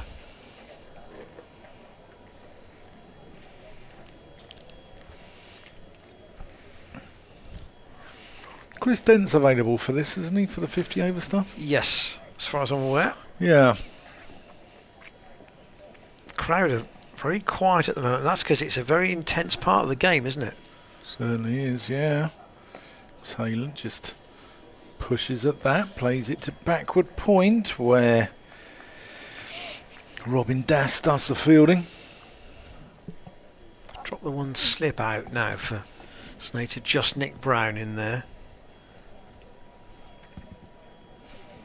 Yeah, he's got a deep square and deep back, and the sort Thane has gone out to deep square. Yeah, and Jamal Richards is like a long leg rather than a fine leg, isn't he? He's quite square there. Snater to Taylor, pushes that out to mid-off, no run. Wonder if there is a thought that this might be the last over of Snater's spell. Well, Jack's an experienced campaigner. He won't, you know, he knows his stuff.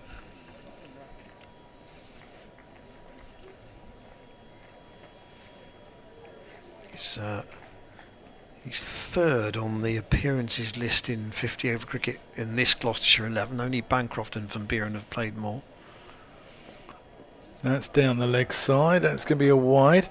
Snater's trying to hoop it in here, isn't he? He's trying to bend it back.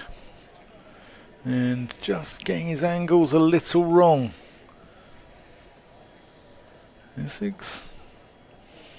You know, you never know the way a game of cricket's going to go, and if they do lose this game, they'll regret being so profligate with the extras. He's already bowled 7 wides.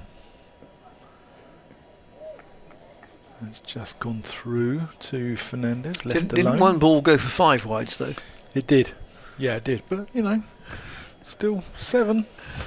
Look at the total, Ian. Yes, look at the total. I get that. I thought they haven't bowled 7 wides, have they? No, not quite. I think they bowled 8 now, actually. Yeah, they have.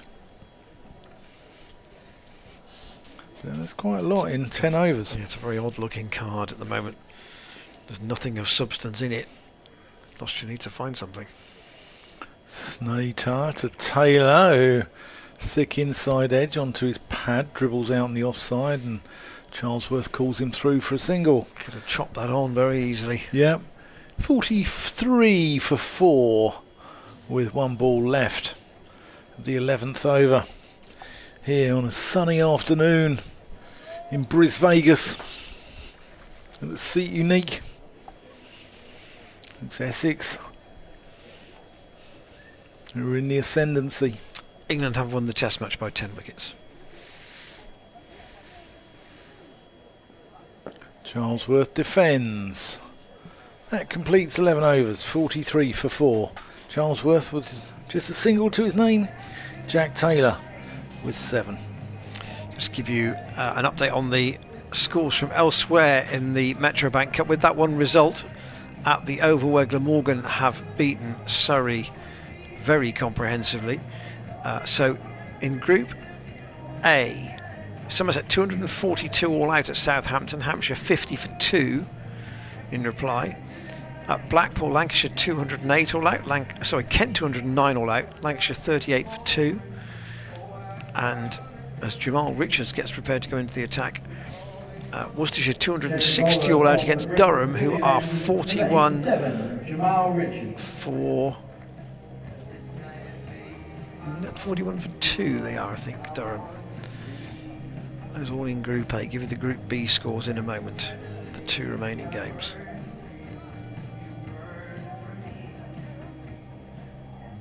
So Richards from this pavilion end, my first sighting of him live. And he's lost his run halfway up, so I can give you the score between Notts and Yorkshire. Notts 209 all out, Yorkshire 39 for 4. Obviously, those two teams in Gloucestershire's group are, as are Sussex and Warwickshire. Sussex 173, Warwickshire 82 for 5. In reply that at home. Here is Richards in, and that's very nearly played on by Taylor. He's bounced that into the grounds. That bounced over the top of the stumps, literally. Yeah. Been a lot of people just getting on stuff a little late on this, haven't they? Yes, that Richards' action, a little bit like Sing Dale's. The Slingy. Yes, that's exactly the word I was going to use.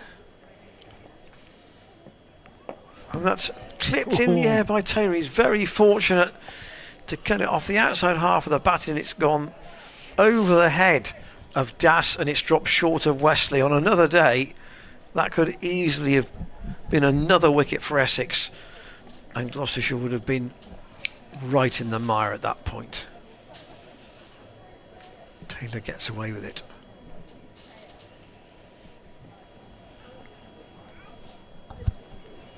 He waits again, Richards to bowl to him, and he's chopped it on. Richards has another wicket. Taylor nearly chopped it on 2 balls before. He then almost holed out, and now he's been beaten by one off the inside edge from Jamal Richards, and Essex tightening their grip on this game, and the Gloucestershire card looks horrible at this point. They're 5 down. Yeah, it doesn't look great. Doesn't look great at all. And they're in a, not a spot of bother, a hell of a lot of bother here, because Charlesworth needs to get 100 here. Yeah, arguably, he and Van Buren both need to get hundreds. Yeah. There's just nothing that would suggest anybody from 8 down can do a huge amount. I was looking at some of the cards across the other games, and there wasn't really, with one exception, a side that had been bowled out very, very cheaply, and that was Leicestershire, I think, who got bowled out for 88 right in the other group. But now it's the long and the short of it. The tall figure of Ben Charlesworth and the much smaller one, and Graham Van Buren coming out at number 7 to bat, and we're only in the 12th over of a 50 over game. The long and the short of it.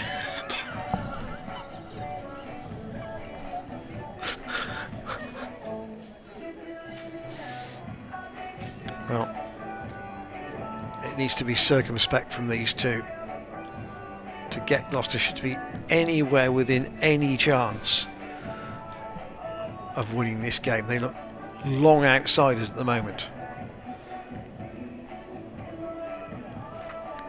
They tailed off at Beecher's second time round.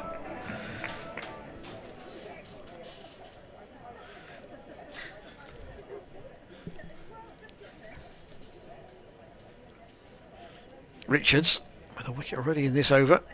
Oh, and the Buren chases a wide one, and Fernandez asked about an edge. There was no nick, and umpire Treadwell says it's also a wide.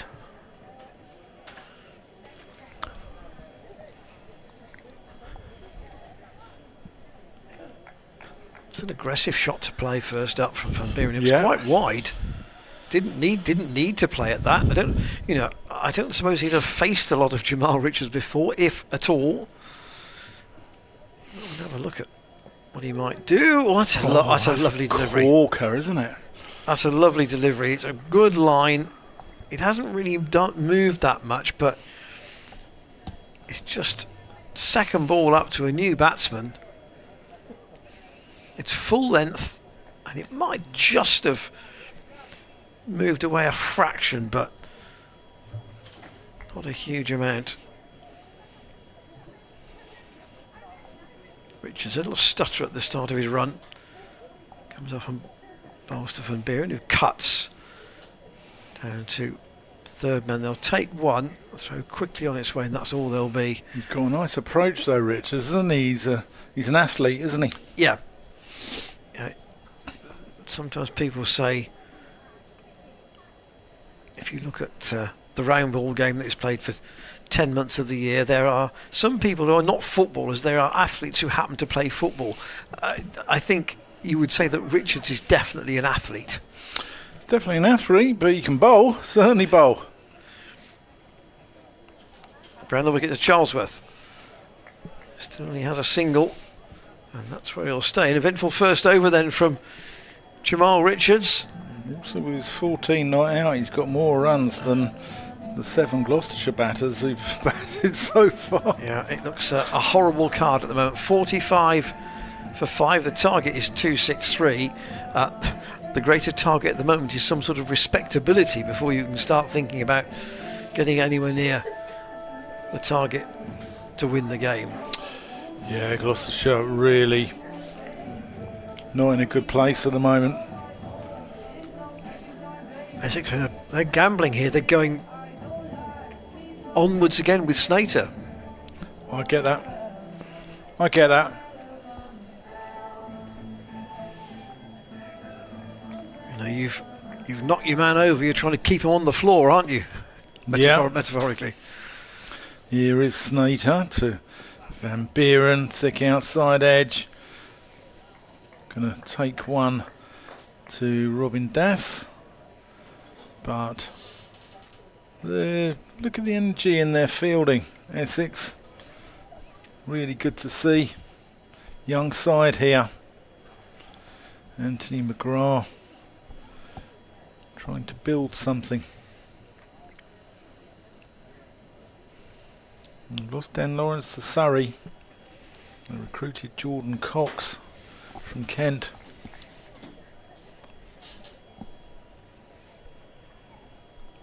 Snater round the wicket. Charlesworth getting squared up a little there.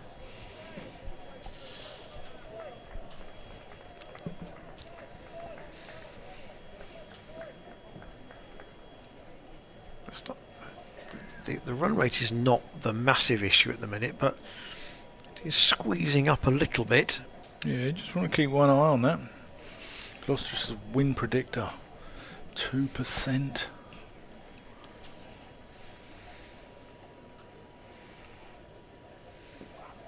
Charlesworth just defending. Good game to win from here, as they say.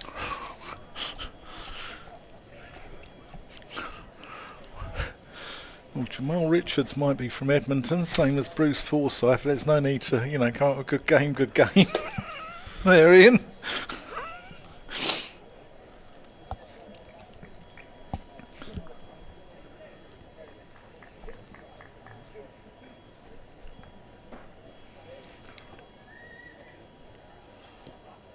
Charlesworth again plays that one the full face of the bat.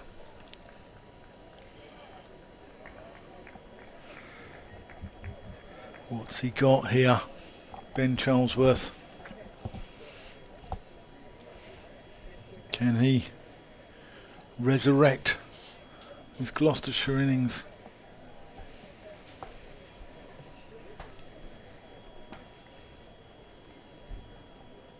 With just the 4 bowlers after these 2. That's a flash there from Charlesworth. Big appeal. Bilal Shafayat unmoved. Let's have another look at this one.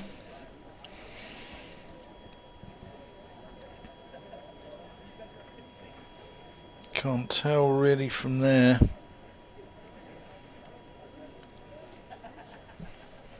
Nick Brown is the lead appealer.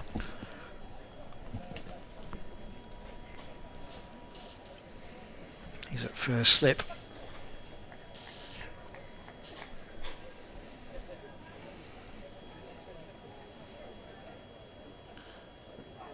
Charlesworth playing that directly straight. Mid-on comes sprawling across. Into the 13th, Gloucestershire 46 for 5. Yes, they're behind on any comparison you care to load at the moment.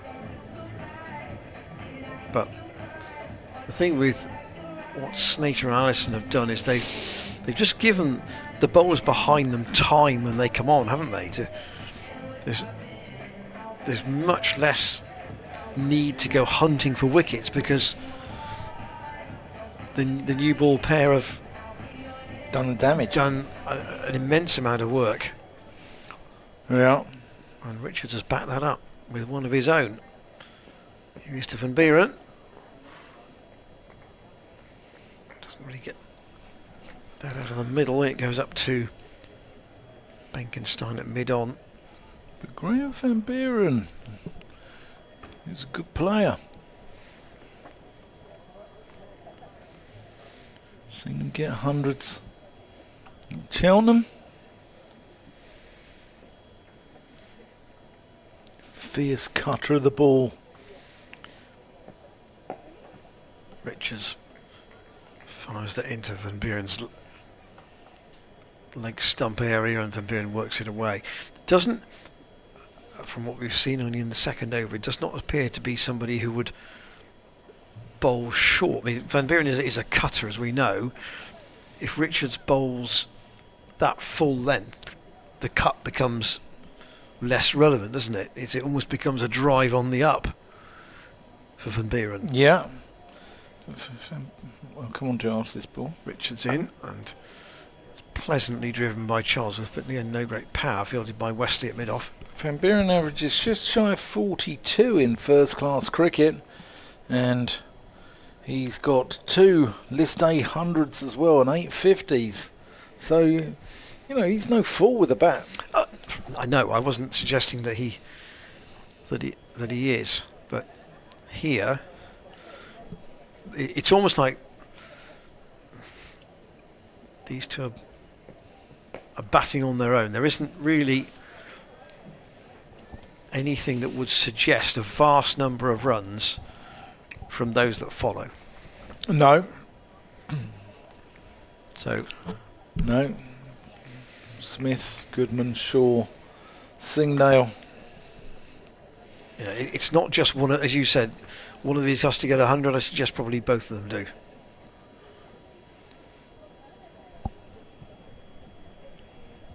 Richards to Van Buren. Outside the off stump. Slightly slower ball perhaps. Robin Das at short, extra cover does the fielding.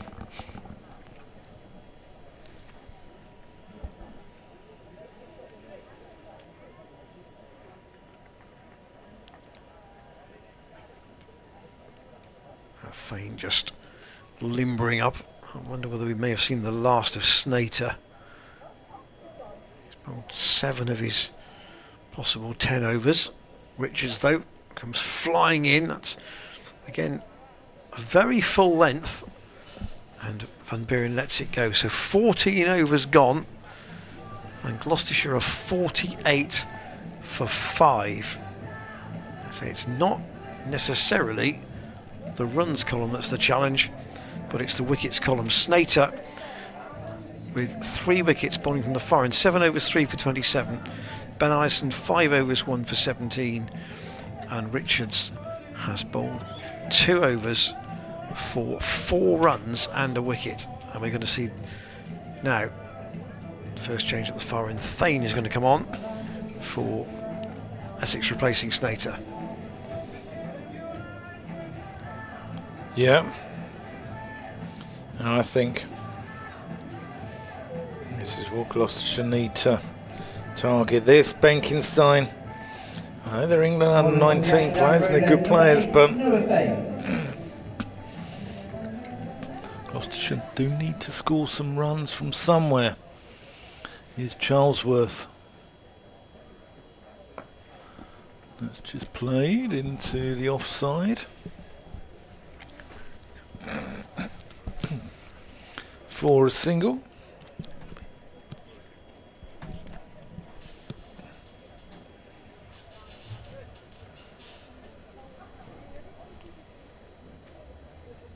Essex just rebuilding, aren't they? At the moment, with a crop of young players coming through after the retirement of Sir Alistair Cook, Dan Lawrence moving on. Played into the offside by Graham Van Buren.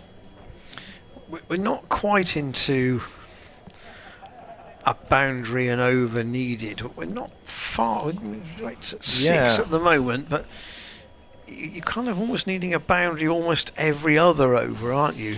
I was just trying to think here, if they went to run a ball, they'd need 115 off the last 16 overs. Broad maths. Van Buren, and that's driven pleasantly. And that feels a lot from where they are at the minute.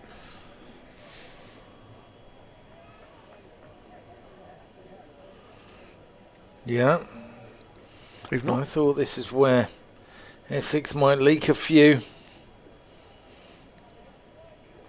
Thought Noah might have to build an arc.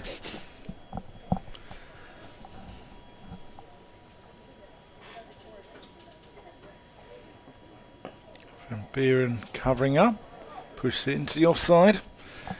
And in that arc, you'd put a couple of Taylors, a couple of Prices, a couple of Charlesworths, wouldn't you? Yeah, 2 by 2 by 2, yeah.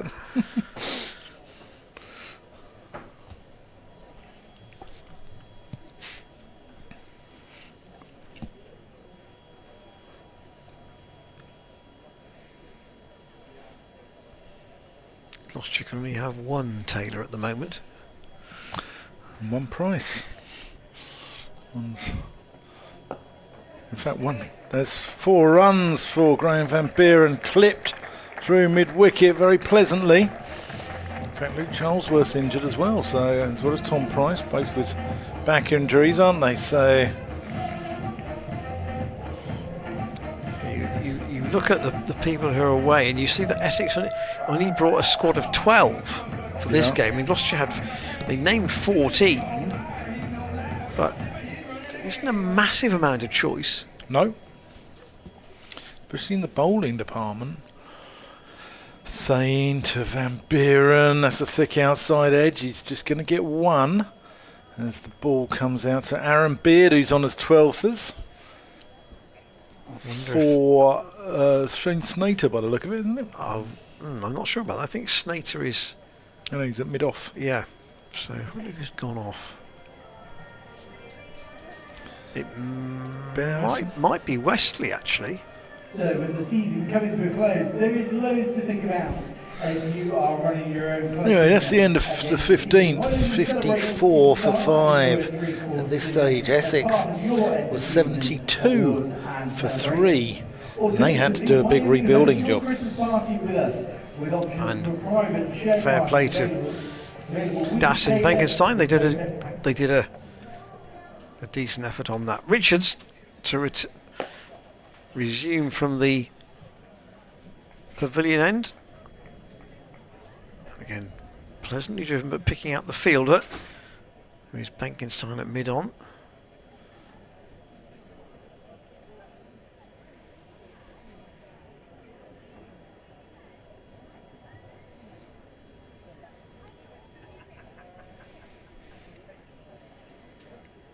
Richards spins himself a catch at the start of his run.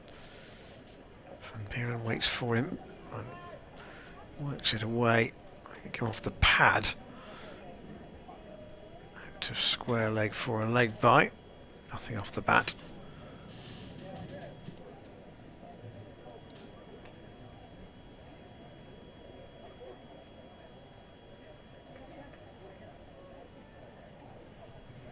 Yes, there we were at the end of the Essex innings saying, you know, they're in the game at 262. They're arguably bossing it now. Richards around the wicket to Charlesworth, who was, I think, would have been absolutely plumb LBW without a bat on that. He's managed to squirt it out on the offside for a single, but because Richards bowls such a full length, he gives himself a chance every time. Goes, sounds a simple discipline, but he bowls out the stumps. That was a little bit back of a length and outside the off stump, but Van Buren can pinch a single. It's going to be a slow burner of a chase, this. If Gloucestershire are going to get anywhere near it.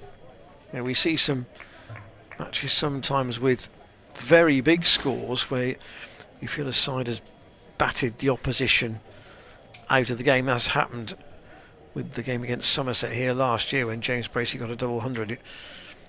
450 just looked completely out of reach. Charlesworth waits again for Richards and calls Van Buren through for a single, and he makes it despite Snater's enthusiasm in the field.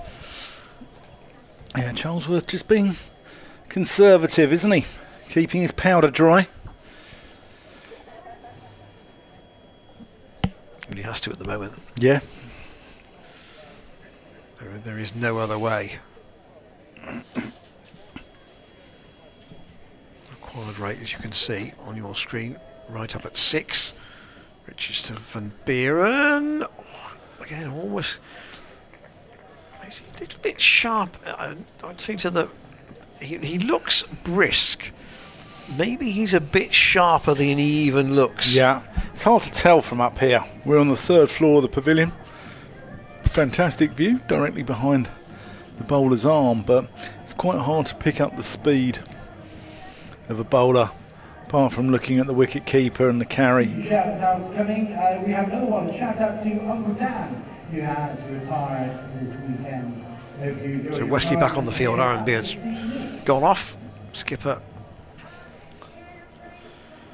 Who's retired this weekend? Somebody in the crowd.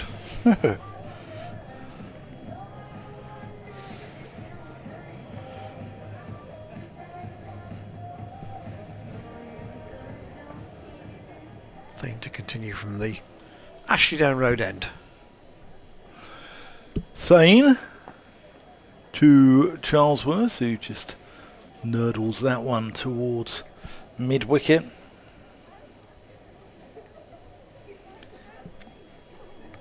Blue skies are just filling in with some wispy clouds, still warm.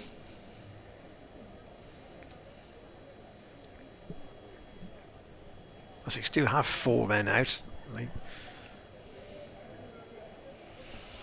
Thane to Charlesworth, again defends. 5 off 21 says very respectful of things at the moment. Ben Charlesworth. Yeah, it's been a difficult afternoon at the office here for Gloucestershire.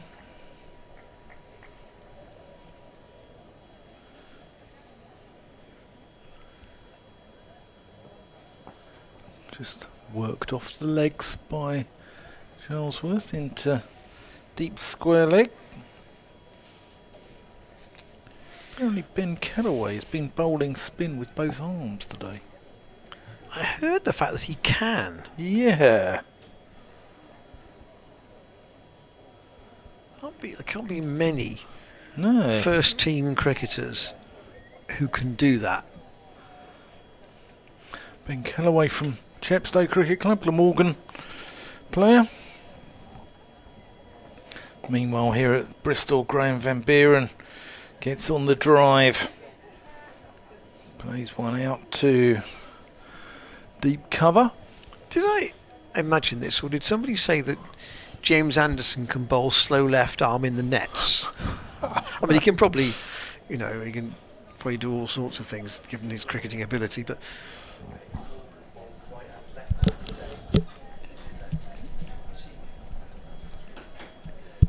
There's a big difference in doing it in the nets and doing it in a match. Certainly is. Thane, Charlesworth, even a full toss. Doesn't find the boundary, just a thick outside edge to Jamal Richards. Only, apart from Jack Taylor's 6, only 4 fours so far in 17 overs. Yeah, good disciplines from Essex. Spoke about their wides earlier, but they bowled really good areas apart from those wides.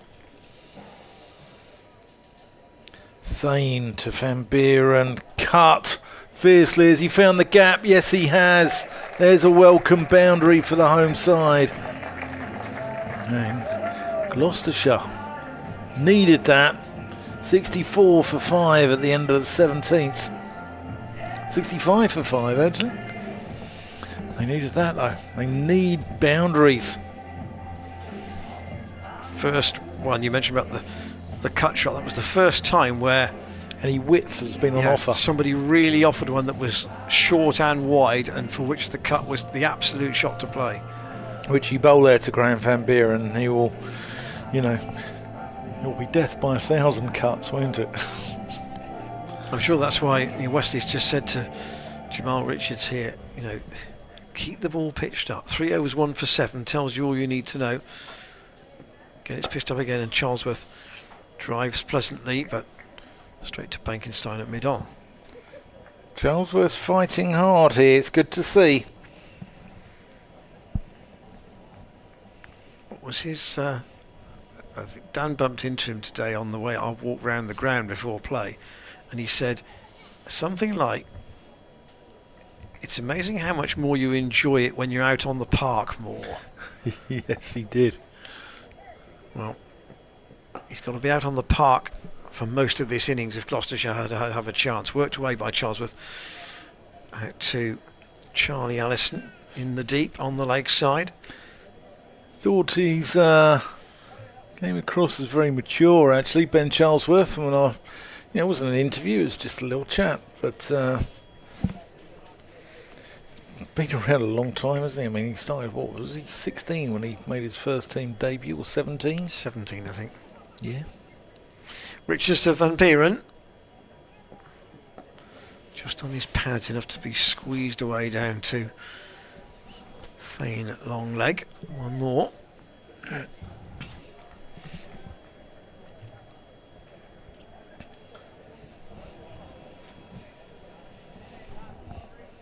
Yeah, Gloucestershire have got to keep the singles ticking up. They've got to effectively, well, they've got to go 6 and over for the rest of the match.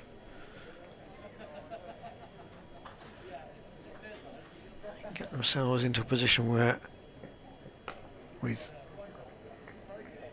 10 overs to go, these two were still together, then it's almost a Glamorgan type situation, because there was a partnership of which Van Buren was one of the elements down at Cardiff when Gloucestershire got it down to basically run the ball off the last 6 overs and couldn't get it over the line. They've got to get it to get that close again. These two have got to do an awful lot of work, but Van Buren will add one more, as again Richards just gives him enough room to push it out on the offside.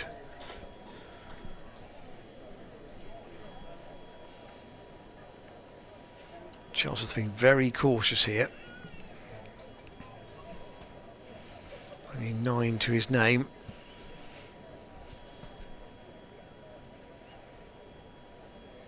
Richards staying around the wicket to the left-hander. Oh, it's a good ball. The front foot didn't go across as far as it should have done. There's someone listening to our commentary in. Fast asleep. Perhaps he's perhaps he had a beer before lunch, did he, I think? Possibly. Tough afternoon in the sun. We're going to see Bankenstein for the first time, so Thane just 2 overs, and now the leg spinner Joining the ball for on the first time. Wearing number 99, Luke Frankenstein.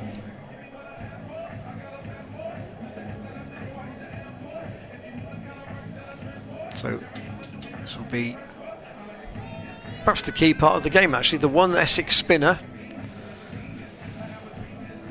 turning the ball away from the right-hander but into the left-hander. And wrist spinners in particular, because of their general trajectory and flight, teasing bowlers.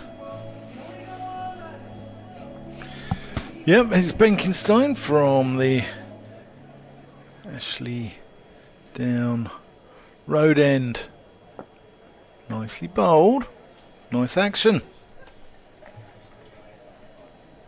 Yes, we had a different view from our commentary position for the T20 match. It was not right behind the bowler's arm as we are today. It's just half an appeal there. Ball's very close to the stumps, doesn't he? He does, yeah. Which is, you know, ideal really for almost any bowler. Quite flat. That's work behind square. That's going to be 4 runs. Good shot from Van Buren. Good placement.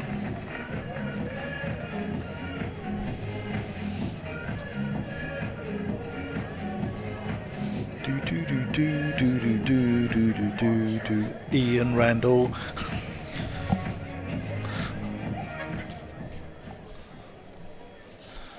Benkenstein. Is that down the leg side? No, Van Buren's kicked that away.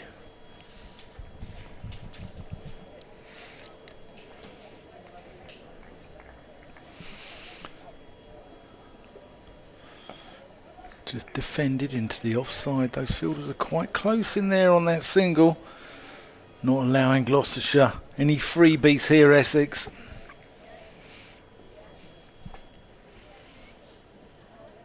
Tossed up, driven to mid-on for an easy single.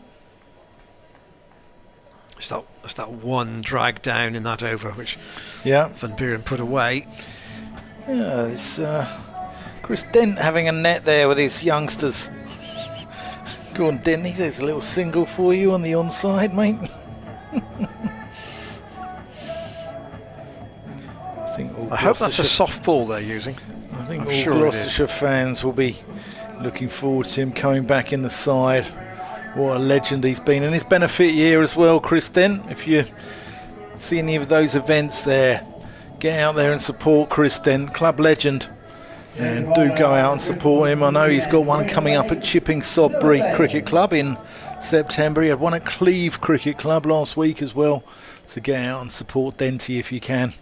Richards out of the attack, 4 overs, 1 for 11. Thane back in, having changed ends, and there could be a run out here. Gone. And there's gone. Van Buren is run out. Brilliant work. Essex celebrate as well they might, because that might be the game. It was tight. Thane's first delivery. The work, I think, the stop was at mid-on. Partial stop by Thane off his own bowling. Let's have a look at this again. It's drilled into mid-wicket. It's Robin Das who makes the stop, and then he himself recovers. Tight. He thought he was out. Van Buren didn't, but it's the umpire's decision that counts, and it's one of those ones that you want to look at 2 or 3 times. Das made the stop. Gone, bat in the air. And Treadwell, James Treadwell, our umpire. Yeah, good decision that. Made the call, and Gloucestershire are 6 down, 74 for 6. The target, almost hypothetical, 263. Tom Smith coming out at number 8. Yeah, that's quite possibly the nail in the Gloucestershire coffin. with regards to this game. Well, in his time, Tom Smith has been a respectable lower order bat. Yeah, without a doubt, and Josh Shaw can whack a few. And He's to be fair, he's made a couple of 80s in Championship cricket, but not recently. New batter for Gloucestershire wearing number 6. they can all, you know, Dominic Goodman can bat. In fact, I'm surprised to see Smith higher than Shaw or Goodman.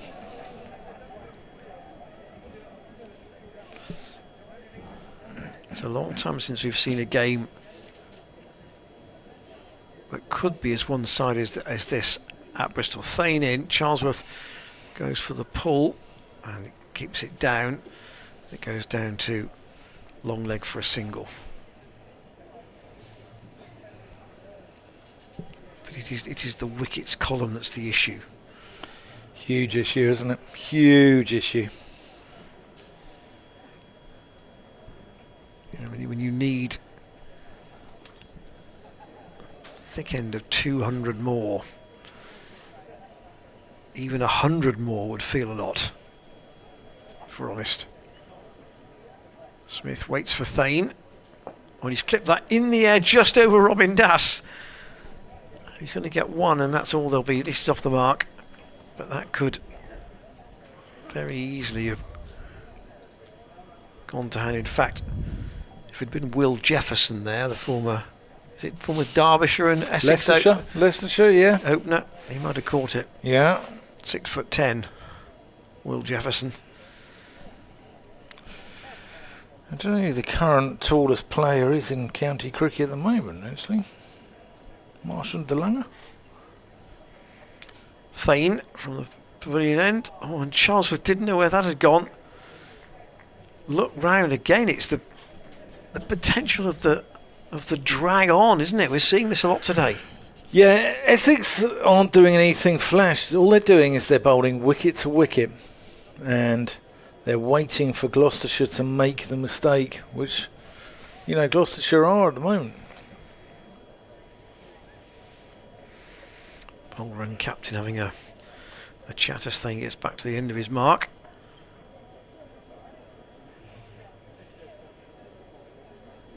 Smiles all round amongst the Essex players in the outfield.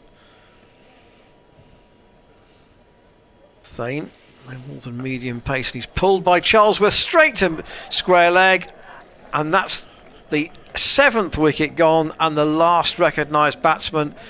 Charlesworth has plonked it straight into the hands of the fielder at deep square. I think that's one of the Allisons out there, and Gloucestershire are 76 for 7. Yeah. Shelling peas, wasn't it? He's been patient for a while, and his eyes kind of lit up there. I think he thought that was one to be put away. Absolutely found the fielder. Yeah. I mean, I think it's, you know, Gloucestershire have got no chance in winning this game, but they've got to be careful with their net run rate now, that they don't just blow their whole chances of the competition. It's been a dreadful day at the office for the Gloucestershire batting. And I think we probably thought that if there was to be an issue with the team, it was the fact that there wasn't much variation, shall we say, in the bowling. There wasn't much choice. They've made one change today, and on the face of it, the bowlers have done their part of the bargain reasonably well. 262, a perfectly workmanlike score, but not, you would have thought, one that would have seen this sort of collapse in response. No, and really, you know, they've managed to get themselves out. Bracey getting strangled down the leg side. Jack Taylor and Ollie Price both being bowled. So Josh Shaw has come in rather earlier, I'm sure, than he expected. And feigned a bowl to him. And Shaw defends up to mid-on. 76 for 7. And we've had 20 overs. Right, Josh, what you got, mate? Time for heroes. We've had an email come in. Richard in Beijing. Thank you so much for my shout out. For context, I'm a secondary school music teacher at Harrow Beijing School. Son is 2 months old here, half Chinese, half Essex. Can't believe this bowling display. And watching alongside the Olympics. Thanks for your email, Richard. Good to hear from you, and hope you're getting some sleep out there as well. Hope our commentary's not putting you to sleep. We hope that you're just enjoying yourself. And yeah, this is defended by Tom Smith. No pressure at all now on the Essex bowlers, is there? None at all. Absolutely none. Driven by Smith into the ground, bump ball, back to the bowler. Right. Essex only won one match in this format last year. That was against Middlesex. Benkenstein to Smith.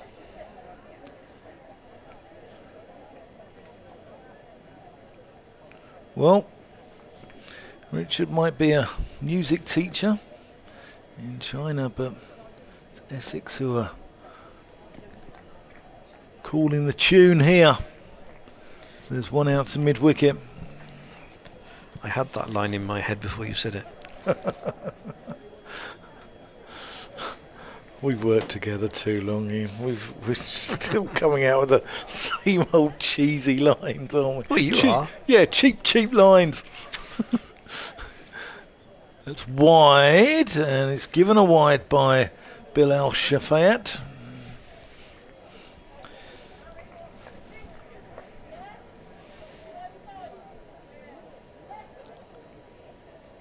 That's bowled him.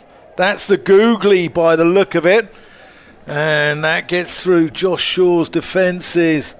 And he departs for a duck. I'd like to have another look at this. Is it the googly? Yes, it is. Well bowled. Josh Shaw was bowled. Very well bowled. And Gloucestershire 78 for 8. Who'd have thought this at the halfway stage when we didn't think Essex had enough? There didn't look to be any demons in the pitch, did there? No. Essex, though, just bowl wicket to wicket, and Gloucestershire in the main have got themselves out. Dominic Goodman strides out to the crease, and I think the boys might as well have a swing here. Well, it's going to be a long way short at the moment. Might as well have a swing, and you know, if you can get up to 130, 140, at least it helps with the net run rate.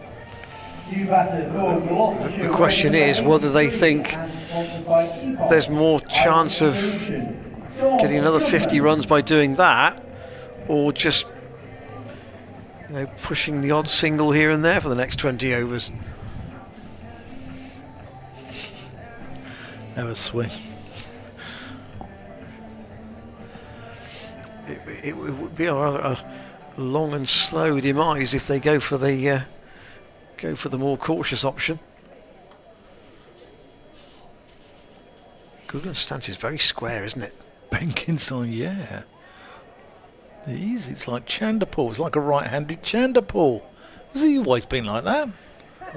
I've never noticed him like that before. Perhaps he's been watching Gareth Roderick videos, because Roderick too is very square. But end of Benkenstein's over, and he's had a good day, a half century with the bat, and now a wicket as well. And almost everything Tom Westey's done with his bowlers seems to have worked. Yeah, Essex have been very good, really good, and you know they deserve a lot of credit. Their young side here, rebuilding at the club, and they deserve a lot of credit for the maturity of their youngsters, because it could have been quite easy for them to go the same way, but Das and Benkenstein showed a lot of heart.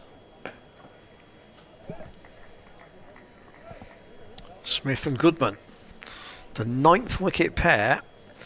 We haven't even got to drinks at the halfway stage of the Gloucestershire reply to the Essex total of 262 for 8.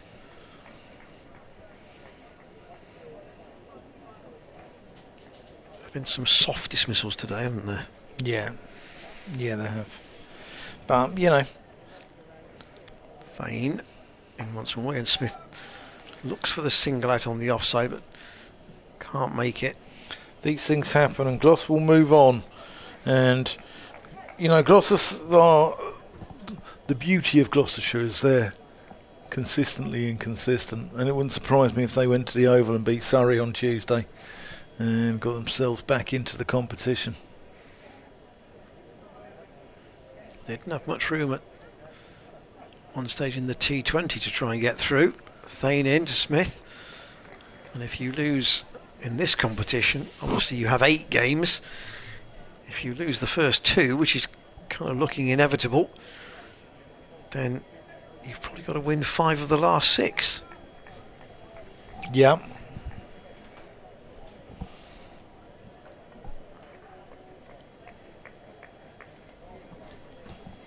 Warwickshire fighting back against Sussex, 149 for 6. They need 25 to win. Thane asks here for an LBW, but Partridge was not interested. He will give the leg by there as the ball rebounds away on the leg side. So they need 25 to win. They've got 15 overs to get them, so it's not an issue over time. Yorkshire not having a good day against Nottinghamshire either. That's in Gloucestershire's group. Notts 209, Yorkshire 78 for 8, very similar to the card here. And that also is in 20 overs, so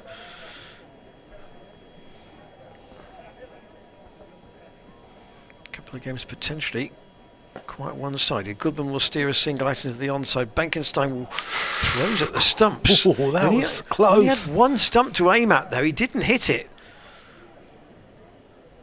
But Essex have looked the sharp side in the field. Benkenstein onto this. Goodman would have been in comfortably, but still would have been a good effort to throw on the run there with one stump to aim at. Smith waits for Thane. Down the leg side and signalled as a wide. Thane was effectively the third seamer in the under-19s match at Cheltenham, and one of the bowlers, Harry Moore, has already been in the Derbyshire side in this competition. Yeah. I love this competition because I think you see the next generation coming through. Thane again, in for Smith, a little push, and it's just fallen short of the fielder out. I think it's Kushi out there who's just in. It's Das, I do apologise. He's just in that short extra. Very good fielder, Robin Das. Yeah, we've seen that already today. Yeah.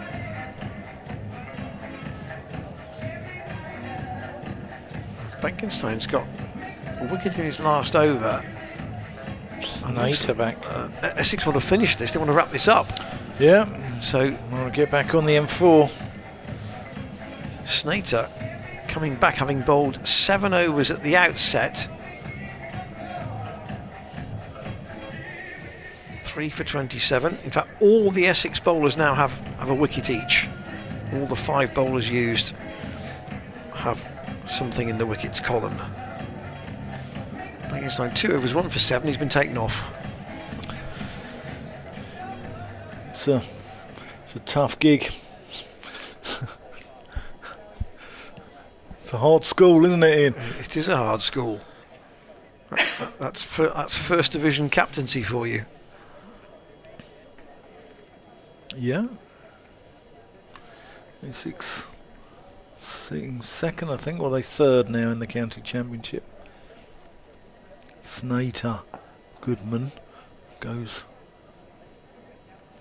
walkabouts. Walking down the pitch to Snater. Wonder if he'll try and launch him over the top. I think, remember here, there was a stand in Gloucestershire's season in the first division at Hampshire, which I think was Shaw and Goodman. Yes, where they saved a game. Correct. Yeah. That's a good leave by Goodman. Goodman can bat. I'm surprised to see him below Shaw and Smith. That's probably his most notable effort with the bat so far.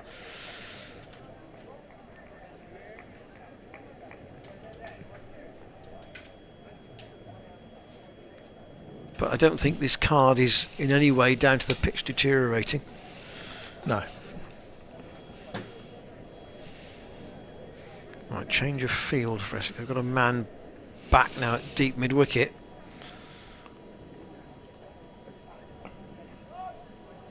Just played into the offside. Snater bowling to the Clifton Chanderpool.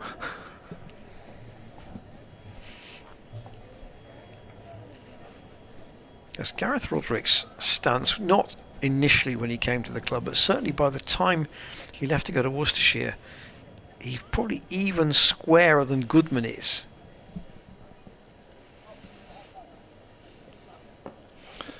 Just nurdled into the onside by Dominic Goodman. Ah, the Chesham Chanderpool, that's what it should be. The Chesham Chanderpool. Is that where he's from? Well, he's from Amersham, but I think his club cricket when he was younger was Chesham, same as Tom Helm at Middlesex, and there's a lad who's been playing in the one-day competition for Surrey as well called Yusuf Majid, left-arm spinner. Smith pushes that to mid-on. Oh, he was gone there with a direct hit. Smith was toast. Das again, I think. He should have learnt from the previous time. Well, he had one stump to aim at. Yeah, no, it's Benkenstein. He had one stump to aim at, Das, who hit, and Benkenstein had three from about a yard away and missed. Tom, you might have run a single there 10 years ago. Snater to Goodman, who just punches that into the covers. No run. End of the 23rd over. Gloucestershire. Oh, the same number as on the back of Dominic Goodman's shirt. For 8 down. Even the actual achieved run rate is quite modest. You know, they would need to be probably only 2 down maximum at this point if they were 83 to feel as if they had some sort of control in the game. Change of ends for Benkenstein. Change of bowler from the Bristol Pavilion end, wearing number 99. Yeah, I think it's. Benkenstein. I think Gloucestershire are going nowhere fast here. I think they might as well just have a dip. Try and get some quick runs. This is a man who wants to get on the motorway. No, I'm not. I'm like, you know, I'd like to see Gloucestershire try and get as close to the total as possible. Smith picks up a single off Benkenstein's first delivery of a new spell. She's changed ends and worked away into the deep on the leg side. Aaron Beard's back on the field. Nick Brown's gone off. A reverse sweep from Dominic Goodman. Gets him 4 runs down towards what would have been the third man boundary. big long levers, bringing 4 runs down to the the previously unprotected area down in front of the apartments. It was a full toss, but you still have to play the shot and keep it down. Bengenstein again, that's wider. Goodman reaches for it, he'll get 1 out to Richards on the cover boundary. They'll think about 2, but the throw's quickly on its way. Gloucestershire card, frankly horrible. 3 in double figures, top score 21. Graham van Buren and Smith will get another 1 out to wide mid on. Wesley, Essex captain, is there. Got a good ball from Goodman today.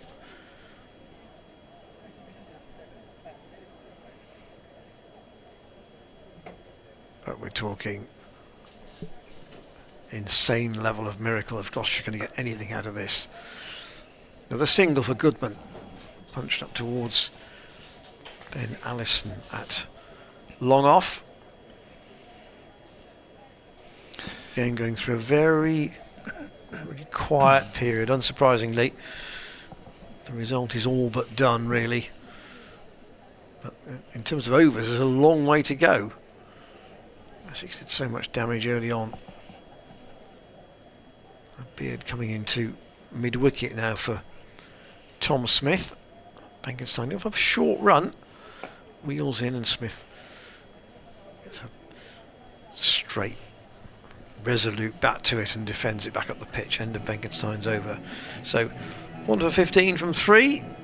Gloucestershire, though, the game all but mathematically up, you would assume. 91 for 8. 26 overs to go. They still need 170 odd. Yeah. Yeah, the game's in its dying embers. Had an email come in from the lovely John and Sally Gordon. Looked at today's team and thought that's the strongest batting lineup we have put out all season. What do I know? Well, what do we know, John and Sally? Ian Randall and I didn't think Essex had enough at the interval. Snater to Goodman, who covers up and defends that out to mid-off. What do we know, Ian? We know nothing, do we? Well, it's a ground where obviously Gloucestershire have scored that massive 4-5-4 against Somerset, but generally you would think the sort of score that Essex achieved, you know, puts them in the game with a chance. It's not necessarily winnable, but it gives them a chance, and they have made it look. Goodman defends. They've made it look like a 4-5-4. Yeah. They certainly have. Their bowling's been really tidy. Spearheaded by Snater. And some, we have to be honest, some batting that Gloucestershire will not look back on with any yeah, great but you fondness. know, I think give Essex some credit. If you bowl wicket to wicket and you force the mistakes, you look at Bancroft, he was taking some dicey singles out the top because he was forced to. You know, to actually keep the scoreboard rotating. Snater short. Goodman pulls with a plum. Backward a square, and he's going to get 4 runs.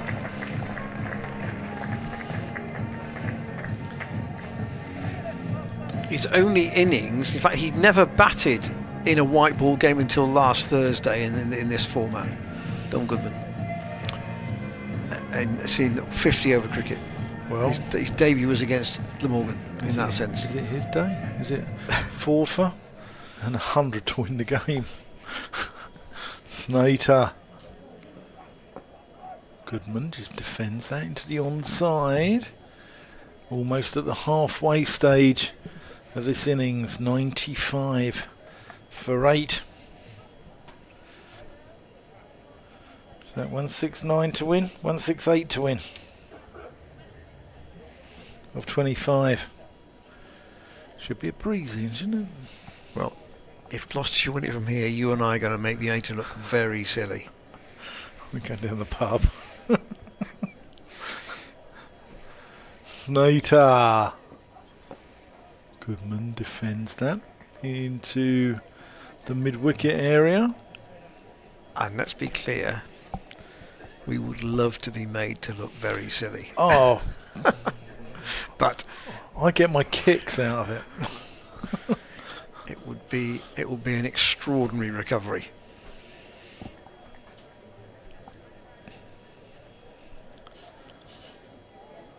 Have you had an ice cream today, Ian?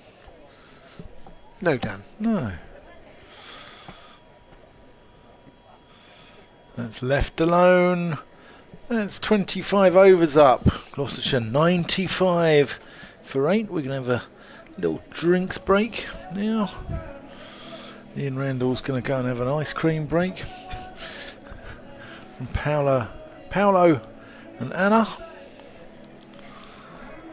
Can be often spotted with a cone in his hand.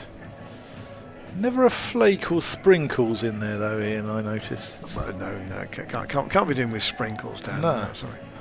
News from elsewhere. Go on. Cricket-wise. Yes, go on. Today, happy news from elsewhere. England have won the Test match by 10 wickets. They were set 82 only to win by the West Indies. All out 175. England 87 without loss. Ben Stokes opening the batting with a half century in the One Day Cup.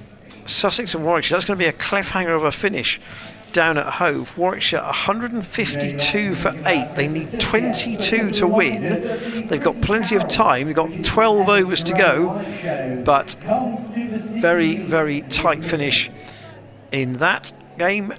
A result also in Group B at the Oval. Glamorgan have beaten Surrey by 7 wickets, only chasing 122, and they did it in 15.5 overs. And Nottinghamshire and Yorkshire going almost the same way as this one. Notts 209, Yorkshire 96 for 8 in reply.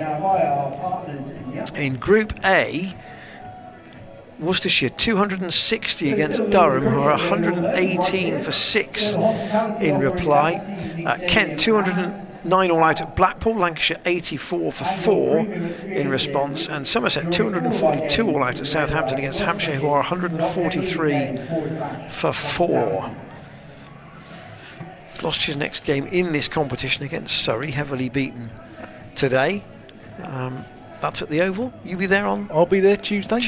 Yeah. If you want the most one-sided commentary you'll ever hear, Ed Seaborn and I will be covering the game for the BBC. I'll be working for BBC Radio London with my other hat on. Trust me, it'll be one-sided commentary. That Chris Dent testimonial that we were speaking about a moment ago is on Sunday the 11th of August at Chipping Sodbury. 12 o'clock you can get a coaching session for the kids with the pros. 2 o'clock there's an exhibition T20 match, and then afterwards there's a post-match signing session. So get down to Chipping Sodbury if you're in that locale. Go and support Denty, and he deserves every bit. There's autographs, there's raffle, there's a barbecue. Admission is free, so go down there and support a Gloucestershire legend. He had an event at Stone Cricket Club. I think that was last week. Generally are supportive of the Gloucestershire testimonial beneficiary. They had a Friday night game there. Here is Benkenstein after the drinks, continuing with his leg spin from the pavilion end and driven out to... Where's Stone? In Staffordshire? No, Stone in Gloucestershire. Oh, I was going to say, it's a long way. Smith waits for Benkenstein, very full, and Smith will punch a single up to skipper Westley. There is a Stone in Staffordshire. There is, yes. Yeah. Not far off the M6. Yeah.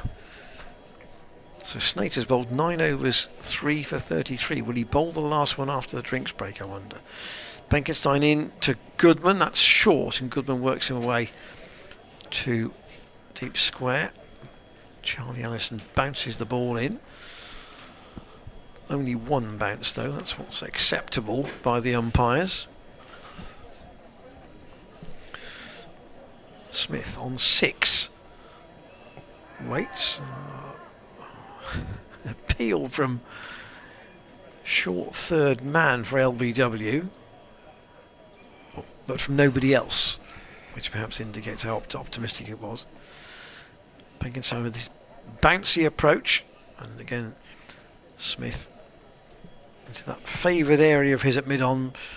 Essex more than content to give Gloucestershire singles if that's the way they want to play it. Yeah, he's impressed me, Benkenstein. Very good. Westy going back to long on for Goodman, who goes for the reverse paddle once more, but doesn't get anything like enough on it this time, and it's stopped by the fielder at short third. So Benkenstein can continue to wheel away. 4 overs for 18, and Snater is going to bowl out, I think, from the far end.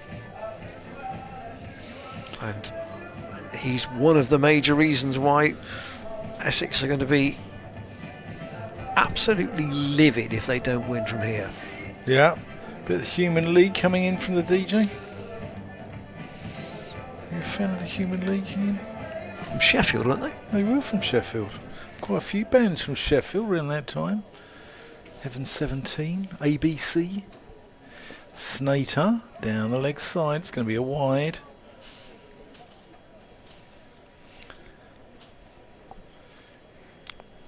Yeah, some good sort of new romantic electronic pop. Is that eco pop? Probably not. I don't know. I don't know what all these genres are called. Here's Shane Snater crunched into the ground by Tom Smith. This game is just going through the motions at the moment. To make the day worse for Gloucestershire commentators, we haven't even got any milk up here. Or water, even. Stick some Lucozade in the kettle. See how that works. Snater to Smith, who drives. So 2 things about that. 1, other drinks are available, other sports drinks are available, and Yes. 2, it'll ruin the kettle. It would, yes. Yes. I have to say, it feels at the moment, because you and I and James, our camera wizard, do have a little WhatsApp group, and if the day ends in Y, Dan's watching cricket somewhere. That's what it feels like. Yeah, I've had a busy old summer. Cut. Only picking out Das though, for Tom Smith. Again, nothing gets through him. Yeah, I've just had a little trips to Worcester this week and the Oval on Thursday. Covered Surrey versus Yorkshire and then Worcestershire versus Middlesex on Wednesday. And then Back to the Oval on Tuesday. Back to the Oval Tuesday, and then we're at Rugby School on Friday, where I've never been to. Bouncer from Snater, ducked by Tom Smith. Yeah, that's Warwickshire versus Surrey. Unusual, Warwickshire aren't playing at Edgbaston. That's another good thing about this competition, though. It gives a chance for some outgrounds to get some cricket. You know, Notts are playing at Sukwell, aren't they, at the John Nike Leisure Centre, as we called it earlier. Leicestershire are playing Surrey at Kibworth. And Gloucestershire are at York. Gloucestershire are going to York. That's right. Next Friday. Yeah, Kent have gone to Blackpool today. Snater to Smith down the leg side, another wide. Snater's varying his pace quite nicely here. Ironic cheers, the 100 is up. Hey. Look, standing ovation from the mound stand.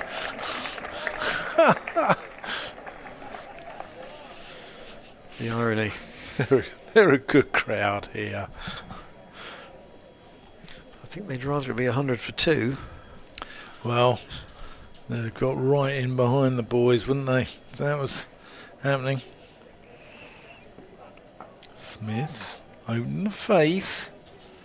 Can't get it past Das. This game just Drifting. Yeah, drifting is the right word. Rudderless. Can't say it's tense, can you? No, it's not. We'd be No. we would be pulling the wool over your eyes if we said it was tense. It would be a dereliction of duty, Ian. Smith screams one, gun barrel straight. And that is 4 runs. That's a lovely shot. Yes, off his last ball of Snater's spell. And he's bowled tidily today, but there's just enough room there. And he wasn't getting in the way of that. Yeah, Shane Snater, 10 overs, no maidens, 3 for 39.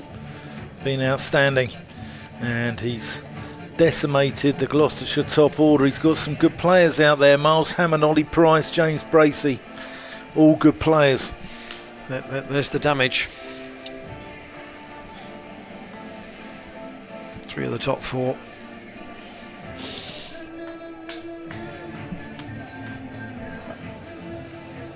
Bankenstein to continue. Again, Thane is being sent back to the boundary at long on. Goodman goes into the ground this time, and Snater does the fielding at short extra. 163 from 23 overs, Ian. Bankenstein in. Oh, that's come right out of the wrong hand. It's not even pitched on the cut strip. The no ball. That's why he's given it a no ball. And is that a free hit? It is a free hit. Yeah. Because it hasn't pitched on the cut strip. That law changed about 6-7 years ago. And so Goodman gives a real wind up at this. Yeah. This is the free hit. And he's almost done it again. It's wide. That's a wide. That was very nearly the same outcome. Still the free hit. Bankenstein again. And Goodman, all he can do is go down the ground for a single. Up to Ben Allison, who also got the one important wicket of Cameron Bancroft out of his opening spell. Smith, fresh from that boundary in the last over. That's his go-to shot, isn't it? The one to mid-on. Yeah.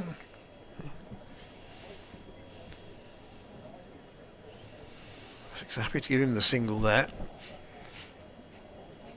Goodman's played a couple of reverse sweeps, one particularly good one he didn't get out of the middle.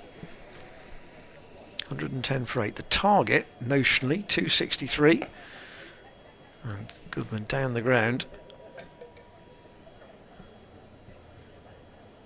If the target was 163, there would be an element of tension here, I think. Just a little bit. You'd still back Essex, but it's 263, and that's why. That's down the leg side from Bankenstein, nudged away by Smith, and he's got a bat on it too, so he's got a boundary for Smith. Takes him to 16. Deft.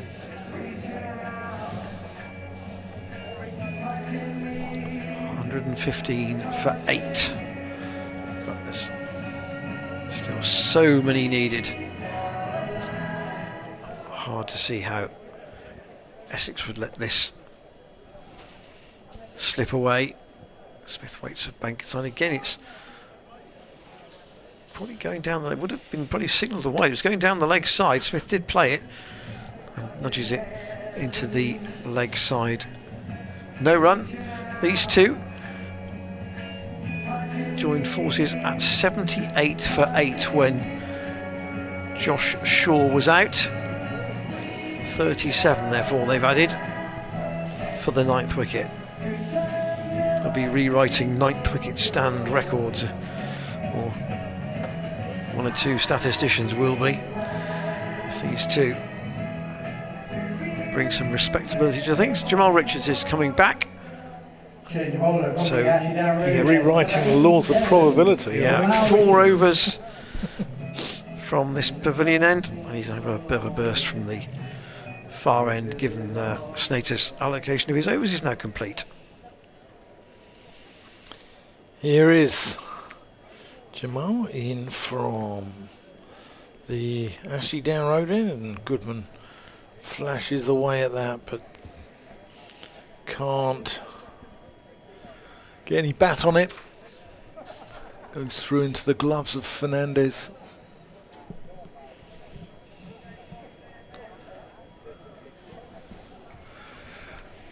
Ajit Singhdale, the one batter still to come in for Gloucestershire.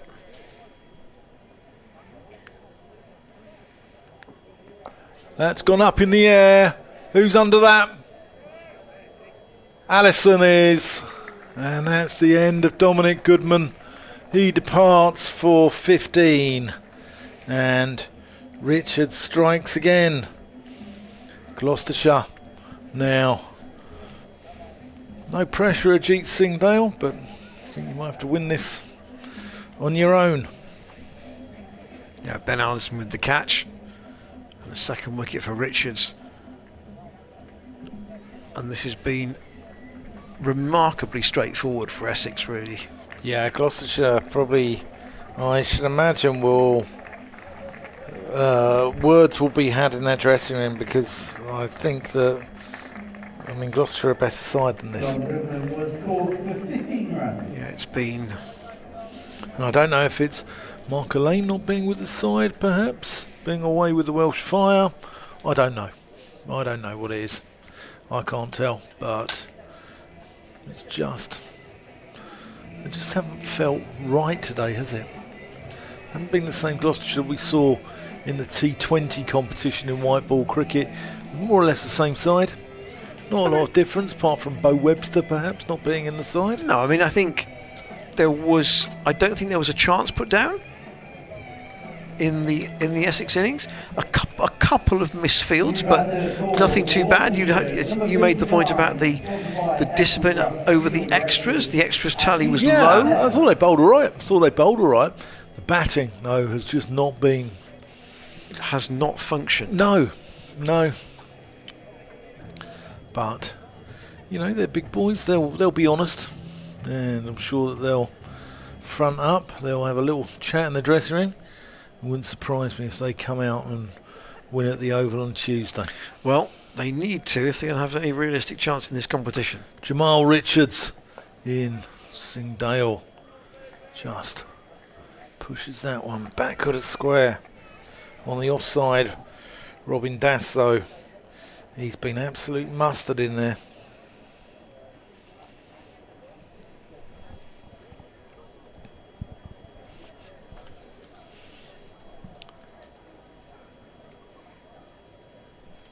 $114 for 9.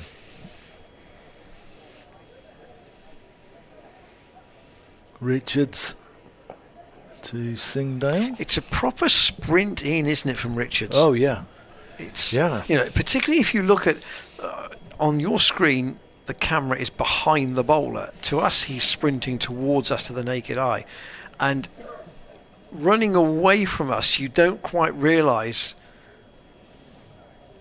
how quickly he is approaching the crease. Whereas if you get him running towards you, the speed is very evident.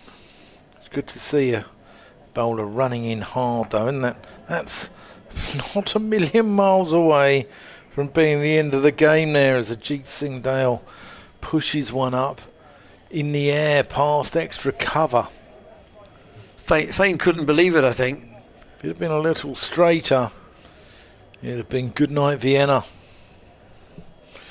The Essex boys would be starting the Ford Capri. Does it have the go faster stripes on the side? And the furry dice hanging from the window. Do you ever have one of those in back? No. No. No. You ever have a mini Metro? No, I'm not sure either. No. No, I'm afraid I'm somebody who tends to... Richards. That's down the leg side. That's going to be 4 runs. Or was it 4 leg byes? 4 runs. James Healy had a mini Metro, so he's shouting out. I can't imagine Jim actually sitting in them.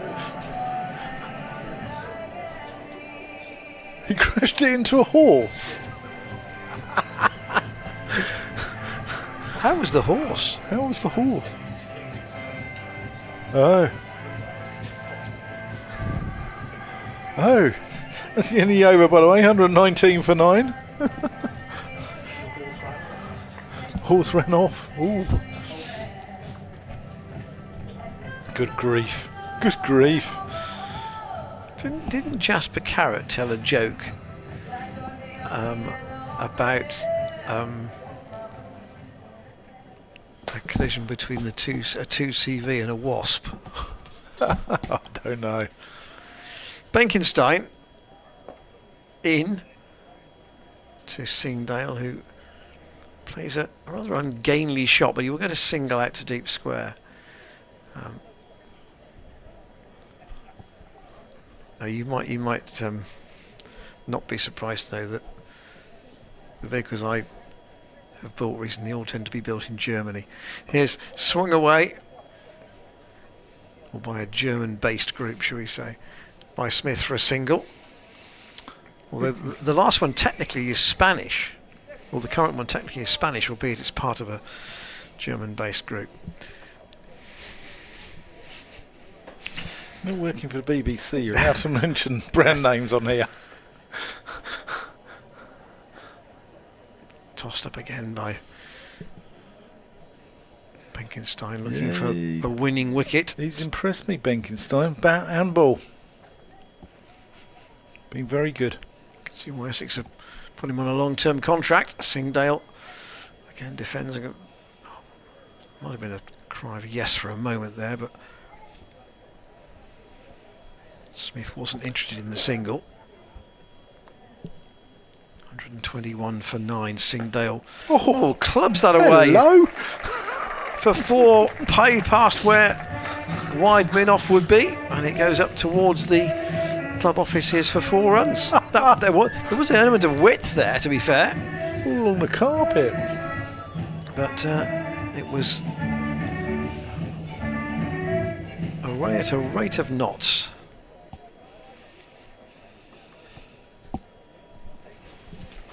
Benkenstein decides that he wants long on back once more. Still got a slip in. Tossed up, and Singdale tries to play it forcibly down the ground, but doesn't succeed. 6 overs for 34 for Benkenstein. Yeah, I'd like to see Benkenstein just bowl it a little slower at Singdale and say, right, come on, hit me. Because Singdale will take it on. And I think that's the way you're going to get him. Just getting it above his eye line, tempting him, teasing him, tantalisingly. Slater back on the field. He's gone off temporarily. Been superb, hasn't he, Snater? Yes, justified his selection. He's only got a little bit of a mullet going on now, though, hasn't he? He's the real mullet's gone. It's like a proper mullet, like a,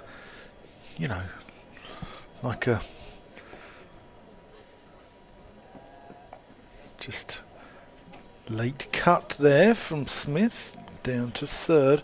Not like, the straggly efforts that we see from Ollie Carter and Ben Green and even Riley Meredith. I mean, what's going on down at Taunton with those horrendous haircuts?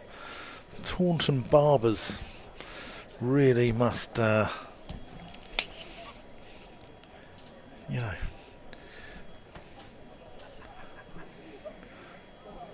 mean, what is, no training for them, you mean? What is going off down there in Taunton with those haircuts?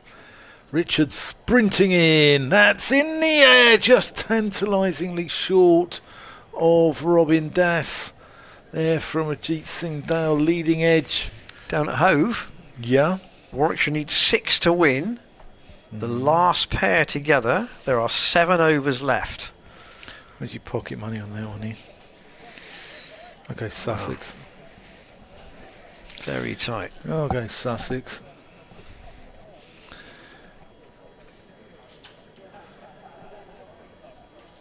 Richards.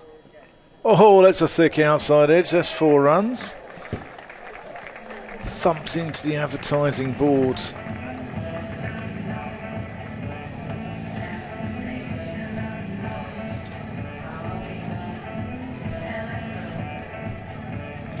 Well, I wonder if the Warwickshire approach will be the Mason Crane approach at Cheltenham in the Championship, where he was prepared to go as late as he dare.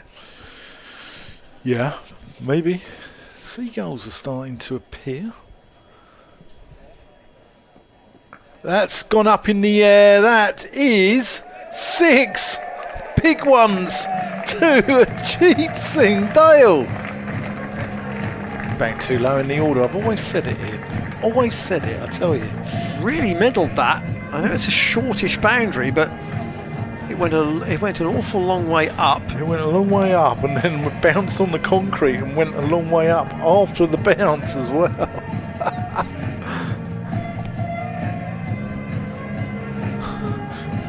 It's gone into the Thatchers. What is that? Their store hut or something like that, is it? Or I don't know. It's a bar.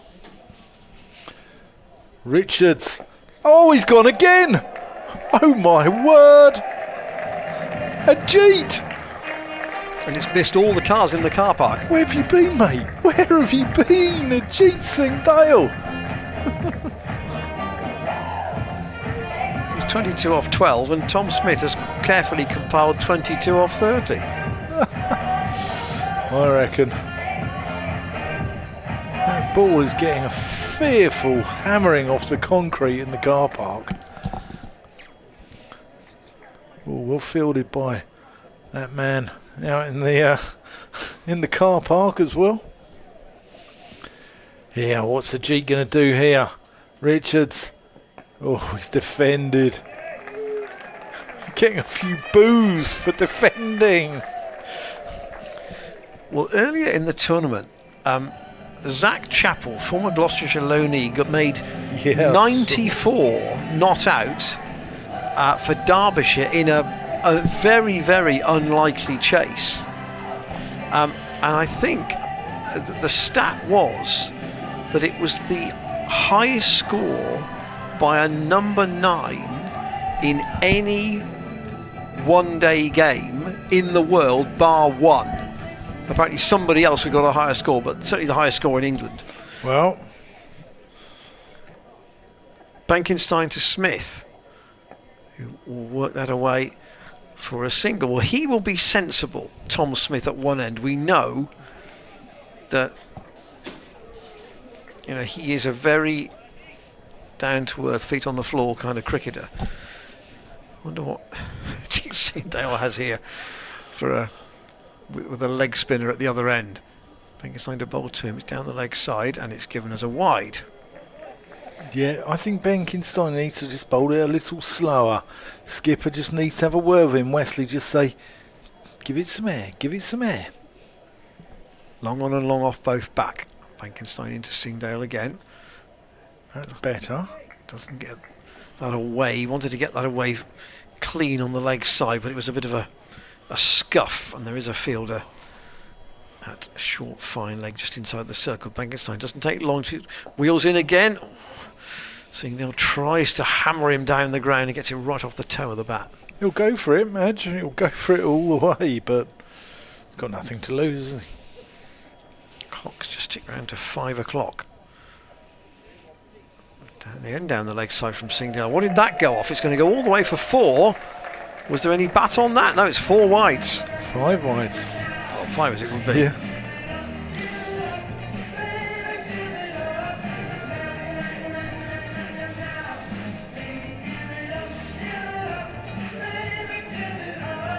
It's so unlikely a Gloucestershire win that every run is being cheered, unsurprisingly. Benkenstein in, Singdale again down the ground, but he hits it on the bounce to Thane. And 150 is up for Gloucestershire. Well, that didn't look likely at one stage.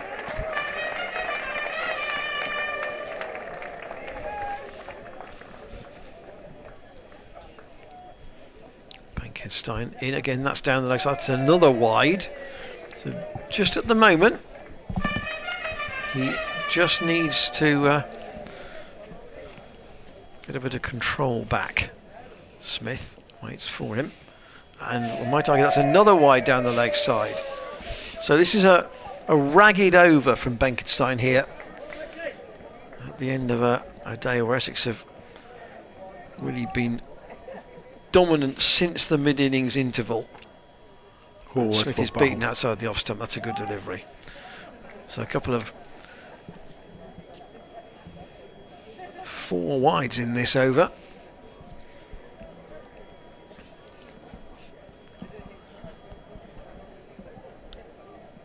Benkenstein into Smith, who defends but won't take a single. That is in the end of it. We've got a Where do all these seagulls come from? There's gulls loads. sweeping in over the ground. Right, it's like suddenly we've had 100 seagulls come into, and they fly away when the DJ starts the music, and then come back here. 32 overs gone, 18 overs to go. Well, they're just gulls. theory, Actually. They're not seagulls, but they're just gulls. 111 to win. I believe they're herring gulls. Allison's coming back into the attack.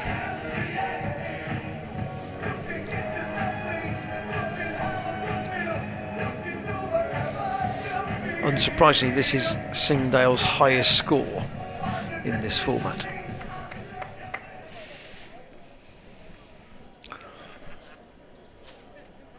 What's Allison got?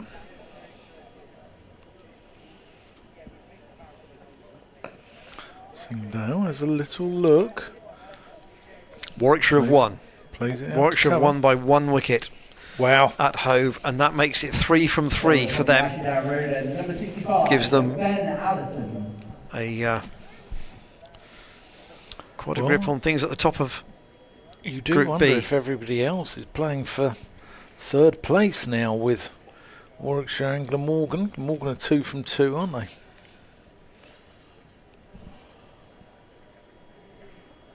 Aren't they? they are 2 Yeah. from 2. Yeah, correct. Beat Surrey today. Yeah, and with a big run rate advantage as well. Singdale screams that one through extra cover. Lovely shot.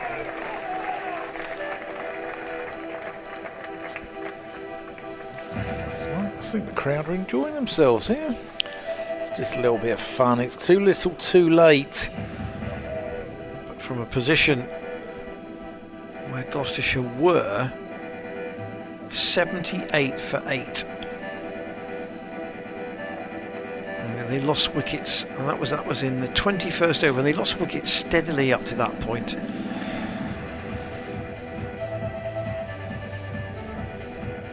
There was no stand of any substance at all.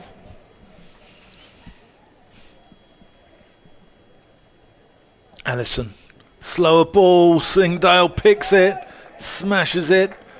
Well, it doesn't actually. It plugs, and he'll get 2 more to his total.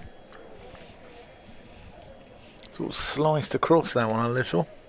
I wonder if it might have been called as a no ball. Actually, it was Yeah, I think very it's wide all and right. very full. Yeah, I think it's all right.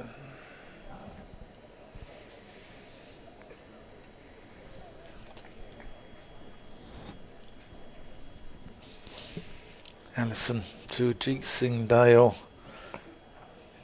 Field is quite well spread, isn't it? Yeah. Unsurprisingly, you've got 3 men out on the leg side. This game has been dead as a contest for about an hour, though, really, isn't it? I know Gloucestershire aren't giving up; they're not throwing a towel in, but to win a game from 78 for 8 when you're chasing 267 is nigh on impossible. Allison. Singdale smashes that one into the south of France end for 6 runs. I don't think anybody's told Ajit it's a dead duck. He's enjoying himself out there, isn't he? I'm 50 enjoying it. 50 partnership for the last wicket at the moment, and Singdale's got 35 of those. I'm enjoying this.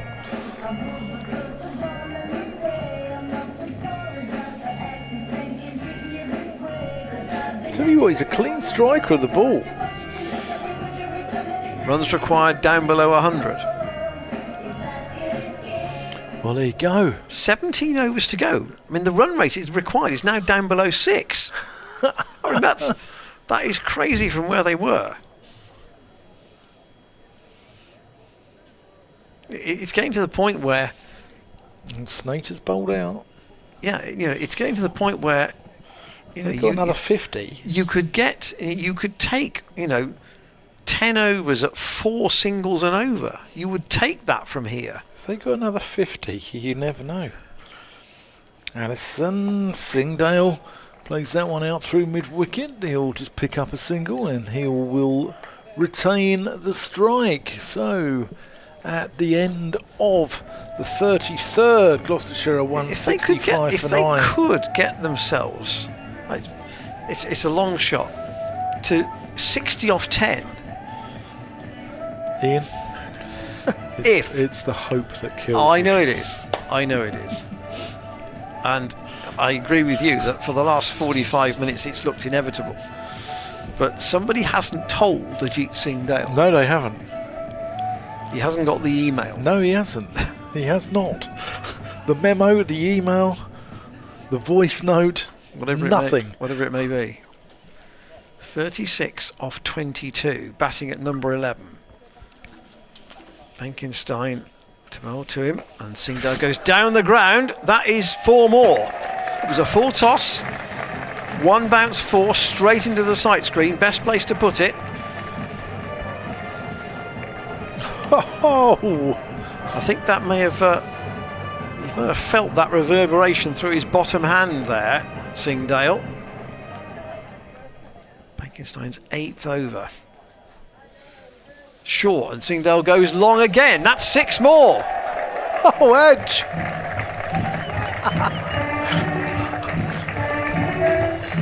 Are we witnessing something here, Ian? Essex just trying to make a game of it. Are they teasing us? 175 for 9. Singdale to 46. Benkenstein in. And again, that's also 6 more. Same place.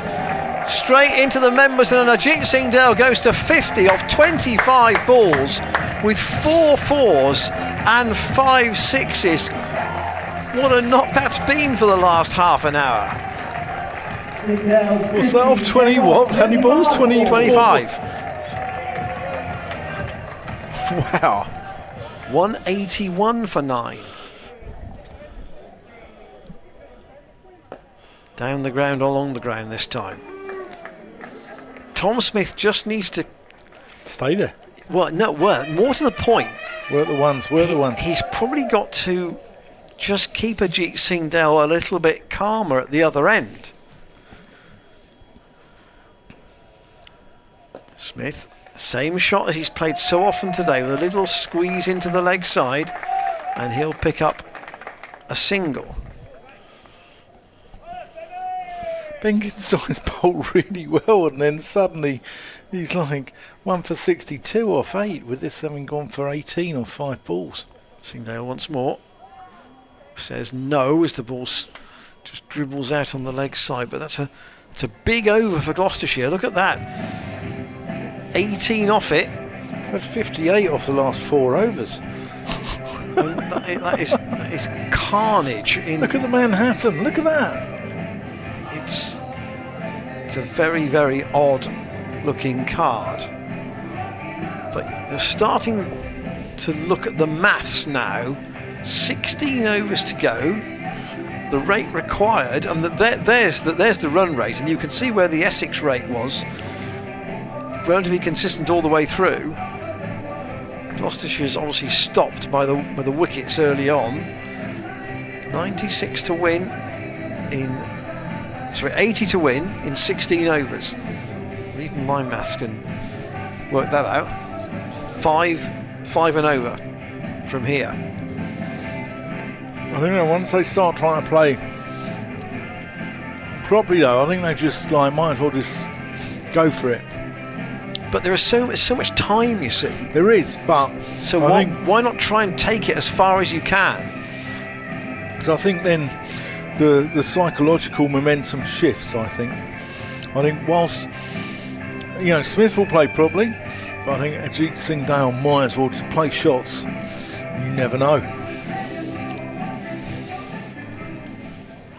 They get us down to 50 though, I tell you what. Pressure can do funny things to sides. Smith waits for Allison. This is yours, Dan. Just played into the onside, no run.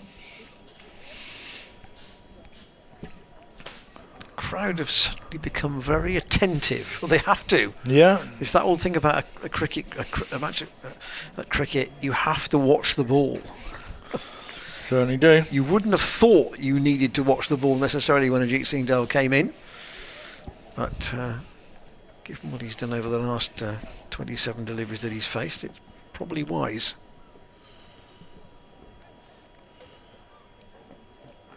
Oh, little inside edge. Dribbles out to Robin Das. No run. So this is Allison's 7th over. Richards has 4 left. Thane has 6 left. Benkenstein has 2 left. They've only used the 5 bowlers. Indication would be they'd only use the 5.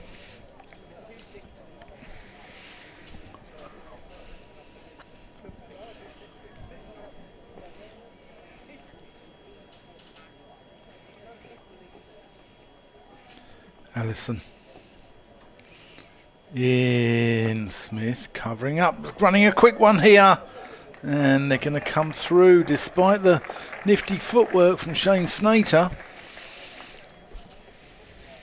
Like watching Julian Dix back in the day, wasn't it? Doing his stuff in a claret and blue shirt. Was he one for deft footwork? One for deft studs down the back of the calf. Bristol boy, wasn't he? Allison to Ajit, who smashes that through the covers. He's going to get at least 2. They'll settle for 2. I was in the car this morning, Ian, and looking forward to coming back to Gloucestershire so much, and there's a certain second-hand car dealership, online car dealership. All I could think of was just sold my car to Zafar Gohar. Just sold my car. Ajit just plays that for a single. It's the 5th ball of the over, so I think he wants to retain the strike against Benkenstein, if he's to continue, of course. I'm not sure if Zafar Gohar would buy a car off me, but no, James Healy wouldn't.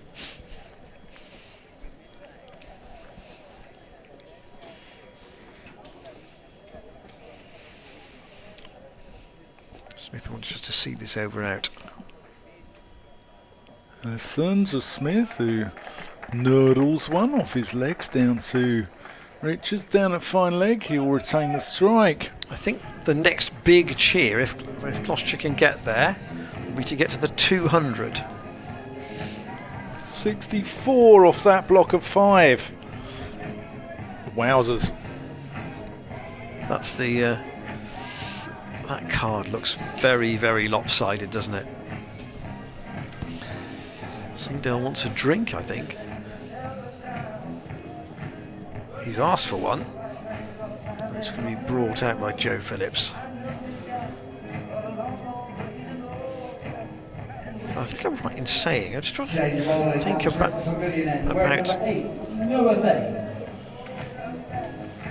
he's averaging the championship this year with the bat when he's played. Ajit Singh Dale. His top score's 32 in the championship this year. So this, I think, is by some distance his highest score in any format for Gloucestershire. And 15 overs to go, 75 to win. The problem is it's the last pair. Thane into the attack in place of Benkenstein, and Smith will nudge a single. Now then, I wonder if Singdale feels that Thane is hittable. In the way, I think he thinks anyone's hittable. In fact, I'm a bit worried with his power. If I don't say nice things about him, that he'll think I'm hittable when I get see him downstairs. so for Thane, they've got a long on back. They've got 2 men out on the leg side. Just forming in the disc on the offside. Yeah, Thane wide of the crease, and Singdale's judged on the sensible thing. They've created the space, so push the singles. The field is back on the leg side, so you can take 4 or 5 singles in and over if you can work yourself into that position. Gloucestershire going to take this deep then. Well, if you could get 4 singles for the next 10 overs, you'd be left to get 30 odd off 5, which you'd take as a gamble from here. Smith will get 1 more down to fine leg. Cushy's down there, and 1 more to the total. 191 for 9. Snater's bowled out, remember. The main man. Yeah, Richards has 4 Or overs. the most experienced guy in this. Yeah, most Essex experienced. side. Yes, correct.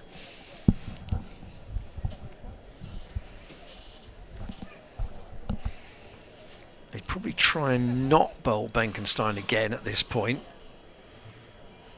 You would think, after he's literally been carved away by Singdale in his last over. That is short, and Singdale pulls that into the air. That's into the space, and it's just safe. Over the head of Ben Allison and out of the reach of Luke Benkenstein. Singdale. Perhaps it is to be a remarkable day after all. It would be ultra remarkable. But at least there's been a bit of respectability restored on the board. There's still a long time left to bat. Smith down the leg side, it's wide. Thane fires it past the leg stump. So at the moment, as you can see, 4 singles and a wide in this over, and that'll kind of do at the minute. This Gloucestershire crowd are just starting to believe. Well, 1 or 2 are. A long way to go though, isn't there? There is. Cut away by... It's a good shot from Tom Smith, perfectly orthodox. Where have all these seagulls come from? They're like pterodactyls flying around. It's like Jurassic Park here.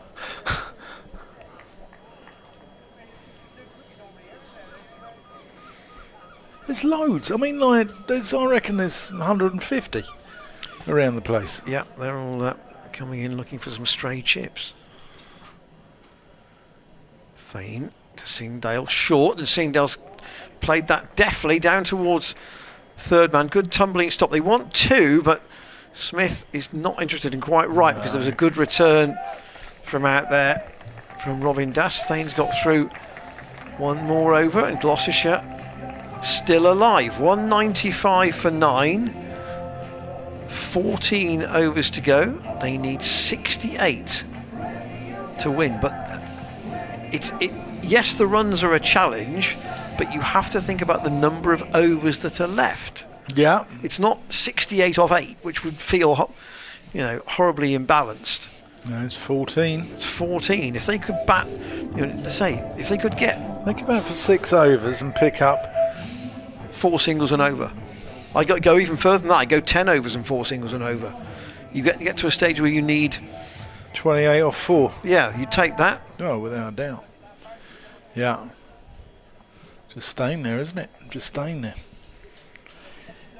Here's Ajit Singdale, about to be facing Ben Allison. Thick outside edge. There's 4 of them. There's your 4 singles for that over in. Total up to 199. Essex, you can see the body language here. Wesley's going to speak to his bowlers. It's changed with Essex. The body language of their fielders has changed, and They're starting to think, oh no, this isn't one of those, is it?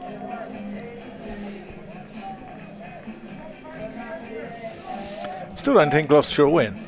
I just think that they might just give Essex a little bit of a fright. Allison, that's going to be out. Yes, he's gone. Caught at mid-on, and that's the end of that. Ajit Singh Dale falls for a career best 63, snaffled in the end by Ben Allison. Tom Smith ends up 29 not out, and he played a great part. Benkenstein with a catch there, and 199 all out. Essex win by 63 runs. So the Gloucestershire card: Miles Hammond, LBW, Shane Snater for 7, Cameron Bancroft, Court Fernandez bowled Ben Allison for 13, Ollie Pricey was bowled by Shane Snater for a single, James Bracey was snaffled down the leg side by Fernandez off the bowling of Snater for 5, Charlesworth caught Ben Allison, bowled Noah Thane for 9, Jack Taylor was chopped one on from Jamal Richards for 7, Graham Van Buren was run out for 21. Tom Smith, 29 not out, batted very well, batted very sensibly, showed his experience. Josh Shaw, bowled by Benkenstein Googly without scoring. Dominic Goodman, he perished for 15, caught by Ben Allison off the bowling of Jamal Richards. And Ajit Singh Dale. That partnership there of, what's that, 85 for the last wicket, of which Ajit Singh Dale scored 63 of them from 34 balls. I mean, that's outrageous. But it's a good game of cricket, good to be back in Bristol, and yeah, I'm sure Ian will go through the bowling figures with you. Yes, Essex didn't need Benkenstein in the end. Snater 10 overs 3 for 39, bowled well at the top. Ben Allison finished with a wicket at the top, and then the crucial last one of Singdale, 7 overs and 2 balls, 1 maiden, 2 for 39. Jamal Richards 6 overs 2 for 33, looked brisk and looked a bowler of some promise. Noah Thane 5 overs 1 for 24, and Benkenstein 8 overs 1 for 62. His figures somewhat ruined by the late onslaught from Singdale. So in Group B today, Gloucestershire have been beaten here by 63 runs. Warwickshire have beaten Sussex by 1 wicket at Hove, and Notts have beaten Yorkshire by 83 runs at Succombe School. Earlier in the day, Glamorgan beat Surrey by 7 wickets. I might just see if I can see how that means for the table in Group B, but what we do know is that Warwickshire have now played 3 and won 3, and they are definitely the team to catch. Gloucestershire still have to play them, of course, and the next game for Gloucestershire is against Surrey. It's on Tuesday. Dan will be there, part of our commentary team, alongside Ed Seaborn at the Oval. Yeah, they have got an in-house stream though at Surrey, so my advice to you Gloucestershire fans: have a watch the stream, watch the pictures, and sync it with the BBC, and I promise you the most biased Gloucestershire commentary this side of Swindon. Well, Gloucestershire and Surrey are the bottom 2 teams in the group at this point. Warwickshire, as we've said, 6 points at the top. Glamorgan have 4, but they've only played 2 matches. Notts have 4. Yorkshire have 2. Leicestershire have 2, and then Essex and Sussex today. Essex opening their account. Sussex have played 3 and lost 3 as well, so it's looking pretty hard for those teams at the foot of the table. But to have any chance, Gloucestershire have to go to the Oval and win. Who'd have thought it, eh? 3 of the quarter finalists in the Vitality T20 Blast in Sussex, Surrey and Gloucestershire are all sitting at the bottom of the group. Thanks for your company today on the stream. I know that I saw some of the numbers earlier on. They were good for a Sunday. Crazy people have things to do, family to see, but it's been a lovely day here in Bristol. It's just a shame that the result from a Gloucestershire point of view did not go to plan. Essex 262 for 8 and Gloucestershire 199 all out. A long way short of using their allocation of overs as well, and that will be something that I think they will look at and say, could we have got closer with a bit better shot selection? No question. That was perhaps the issue at the top of the order. Dan will be with you on the BBC stream on Tuesday, and we'll be back here a week today for the next home game in this competition for Gloucestershire. We'll see you then. Thanks to James Healy for all his work on the cameras today. We'll see you in a week's time for the match here in Bristol, the second home game of the 4, but Gloucestershire have an important date before that. They have 2 dates, in fact. They go to the Oval on Tuesday and to York on Friday. Can they get 2 wins on the road that would set up the group rather more promisingly than it looks at the moment? For now, from Bristol, goodbye.